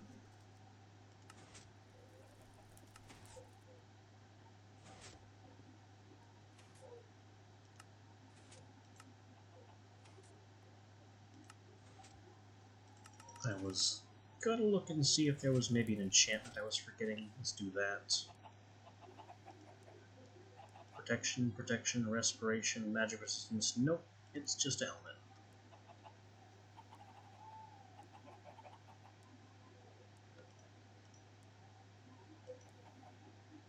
So it would be nice to top out the rest of my armor. Nope, can't quite fit that aqua affinity in. Nope, there we go. We'll have more experience to spend at a later date.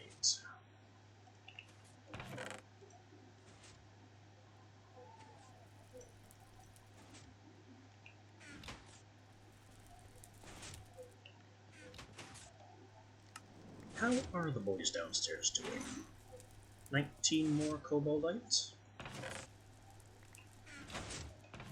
They're coming along. How many do I still have in here is the question. Of course it would just be one. They seem to die faster when there's more of them.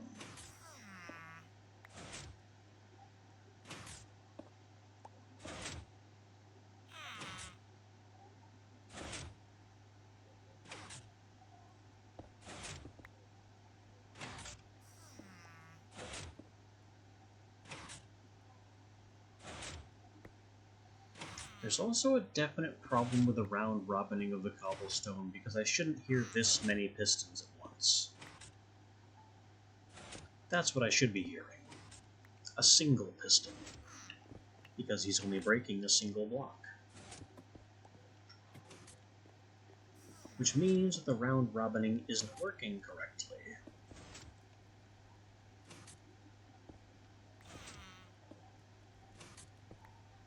It's taking too fast.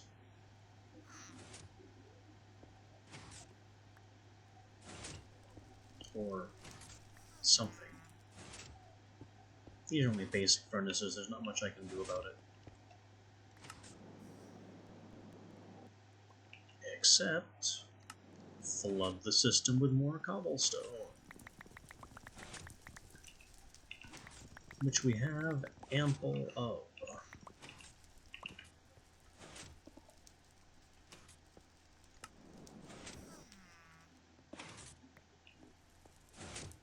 So we'll just stuff a bunch of cobblestone in there.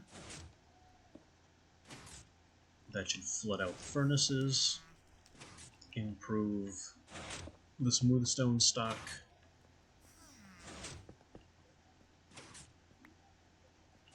And that might quiet the pistons a little faster.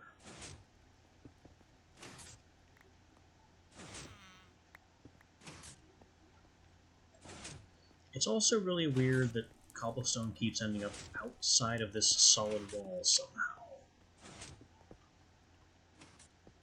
But that's something I guess I just have to deal with.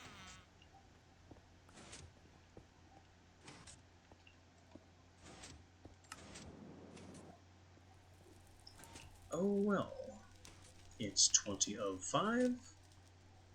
We've definitely improved our tin and copper situation. Having blocks of it available is pretty nice. We've got silver coming to us from a plant upstairs, brand new plant. We finished the last gene machines, which are the bee melter and the meat melter, and their powers combine to clone bees from genetic templates. So if I craft a complete genetic template, we can just generate bees. Infinite bees.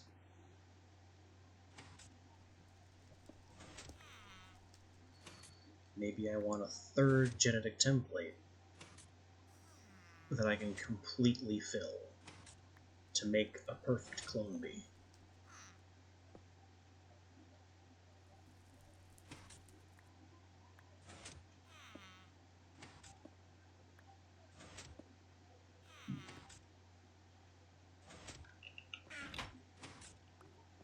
I think I am going to need another chest, though, so we can separate traits from species, because there's going to be a lot of species. And honestly, not that many traits that we want. In other news, 4 casings. I don't know if that's more or less than I wanted. But I need to get some more seed oil so we can keep these casings coming. And more birch wood, for that matter.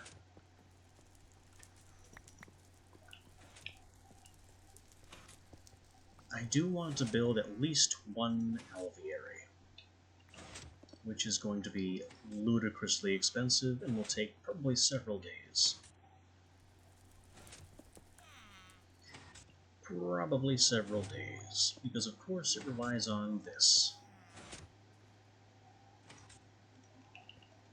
And this. In vast quantities.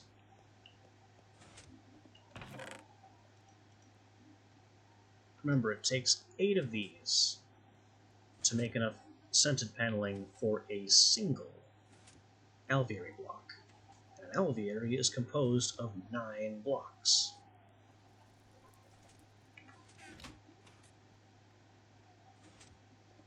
There's also something tickling at the back of my mind about how certain blocks cannot be used as upgrades.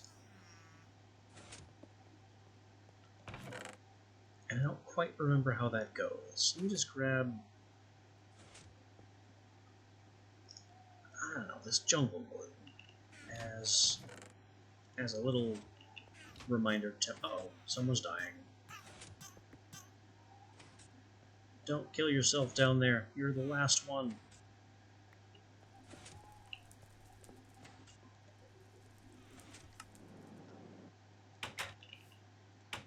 So when you build an alveary, it is...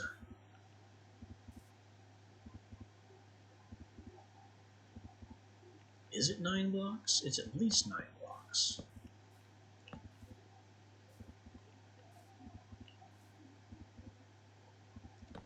Because it has a 3x3 base.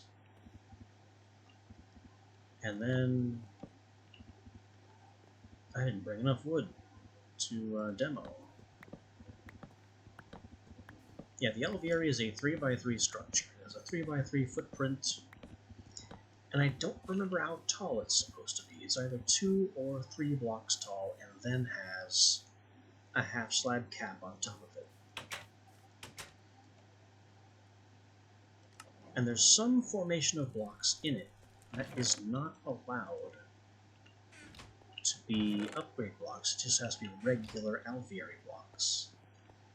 And I do not recall what that formation is. Let's grab alder. It's the right color.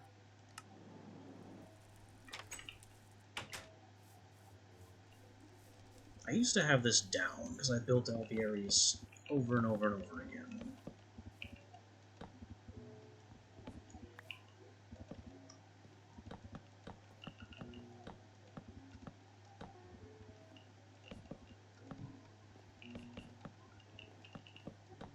So this is basically the size of an alveary with half slabs on top. And I think the rule was... Uh-oh. How dare you spawn an ant as I'm chopping blocks that I placed myself.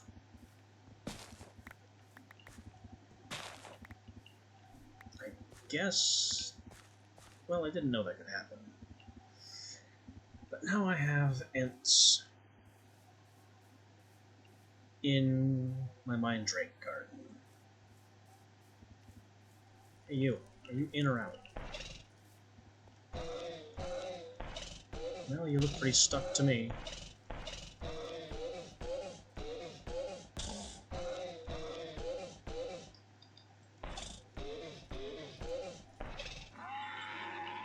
And apparently the electric axe doesn't count as an axe for the purpose of murdering ants. You are also in my garden.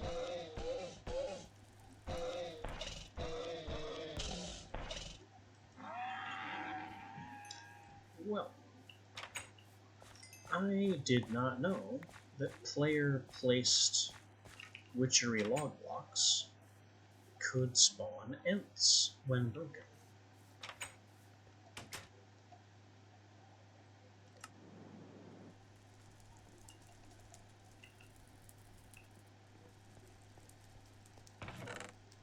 And the frustrating thing is, I am no closer to getting through the explanation I was trying to get through.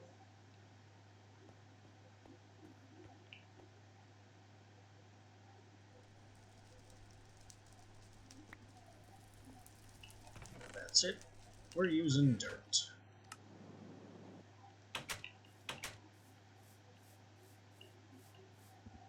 So the way I remember it is, I used to have to build alvearies starting from this, because those blocks were not allowed to be upgrades.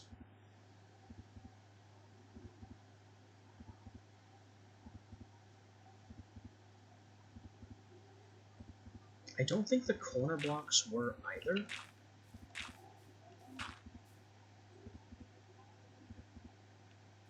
Like, I don't remember if the corners here could be upgraded, but I know these side blocks can be upgrades. I'm gonna have to look that up again.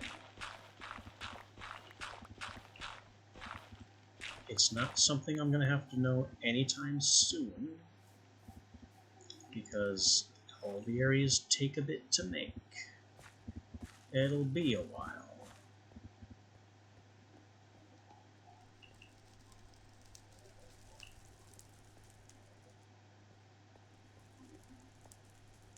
I think our goblins are dead again. The last guy suffocated himself in the wall. They hate work that much.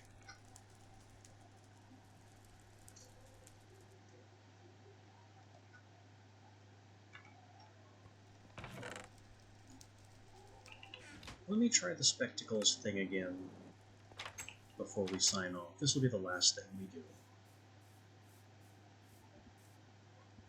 So the tree leaves look perfectly fine. Completely normal. If we switch to spectacles, it begins to rain. Well, at least that means the bees aren't running anymore, so I can come right in here near the poison ones, which need to be flipped over.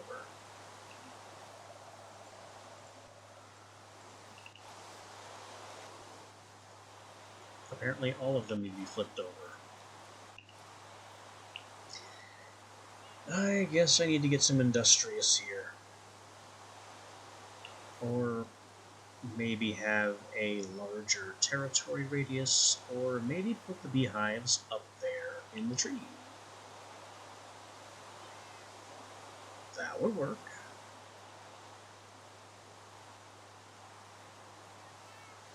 In fact, I can do that for the snowies right now.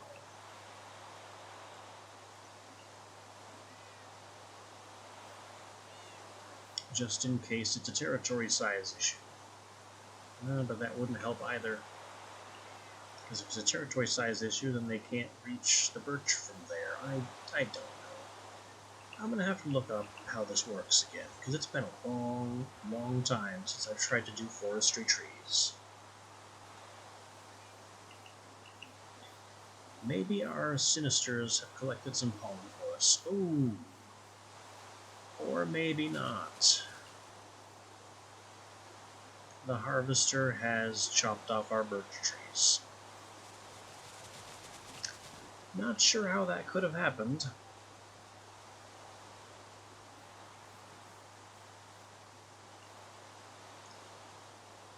Well, we got one pollen, it's not even the right kind.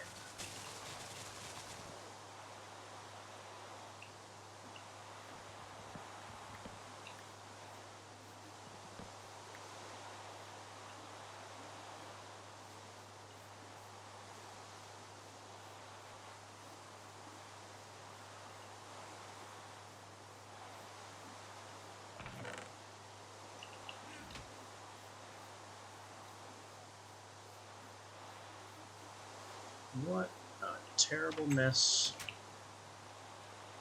Trying to get into forestry trees and it just doesn't want to let me. Is something on fire? I mean, I know I have fire here, but it should not have been that loud up above.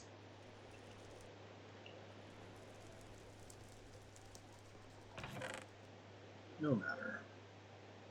Against all odds, we're getting somewhere. In fact, if I moved the Sinisters to be right next to the tree farm, they'd have access to a lot more trees to grab pollen from, and I could kind of jumpstart my arbor experience from there.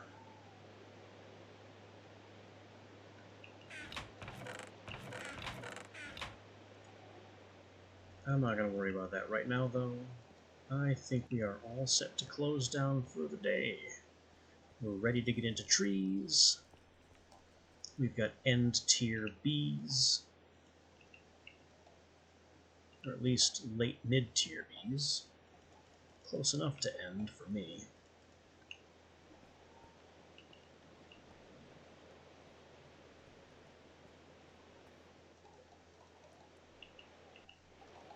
And we are about ready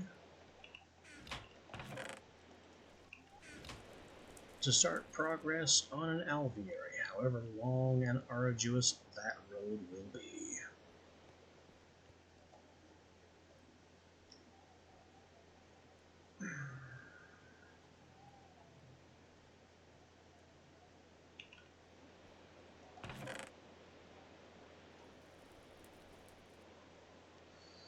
Flowers, flowers, cave dwelling, true, fertility 4.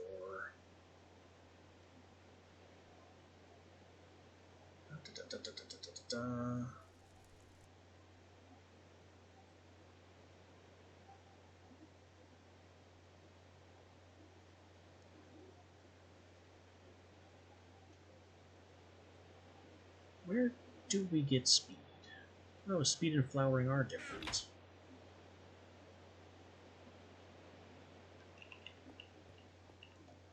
I'm taking these. I'm taking these so that when these next die, I can run them through our upgrade template and improve their fertility, give them cave dwelling so they don't need the light upgrade, allow them to ignore day-night so they don't need the light upgrade. Okay, cave dwelling. Cave dwelling so we can get rid of the skylight. Ignores day-night so we can get rid of the light upgrade. And we can start giving them production upgrades. If I could find tolerant flyer, that would be nice too. But I think only the Valiants have that so far. Maybe I can get that from the Valiants.